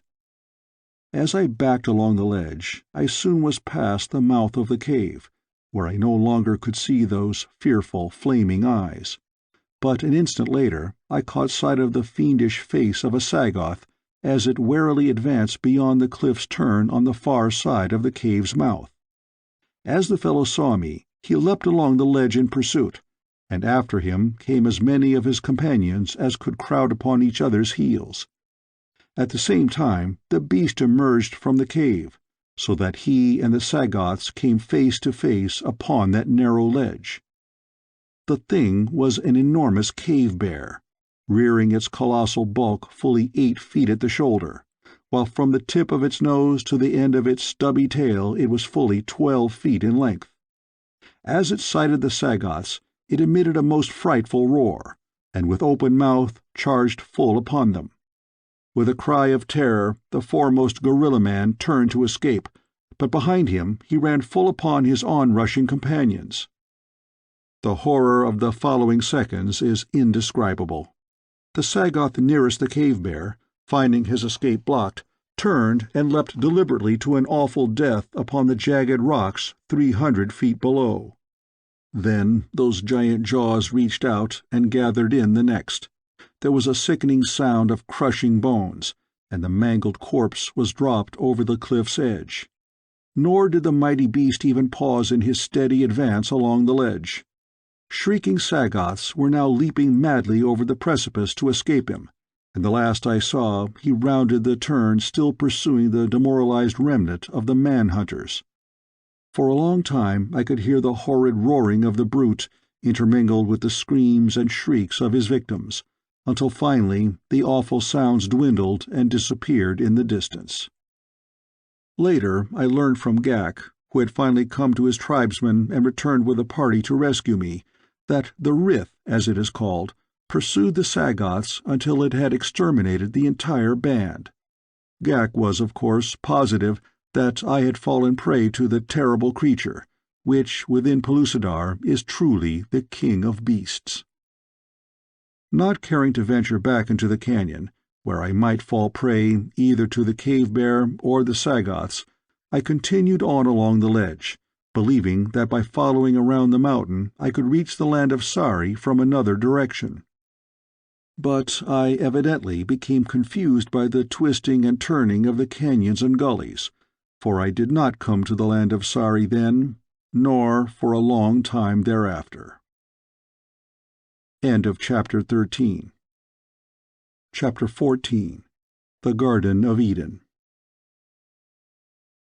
With no heavenly guide, it is little wonder that I became confused and lost in the labyrinthine maze of those mighty hills. What in reality I did was to pass entirely through them and come out above the valley upon the farther side. I know that I wandered for a long time, until, tired and hungry, I came upon a small cave in the face of the limestone formation which had taken the place of the granite farther back. The cave which took my fancy lay halfway up the precipitous side of a lofty cliff. The way to it was such that I knew no extremely formidable beast could frequent it, nor was it large enough to make a comfortable habitat for any but the smaller mammals or reptiles. yet it was with the utmost caution that I crawled within its dark interior. Here I found a rather large chamber, lighted by a narrow cleft in the rock above, which let the sunlight filter in sufficient quantities partially to dispel the utter darkness which I had expected. The cave was entirely empty, nor were there any signs of its having been recently occupied. The opening was comparatively small, so that after considerable effort I was able to lug up a boulder from the valley below which entirely blocked it. Then I returned again to the valley for an armful of grasses, and on this trip was fortunate enough to knock over an orthopi, the diminutive horse of Pellucidar, a little animal about the size of a fox terrier, which abounds in all parts of the inner world. Thus, with food and bedding, I returned to my lair, where, after a meal of raw meat, to which I had now become quite accustomed, I dragged the boulder before the entrance and curled myself upon a bed of grasses, a naked, primeval caveman, as savagely primitive as my prehistoric progenitors. I awoke rested but hungry, and pushing the boulder aside, crawled out upon the little rocky shelf which was my front porch. Before me spread a small but beautiful valley, through the center of which a clear and sparkling river wound its way down to an inland sea, the blue waters of which were just visible between two mountain ranges which embraced this little paradise. The sides of the opposite hills were green with verdure, for a great forest clothed them to the foot of the red and yellow and copper green of the towering crags which formed their summit. The valley itself was carpeted with a luxuriant grass, while here and there patches of wildflowers made great splashes of vivid color against the prevailing green. Dotted over the face of the valley were little clusters of palm-like trees, 3 or 4 together as a rule. Beneath these stood antelope, while others grazed in the open or wandered gracefully to a nearby ford to drink. There were several species of this beautiful animal, the most magnificent somewhat resembling the giant eland of Africa, except that their spiral horns form a complete curve backward over their ears and then forward again beneath them, ending in sharp and formidable points some 2 feet before the face and above the eyes. In size they remind one of a purebred Hereford bull, yet they are very agile and fast. The broad yellow bands that stripe the dark roan of their coats made me take them for a zebra when I first saw them. All in all, they are handsome animals, and added the finishing touch to the strange and lovely landscape that spread before my new home. I had determined to make my cave my headquarters, and with it as a base make a systematic exploration of the surrounding country in search of the land of Sari. First I devoured the remainder of the carcass of the orthopi I had killed before my last sleep. Then I hid the great secret in a deep niche at the back of the cave, rolled the boulder before my front door, and with bow, arrows, sword, and shield scrambled down into the peaceful valley. The grazing herds moved to one side as I passed through them, the little orthopi evincing the greatest wariness and galloping to safest distances. All the animals stopped feeding as I approached, and after moving to what they considered a safe distance, stood contemplating me with serious eyes and up-cocked ears.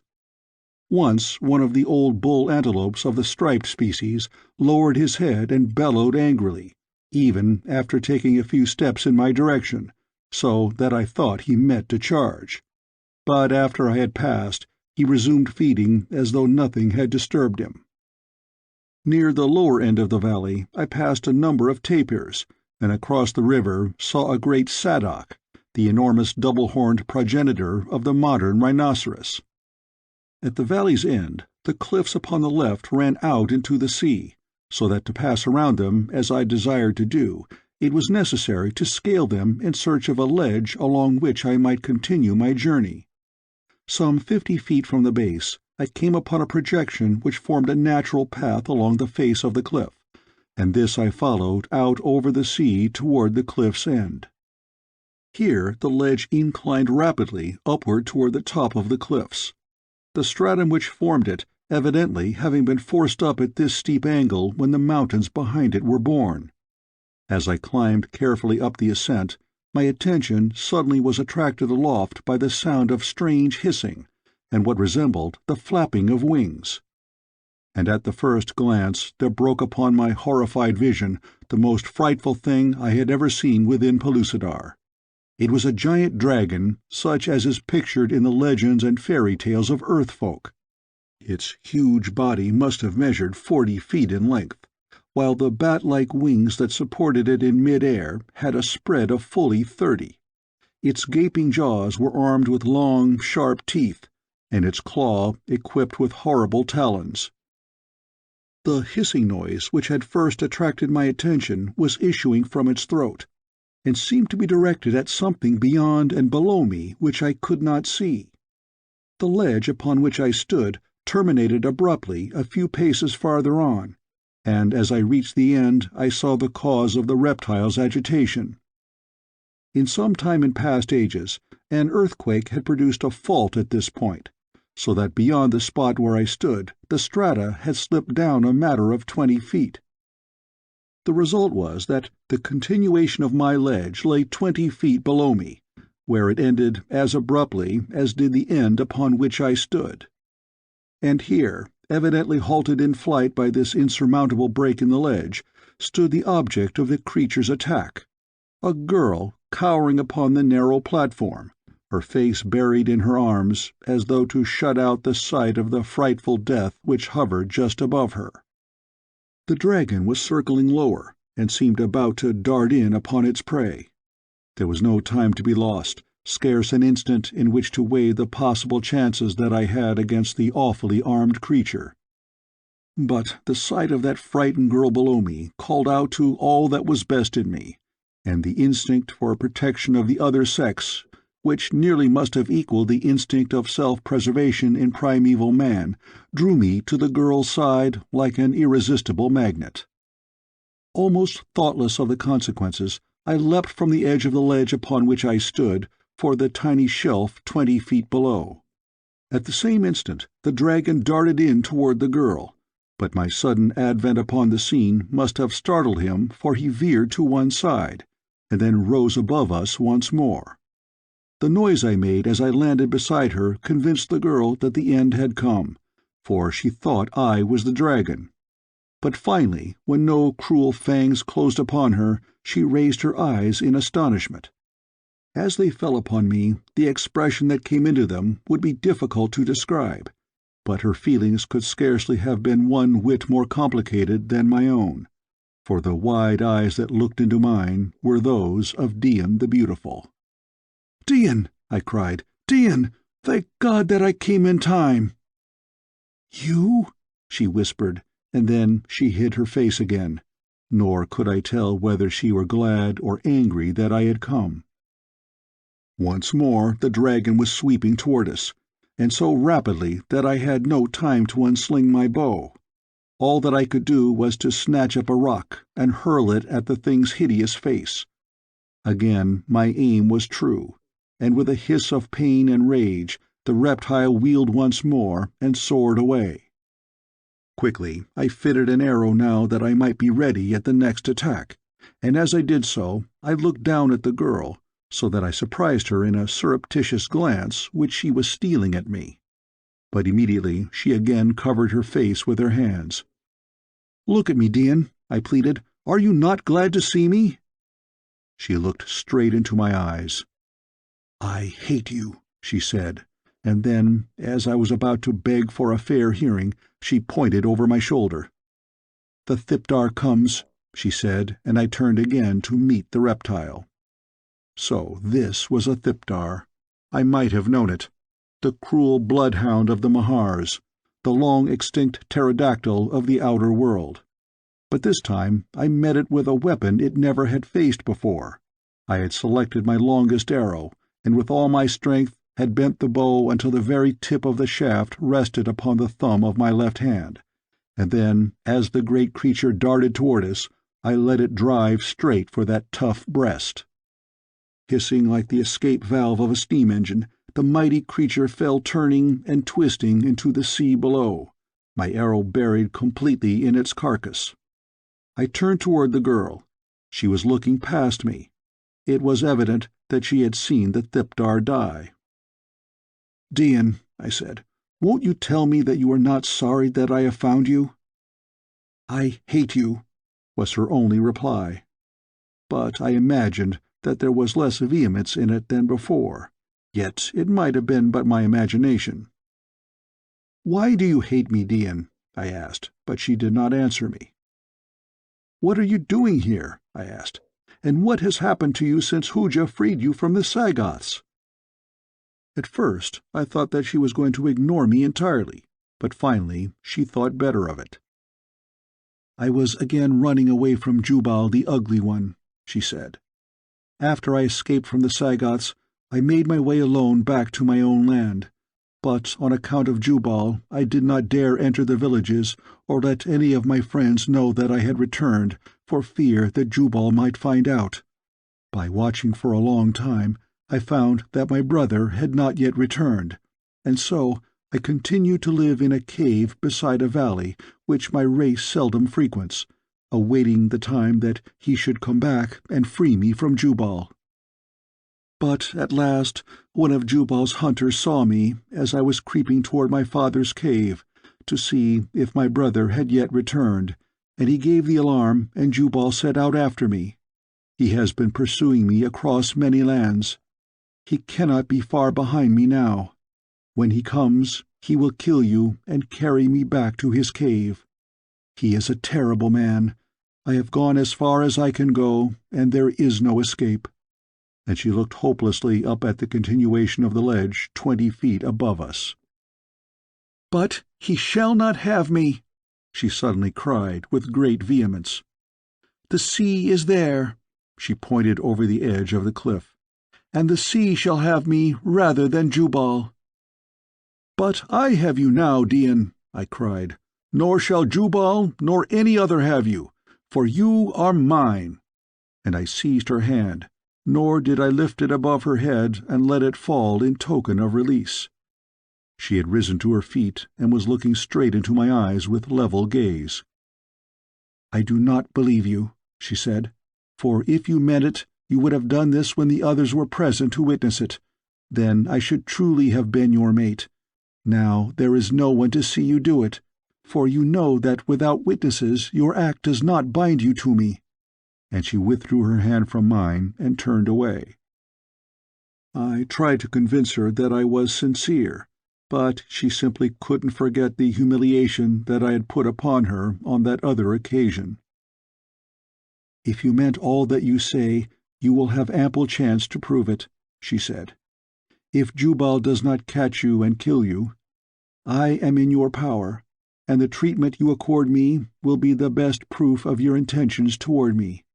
I am not your mate, and again I tell you that I hate you, and that I should be glad if I never saw you again." Dian certainly was candid. There was no gainsaying that. In fact, I found candor and directness to be quite a marked characteristic of the cavemen of Pellucidar. Finally, I suggested that we make some attempt to gain my cave, where we might escape the searching for Jubal, for I am free to admit that I had no considerable desire to meet the formidable and ferocious creature of whose mighty prowess Dian had told me when I first met her. He it was who, armed with a puny knife, had met and killed a cave-bear in a hand-to-hand struggle. It was Jubal who could cast his spear entirely through the armed carcass of the Sadoc at 50 paces. It was he who had crushed the skull of a charging Dirith with a single blow of his war-club. No, I was not pining to meet the Ugly One, and it was quite certain that I should not go out and hunt for him. But the matter was taken out of my hands very quickly, as is often the way, and I did meet Jubal the Ugly One face to face. This is how it happened. I had led Dian back along the ledge the way she had come, searching for a path that would lead us to the top of the cliff, for I knew that we could then cross over to the edge of my own little valley, where I felt certain we should find a means of ingress from the cliff-top. As we proceeded along the ledge, I gave Dian minute directions for finding my cave against the chance of something happening to me. I knew that she would be quite safely hidden away from pursuit once she gained the shelter of my lair, and the valley would afford her ample means of sustenance. Also, I was very much piqued by her treatment of me. My heart was sad and heavy, and I wanted to make her feel badly by suggesting that something terrible might happen to me, that I might, in fact, be killed. But it didn't work worth a cent, at least as far as I could perceive. Dian simply shrugged those magnificent shoulders of hers and murmured something to the effect that one was not rid of trouble so easily as that. For a while I kept still. I was utterly squelched. And to think that I had twice protected her from attack, the last time risking my life to save hers. It was incredible that even a daughter of the Stone Age could be so ungrateful, so heartless. But maybe her heart partook of the qualities of her epoch. Presently we found a rift in the cliff which had been widened and extended by the action of the water draining through it from the plateau above. It gave us a rather rough climb to the summit, but finally we stood upon the level mesa which stretched back for several miles to the mountain range. Behind us lay the broad inland sea, curving upward in the horizonless distance to merge into the blue of the sky, so that for all the world it looked as though the sea leapt back to arch completely over us and disappear beyond the distant mountains at our backs. The weird and uncanny aspect of the seascapes of Pellucidar balked description. At our right lay a dense forest, but to the left the country was open and clear to the plateau's farther verge. It was in this direction that our way led, and we had turned to resume our journey when Dian touched my arm. I turned to her, thinking that she was about to make peace overtures, but I was mistaken. "Jubal," she said, and nodded toward the forest. I looked, and there, emerging from the dense wood, came a perfect whale of a man. He must have been 7 feet tall and proportioned accordingly. He was still too far off to distinguish his features. "Run," I said to Dian. "I can engage him until you get a good start. Maybe I can hold him until you have gotten entirely away." And then, without a backward glance, I advanced to meet the ugly one. I had hoped that Dian would have a kind word to say to me before she went, for she must have known that I was going to my death for her sake. But she never even so much as bid me good-bye, and it was with a heavy heart that I strode through the flower-bespangled grass to my doom. When I had come close enough to Jubal to distinguish his features, I understood how it was that he had earned the sobriquet of Ugly One. Apparently, some fearful beast had ripped away one entire side of his face. The eye was gone, the nose, and all the flesh, so that his jaws and all his teeth were exposed and grinning through the horrible scar. Formerly, he may have been as good to look upon as the others of his handsome race, and it may be that the terrible result of this encounter had tended to sour an already strong and brutal character. However this may be, it is quite certain that he was not a pretty sight, and now that his features, or what remained of them, were distorted in rage at the sight of Dian with another male, he was indeed most terrible to see, and much more terrible to meet. He had broken into a run now, and as he advanced, he raised his mighty spear, while I halted and, fitting an arrow to my bow, took as steady aim as I could. I was somewhat longer than usual, for I must confess that the sight of this awful man had wrought upon my nerves to such an extent that my knees were anything but steady. What chance had I against this mighty warrior, for whom even the fiercest cave-bear had no terrors? Could I hope to best one who slaughtered the Sagoth and Dirith single-handed? I shuddered, but in fairness to myself, my fear was more for Dian than for my own fate.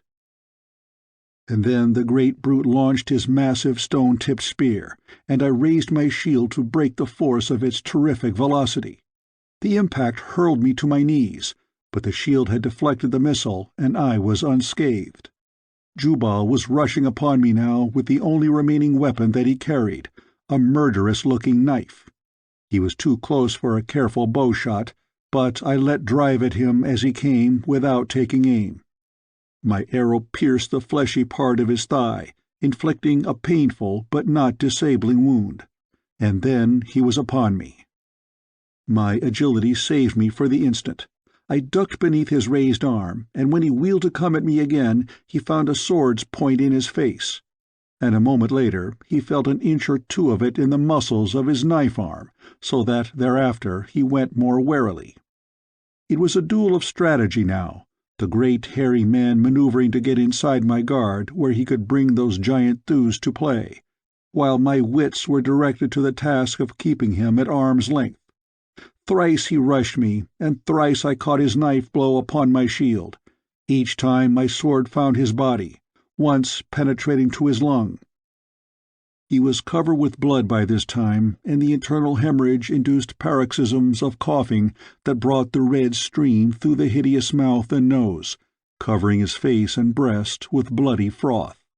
He was a most unlovely spectacle, but he was far from dead. As the duel continued, I began to gain confidence, for, to be perfectly candid, I had not expected to survive the first rush of that monstrous engine of ungoverned rage and hatred. And I think that Jubal, from utter contempt of me, began to change to a feeling of respect. And then, in his primitive mind, there evidently loomed the thought that perhaps at last he had met his master, and was facing his end. At any rate, it is only upon this hypothesis that I can account for his next act, which was in the nature of a last resort, a sort of forlorn hope, which could only have been born of the belief that if he did not kill me quickly, I should kill him. It happened on the occasion of his fourth charge, when, instead of striking at me with his knife, he dropped that weapon, and seizing my sword blade in both his hands, wrenched the weapon from my grasp as easily as from a babe. Flinging it far to one side, he stood motionless for just an instant, glaring into my face with such a horrid leer of malignant triumph as to almost unnerve me. Then he sprang for me with his bare hands. But it was Jubal's day to learn new methods of warfare. For the first time he had seen a bow and arrows. Never before that duel had he beheld a sword. And now he learned what a man who knows may do with his bare fists. As he came for me like a great bear, I ducked again beneath his outstretched arm, and as I came up, planted as clean a blow upon his jaw as ever you have seen. Down went that great mountain of flesh sprawling upon the ground. He was so surprised and dazed that he lay there for several seconds before he made any attempt to rise, and I stood over him with another dose ready when he should gain his knees. Up he came at last, almost roaring in his rage and mortification. But he didn't stay up. I let him have a left fair on the point of the jaw that sent him tumbling over his back. By this time I think Jubal had gone mad with hate, for no sane man would have come back for more as many times as he did. Time after time I bowled him over as fast as he could stagger up, until toward the last he lay longer on the ground between blows, and each time came up weaker than before. He was bleeding very profusely now from the wound in his lungs, and presently a terrific blow over his heart sent him reeling heavily to the ground, where he lay very still, and somehow I knew at once that Jubal the Ugly One would never get up again. But even as I looked upon that massive body lying there so grim and terrible in death, I could not believe that I, single-handed, had bested this slayer of fearful beasts, this gigantic ogre of the Stone Age. Picking up my sword, I leaned upon it, looking down on the dead body of my foeman. And as I thought of the battle I had just fought and won, a great idea was born in my brain, the outcome of this and the suggestion that Perry had made within the city of Phutra. If skill and science could render a comparative pygmy the master of this mighty brute, what could not the brute's fellows accomplish with the same skill and science? Why, all Pellucidar would be at their feet, and I would be their king, and Dian their queen. Dian. A little wave of doubt swept over me. It was quite within the possibilities of Dian to look down upon me even were I a king. She was quite the most superior person I had ever met, with the most convincing way of letting you know that she was superior. Well, I could go to the cave and tell her that I had killed Jubal, and then she might feel more kindly toward me, since I had freed her of her tormentor. I hoped that she had found the cave easily. It would be terrible had I lost her again. And I turned to gather up my shield and bow to hurry after her, when, to my astonishment, I found her standing not 10 paces behind me. "Girl," I cried, "what are you doing here? I thought that you had gone to the cave as I told you to." Up went her head, and the look that she gave me took all the majesty out of me, and left me feeling more like the palace janitor, if palaces have janitors. "As you told me to," she cried, stamping her little foot. "I do as I please. I am the daughter of a king, and furthermore, I hate you." I was dumbfounded. This was my thanks for saving her from Jubal. I turned and looked at the corpse. "May be that I saved you from a worse fate, old man," I said, but I guess it was lost on Dian, for she never seemed to notice it at all. "Let us go to my cave," I said. "I am tired and hungry." She followed along a pace behind me, neither of us speaking. I was too angry, and she evidently didn't care to converse with the lower orders. I was mad all the way through, as I had certainly felt that at least a word of thanks should have rewarded me, for I knew that even by her own standards I must have done a very wonderful thing to have killed the redoubtable Jubal in a hand-to-hand encounter. We had no difficulty in finding my lair, and then I went down into the valley and bowled over a small antelope, which I dragged up the steep ascent to the ledge before the door. Here we ate in silence. Occasionally I glanced at her, thinking that the sight of her tearing at raw flesh with her hands and teeth like some wild animal would cause a revulsion of my sentiments toward her. But to my surprise I found that she ate quite as daintily as the most civilized woman of my acquaintance, and finally I found myself gazing in foolish rapture at the beauties of her strong, white teeth. Such is love. After our repast we went down to the river together and bathed our hands and faces, and then, after drinking our fill, went back to the cave. Without a word I crawled into the farthest corner, and curling up was soon asleep. When I awoke I found Dian sitting in the doorway looking out across the valley. As I came out she moved to one side to let me pass, but she had no word for me. I wanted to hate her, but couldn't. Every time I looked at her something came up in my throat so that I nearly choked. I had never been in love before, but I did not need any aid in diagnosing my case. I certainly had it, and had it bad. God, how I loved that beautiful, disdainful, tantalizing, prehistoric girl. After we had eaten again, I asked Dian if she intended returning to her tribe now that Jubal was dead, but she shook her head sadly and said that she did not dare, for there was still Jubal's brother to be considered, his oldest brother. "What has he to do with it?" I asked. "Does he too want you, or has the option on you become a family heirloom to be passed on down from generation to generation?" She was not quite sure as to what I meant. "It is probable," she said, "that they all will want revenge for the death of Jubal. There are 7 of them, 7 terrible men. Someone may have to kill them all, if I am to return to my people." It began to look as though I had assumed a contract much too large for me, about 7 sizes, in fact. "Had Jubal any cousins?" I asked. It was just as well to know the worst at once. "Yes," replied Dian, "but they don't count. They all have mates. Jubal's brothers have no mates, because Jubal could get none for himself. He was so ugly that women ran away from him. Some have even thrown themselves from the cliffs of Amoz into the Darul Az rather than mate with the ugly one." "But what had that to do with his brothers?" I asked.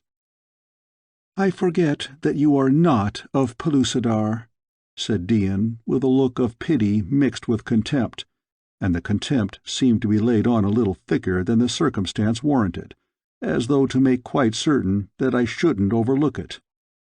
"You see," she continued, "a younger brother may not take a mate until all his older brothers have done so, unless the older brother waives his prerogative, which Jubal would not do, knowing that as long as he kept them single they would be all the keener in aiding him to secure a mate." Noticing that Dian was becoming more communicative, I began to entertain hopes that she might be warming up toward me a bit, although upon what slender thread I hung my hopes I soon discovered. "As you dare not return to Amoz," I ventured, "what is to become of you, since you cannot be happy here with me, hating me as you do?" "I shall have to put up with you," she replied coldly, "until you see fit to go elsewhere and leave me in peace. Then I shall get along very well alone." I looked at her in utter amazement. It seemed incredible that even a prehistoric woman could be so cold and heartless and ungrateful. Then I arose. "I shall leave you now," I said haughtily. "I have had quite enough of your ingratitude and your insults." And then I turned and strode majestically down toward the valley. I had taken 100 steps in absolute silence, and then Dian spoke. "I hate you!" she shouted, and her voice broke, in rage, I thought. I was absolutely miserable, but I hadn't gone too far when I began to realize that I couldn't leave her alone there without protection, to hunt her own food amid the dangers of that savage world. She might hate me, and revile me, and heap indignity after indignity upon me, as she already had, until I should have hated her. But the pitiful fact remained that I loved her, and I couldn't leave her there alone. The more I thought about it, the madder I got, so that by the time I reached the valley I was furious, and the result of it was that I turned right around and went up that cliff again as fast as I had come down. I saw that Dian had left the ledge and gone within the cave, but I bolted right in after her. She was lying upon her face on the pile of grasses I had gathered for her bed. When she heard me enter, she sprang to her feet like a tigress. "I hate you!" she cried. Coming from the brilliant light of the noonday sun into the semi-darkness of the cave, I could not see her features, and I was rather glad, for I disliked to think of the hate that I should have read there. I never said a word to her at first. I just strode across the cave and grasped her by the wrists, and when she struggled, I put my arm around her so as to pinion her hands to her sides. She fought like a tigress, but I took my free hand and pushed her head back. I imagined that I had suddenly turned brute, that I had gone back 1,000 million years and was again a veritable caveman taking my mate by force.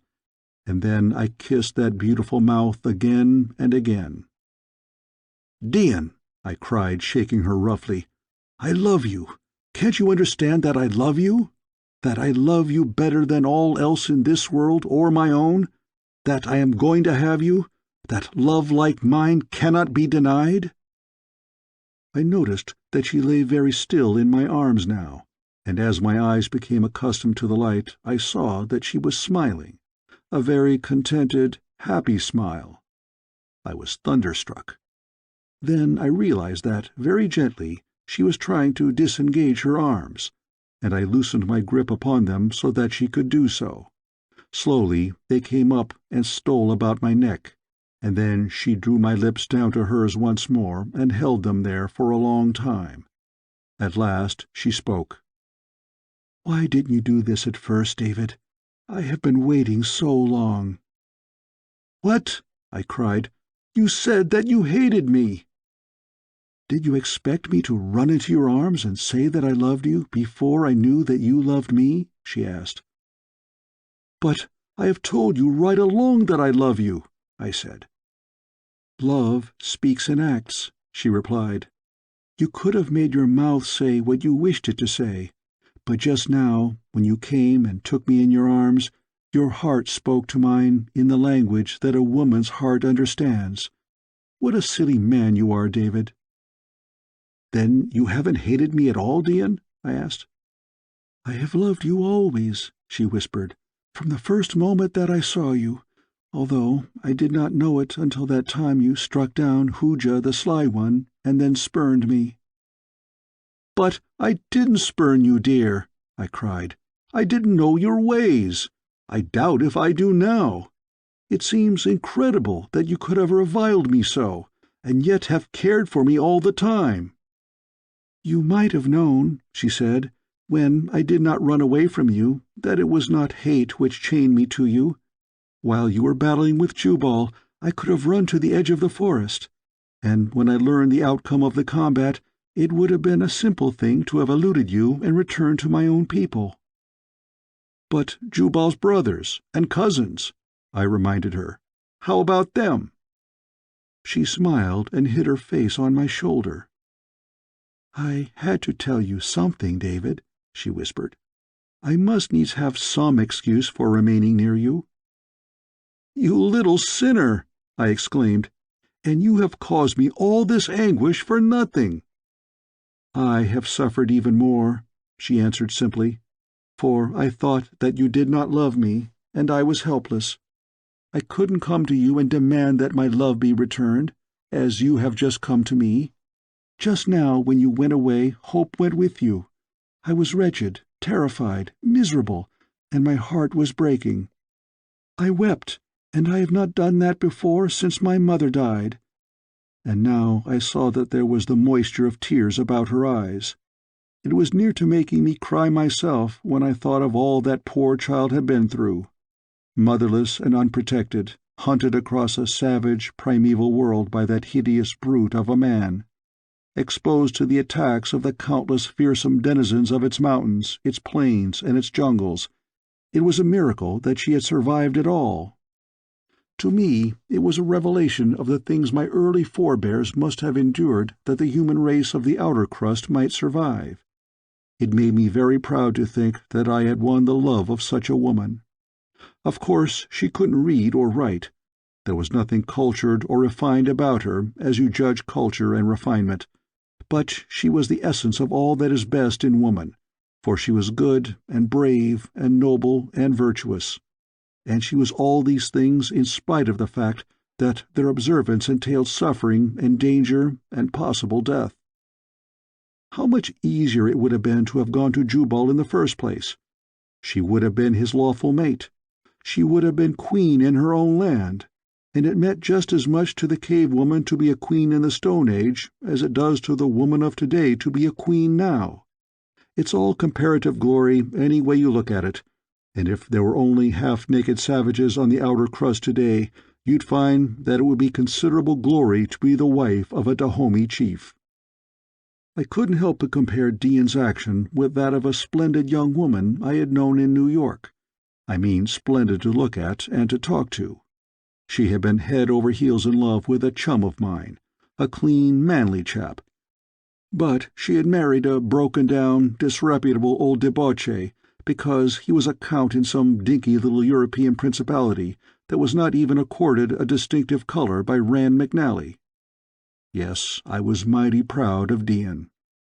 After a time we decided to set out for Sari, as I was anxious to see Perry and to know that all was right with him. I had told Dian about our plan of emancipating the human race of Pellucidar, and she was fairly wild over it. She said that if Dakor, her brother, would only return, he could easily be king of Amoz, and that then he and Ghak could form an alliance.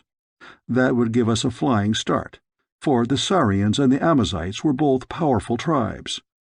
Once they had been armed with swords and bows and arrows and trained in their use, we were confident that they could overcome any tribe that seemed disinclined to join the great army of federated states with which we were planning to march upon the Mahars.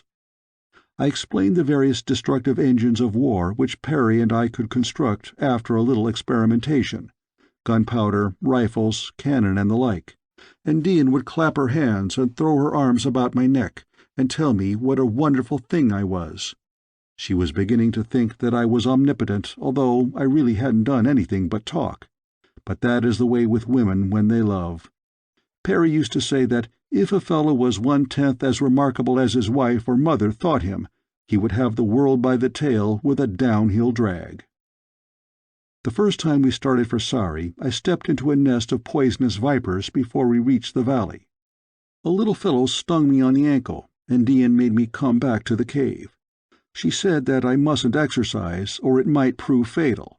If it had been a full-grown snake that struck me, she said, I wouldn't have moved a single pace from the nest. I'd have died in my tracks, so virulent is the poison. As it was, I must have been laid up for quite a while, though Dian's poultices of herbs and leaves finally reduced the swelling and drew out the poison. The episode proved most fortunate, however, as it gave me an idea which added 1,000-fold to the value of my arrows as missiles of offense and defense. As soon as I was able to be about again, I sought out some adult vipers of the species which had stung me, and having killed them, I extracted their virus, smearing it upon the tips of several arrows. Later, I shot a hyenodon with one of these, and though my arrow inflicted but a superficial flesh wound, the beast crumpled in death almost immediately after he was hit. We now set out once more for the land of the Sarians, and it was with feelings of sincere regret that we bade good-bye to our beautiful Garden of Eden, in the comparative peace and harmony of which we lived the happiest moments of our lives. How long we had been there, I did not know, for, as I have told you, time had ceased to exist for me beneath the eternal noonday sun. It may have been an hour or a month of earthly time. I do not know. End of Chapter 14. Chapter 15. Back to Earth. We crossed the river and passed through the mountains beyond, and finally we came out upon a great level plain which stretched away as far as the eye could reach. I cannot tell you in what direction it stretched, even if you would care to know, for all the while that I was within Pellucidar I never discovered any but local methods of indicating direction. There is no north, no south, no east, no west. Up is about the only direction which is well defined, and that, of course, is down to you of the outer crust. Since the sun neither rises nor sets, there is no method of indicating direction beyond visible objects such as high mountains, forests, lakes, and seas. The plain which lies beyond the white cliffs which flank the Darel Az, upon the shore nearest the mountains of the clouds, is about as near to any direction as any Pellucidarian can come. If you happen not to have heard of the Darel Az, or the White Cliffs, or the Mountains of the Clouds, you feel that there is something lacking, and long for the good old understandable northeast and southwest of the outer world. We had barely entered the great plain when we discovered two enormous animals approaching us from a great distance. So far were they that we could not distinguish what manner of beasts they might be, but as they came closer, I saw that they were enormous quadrupeds, 80 or 100 feet long, with tiny heads perched at the top of very long necks. Their heads must have been quite 40 feet from the ground. The beasts moved very slowly, that is, their action was slow, but their strides covered such a great distance that in reality they traveled considerably faster than a man walks. As they drew still nearer, we discovered that upon the back of each sat a human being.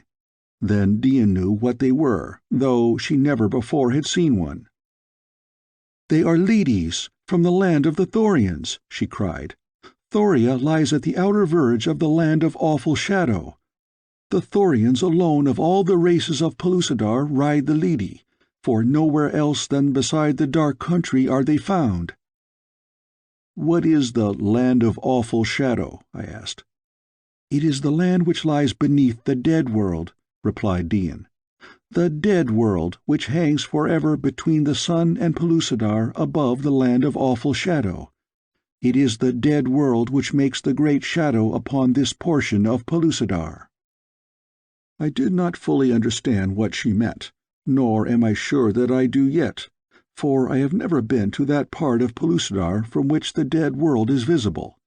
But Perry says that it is the moon of Pellucidar, a tiny planet within a planet, and that it revolves around the Earth's axis coincidentally with the Earth, and thus is always above the same spot within Pellucidar. I remember that Perry was very much excited when I told him about this dead world, for he seemed to think that it explained the hitherto inexplicable phenomena of nutation and the precession of the equinoxes. When the two upon the Leadys had come quite close to us, we saw that one was a man and the other a woman. The former had held up his two hands, palms toward us, in sign of peace, and I had answered him in kind, when he suddenly gave a cry of astonishment and pleasure, and slipping from his enormous mount, ran forward toward Dian, throwing his arms about her. In an instant I was white with jealousy, but only for an instant, since Dian quickly drew the man toward me, telling him that I was David, her mate. "And this is my brother, Dakhor, the strong one, David," she said to me. It appeared that the woman was Dakhor's mate. He had found none to his liking among the Sari, nor farther on until he had come to the land of the Thoria, and there he had found and fought for this very lovely Thorian maiden whom he was bringing back to his own people.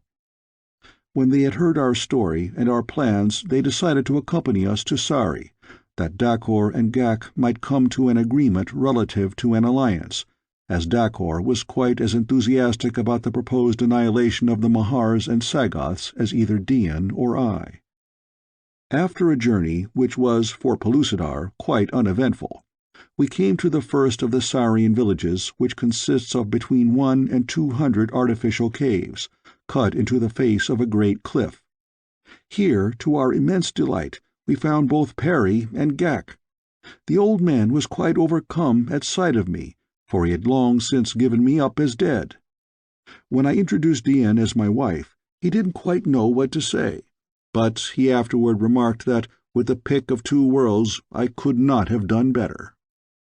Ghak and Dakhor reached a very amicable agreement, and it was at a council of the headmen of the various tribes of the Sari that the eventual form of government was tentatively agreed upon.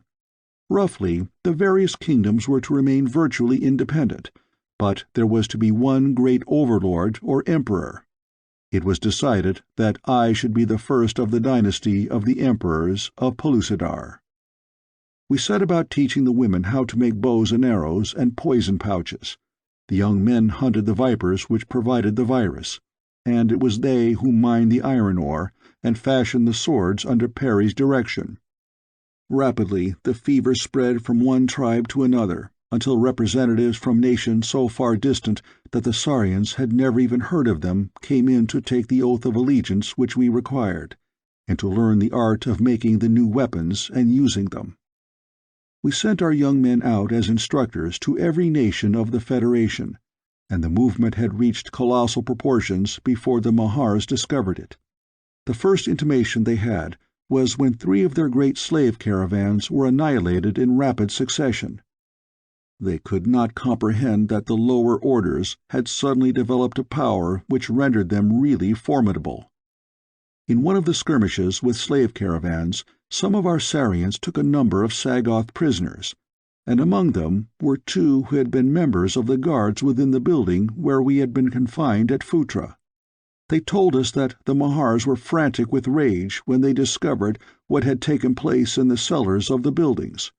The Sagoths knew that something very terrible had befallen their masters, but the Mahars had been most careful to see that no inkling of the true nature of their vital affliction reached beyond their own race. How long it would take for the race to become extinct it was impossible even to guess, but that this must eventually happen seemed inevitable. The Mahars had offered fabulous rewards for the capture of any one of us alive, and at the same time had threatened to inflict the direst punishment upon whomever should harm us. The Sagoths could not understand these seemingly paradoxical instructions, though their purpose was quite evident to me. The Mahars wanted the great secret, and they knew that we alone could deliver it to them. Perry's experiments in the manufacture of gunpowder and the fashioning of rifles had not progressed as rapidly as we had hoped. There was a whole lot about these 2 arts which Perry didn't know.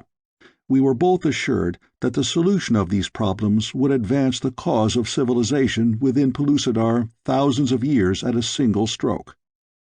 Then there were various other arts and sciences which we wished to introduce, but our combined knowledge of them did not embrace the mechanical details which alone could render them of commercial or practical value. "David," said Perry, immediately after his latest failure to produce gunpowder that would even burn, "one of us must return to the outer world and bring back the information we lack. Here we have all the labor and materials for reproducing anything that ever has been produced above. What we lack is knowledge. Let us go back and get that knowledge in the shape of books. Then this world will indeed be at our feet." And so it was decided that I should return in the prospector, which still lay upon the edge of the forest at the point where we had first penetrated to the surface of the inner world. Dian would not listen to any arrangement for my going which did not include her, and I was not sorry that she wished to accompany me, for I wanted her to see my world, and I wanted my world to see her. With a large force of men, we marched to the great iron mole, which Perry soon had hoisted into position with its nose pointed back toward the outer crust. We went over all the machinery carefully. He replenished the air tanks and manufactured oil for the engine. At last everything was ready, and we were about to set out when our pickets, a long thin line of which had surrounded our camp at all times, reported that a great body of what appeared to be Sagoths and Mahars were approaching from the direction of Phutra. Dian and I were ready to embark, but I was anxious to witness the first clash between two fair-sized armies of the opposing races of Pellucidar. I realized that this was to mark the historic beginnings of a mighty struggle for possession of a world, and as the first emperor of Pellucidar, I felt that it was not alone my duty, but my right, to be in the thick of that momentous struggle. As the opposing army approached, we saw that there were many Mahars with the Sagoth troops, an indication of the vast importance which the dominant race placed upon the outcome of this campaign, for it was not customary with them to take active part in the sorties which their creatures made for slaves, the only form of warfare which they waged upon the lower orders. Ghak and Dakor were both with us, having come primarily to view the prospector. I placed Ghak with some of his Sarians on the right of our battle line.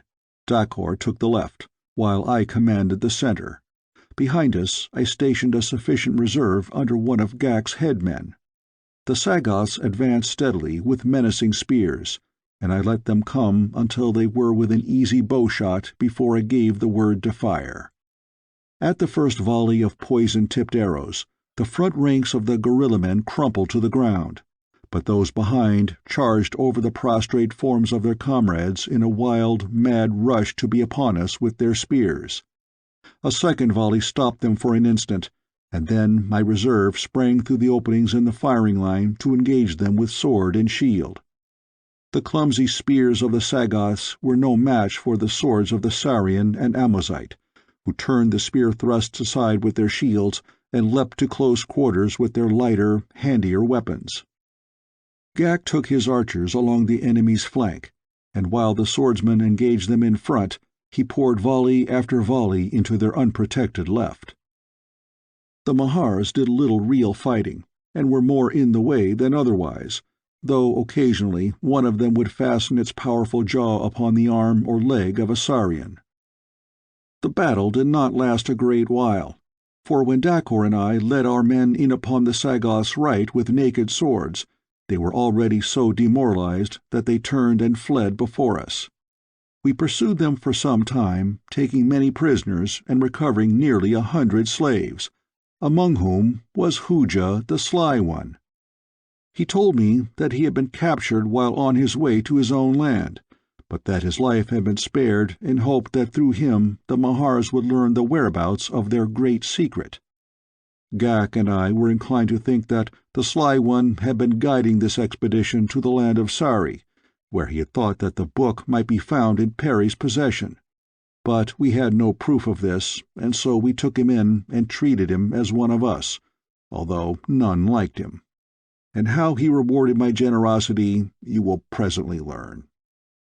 There were a number of Mahars among our prisoners, and so fearful were our own people of them that they would not approach them unless completely covered from the sight of the reptiles by a piece of skin.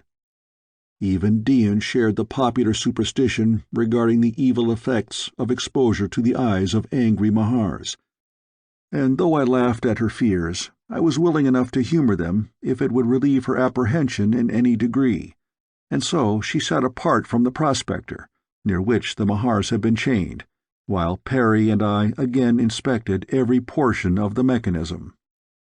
At last I took my place in the driving seat and called to one of the men without to fetch Dian.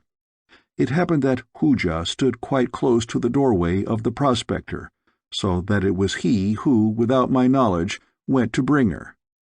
But how he succeeded in accomplishing the fiendish thing he did, I cannot guess, unless there were others in the plot to aid him. Nor can I believe that, since all my people were loyal to me and would have made short work of Hooja had he suggested the heartless scheme, even had he had time to acquaint another with it.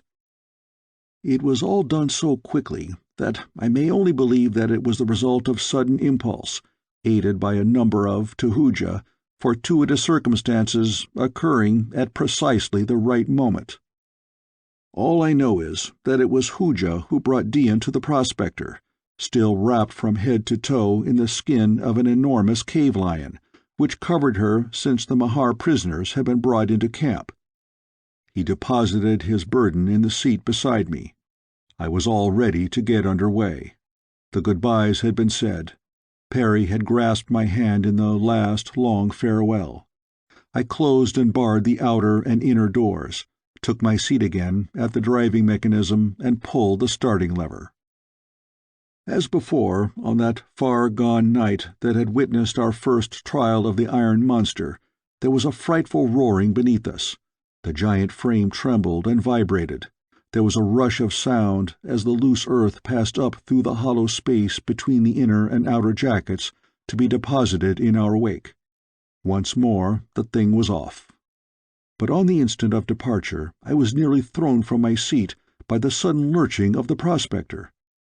At first I did not realize what had happened, but presently it dawned upon me that just before entering the crust the towering body had fallen through its supporting scaffolding, and that instead of entering the ground vertically, we were plunging into it at a different angle. Where it would bring us out upon the upper crust I could not even conjecture. And then I turned to note the effect of this strange experience upon Dian. She still sat shrouded in the great skin. "Come, come," I cried, laughing. "Come out of your shell. No Mahar eyes can reach you here." I leaned over and snatched the lion's skin from her, and then I shrank back upon my seat in utter horror. The thing beneath the skin was not Dian. It was a hideous Mahar. Instantly I realized the trick that Hooja had played upon me, and the purpose of it. Rid of me forever as he doubtless thought, Dian would be at his mercy. Frantically I tore at the steering wheel in an effort to turn the prospector back toward Pellucidar. But, as on that other occasion, I could not budge the thing a hair. It is needless to recount the horrors or the monotony of that journey. It varied but little from the former one, which had brought us from the outer to the inner world.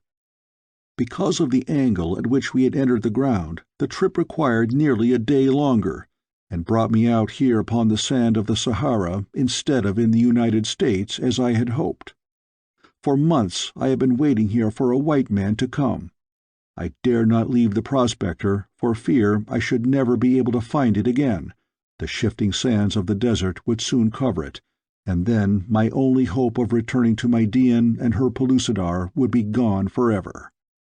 That I ever shall see her again seems but remotely possible, for how may I know upon what part of Pellucidar my return journey may terminate, and how, without a north or south or an east or a west, may I hope ever to find my way across that vast world to the tiny spot where my lost love lies grieving for me?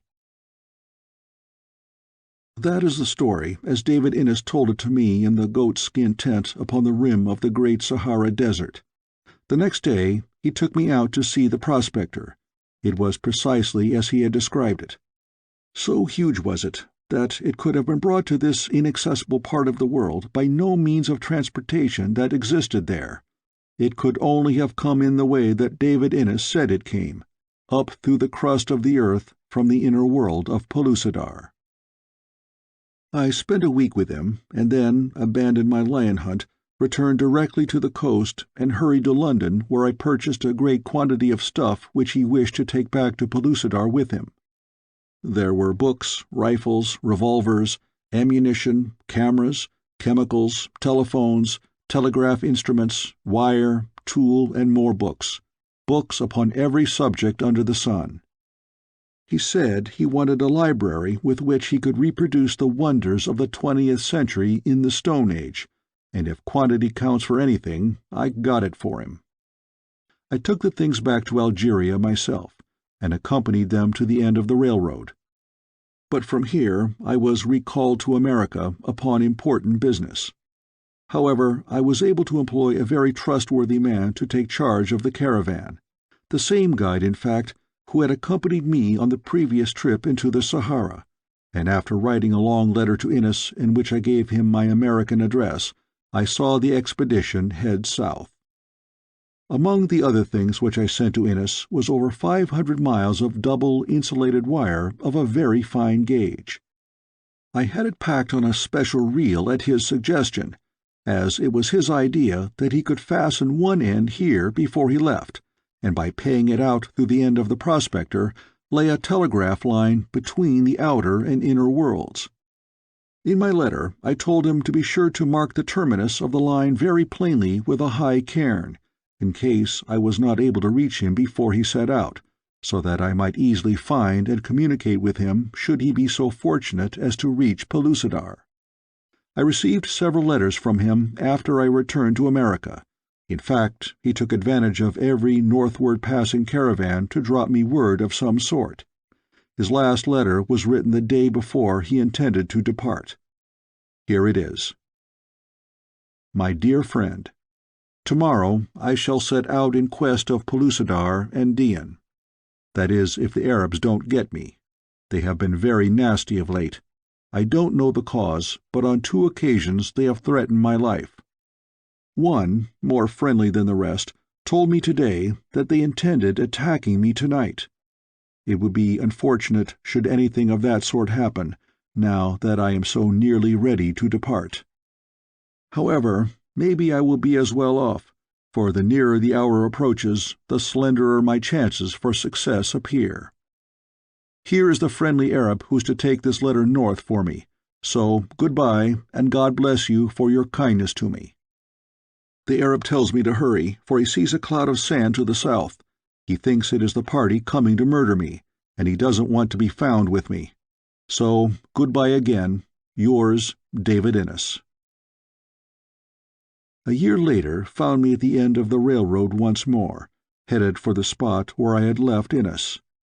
My first disappointment was when I discovered that my old guide had died within a few weeks of my return, nor could I find any member of my former party who could lead me to the same spot. For months I searched that scorching land, interviewing countless desert sheiks in the hope that at last I might find one who had heard of Innes and his wonderful iron mole. Constantly my eyes scanned the blinding waste of sand for the rickety cairn beneath which I was to find the wires leading to Pellucidar, but always I was unsuccessful. And always do these awful questions harass me when I think of David Innes and his strange adventures. Did the Arabs murder him after all, just on the eve of his departure? Or did he again turn the nose of his iron monster toward the inner world? Did he reach it, or lies he somewhere buried in the heart of the great crust? And if he did come again to Pellucidar, was it to break through into the bottom of one of her great island seas, or among some savage race far, far from the land of his heart's desire? Does the answer lie somewhere upon the bosom of the broad Sahara, at the end of 2 tiny wires hidden beneath a lost cairn? I wonder. The End of At the Earth's Core by Edgar Rice Burroughs. We hope you enjoyed tonight's sleep audiobook. If you liked this audiobook and want to listen to more, please check out our channel at Sleep Audiobooks. And if you prefer to listen to each story individually, they will also be uploaded to our secondary channel at Sleep Chapters. You can access our entire catalog of bedtime story audiobooks through our web app, which can be found at sleepaudiobooks.com. There, you will also find our suite of sleep tools, including a complimentary Better Sleep Quick Guide if you sign up to our mailing list. Links are in the description below. All likes, comments, and especially subscribing help this channel grow so that we can reach more night owls in our quest to help as many people sleep easier so they can live their lives more fully during the day. We appreciate your support and wish you a very excellent night's sleep. This is Sleep Audiobooks.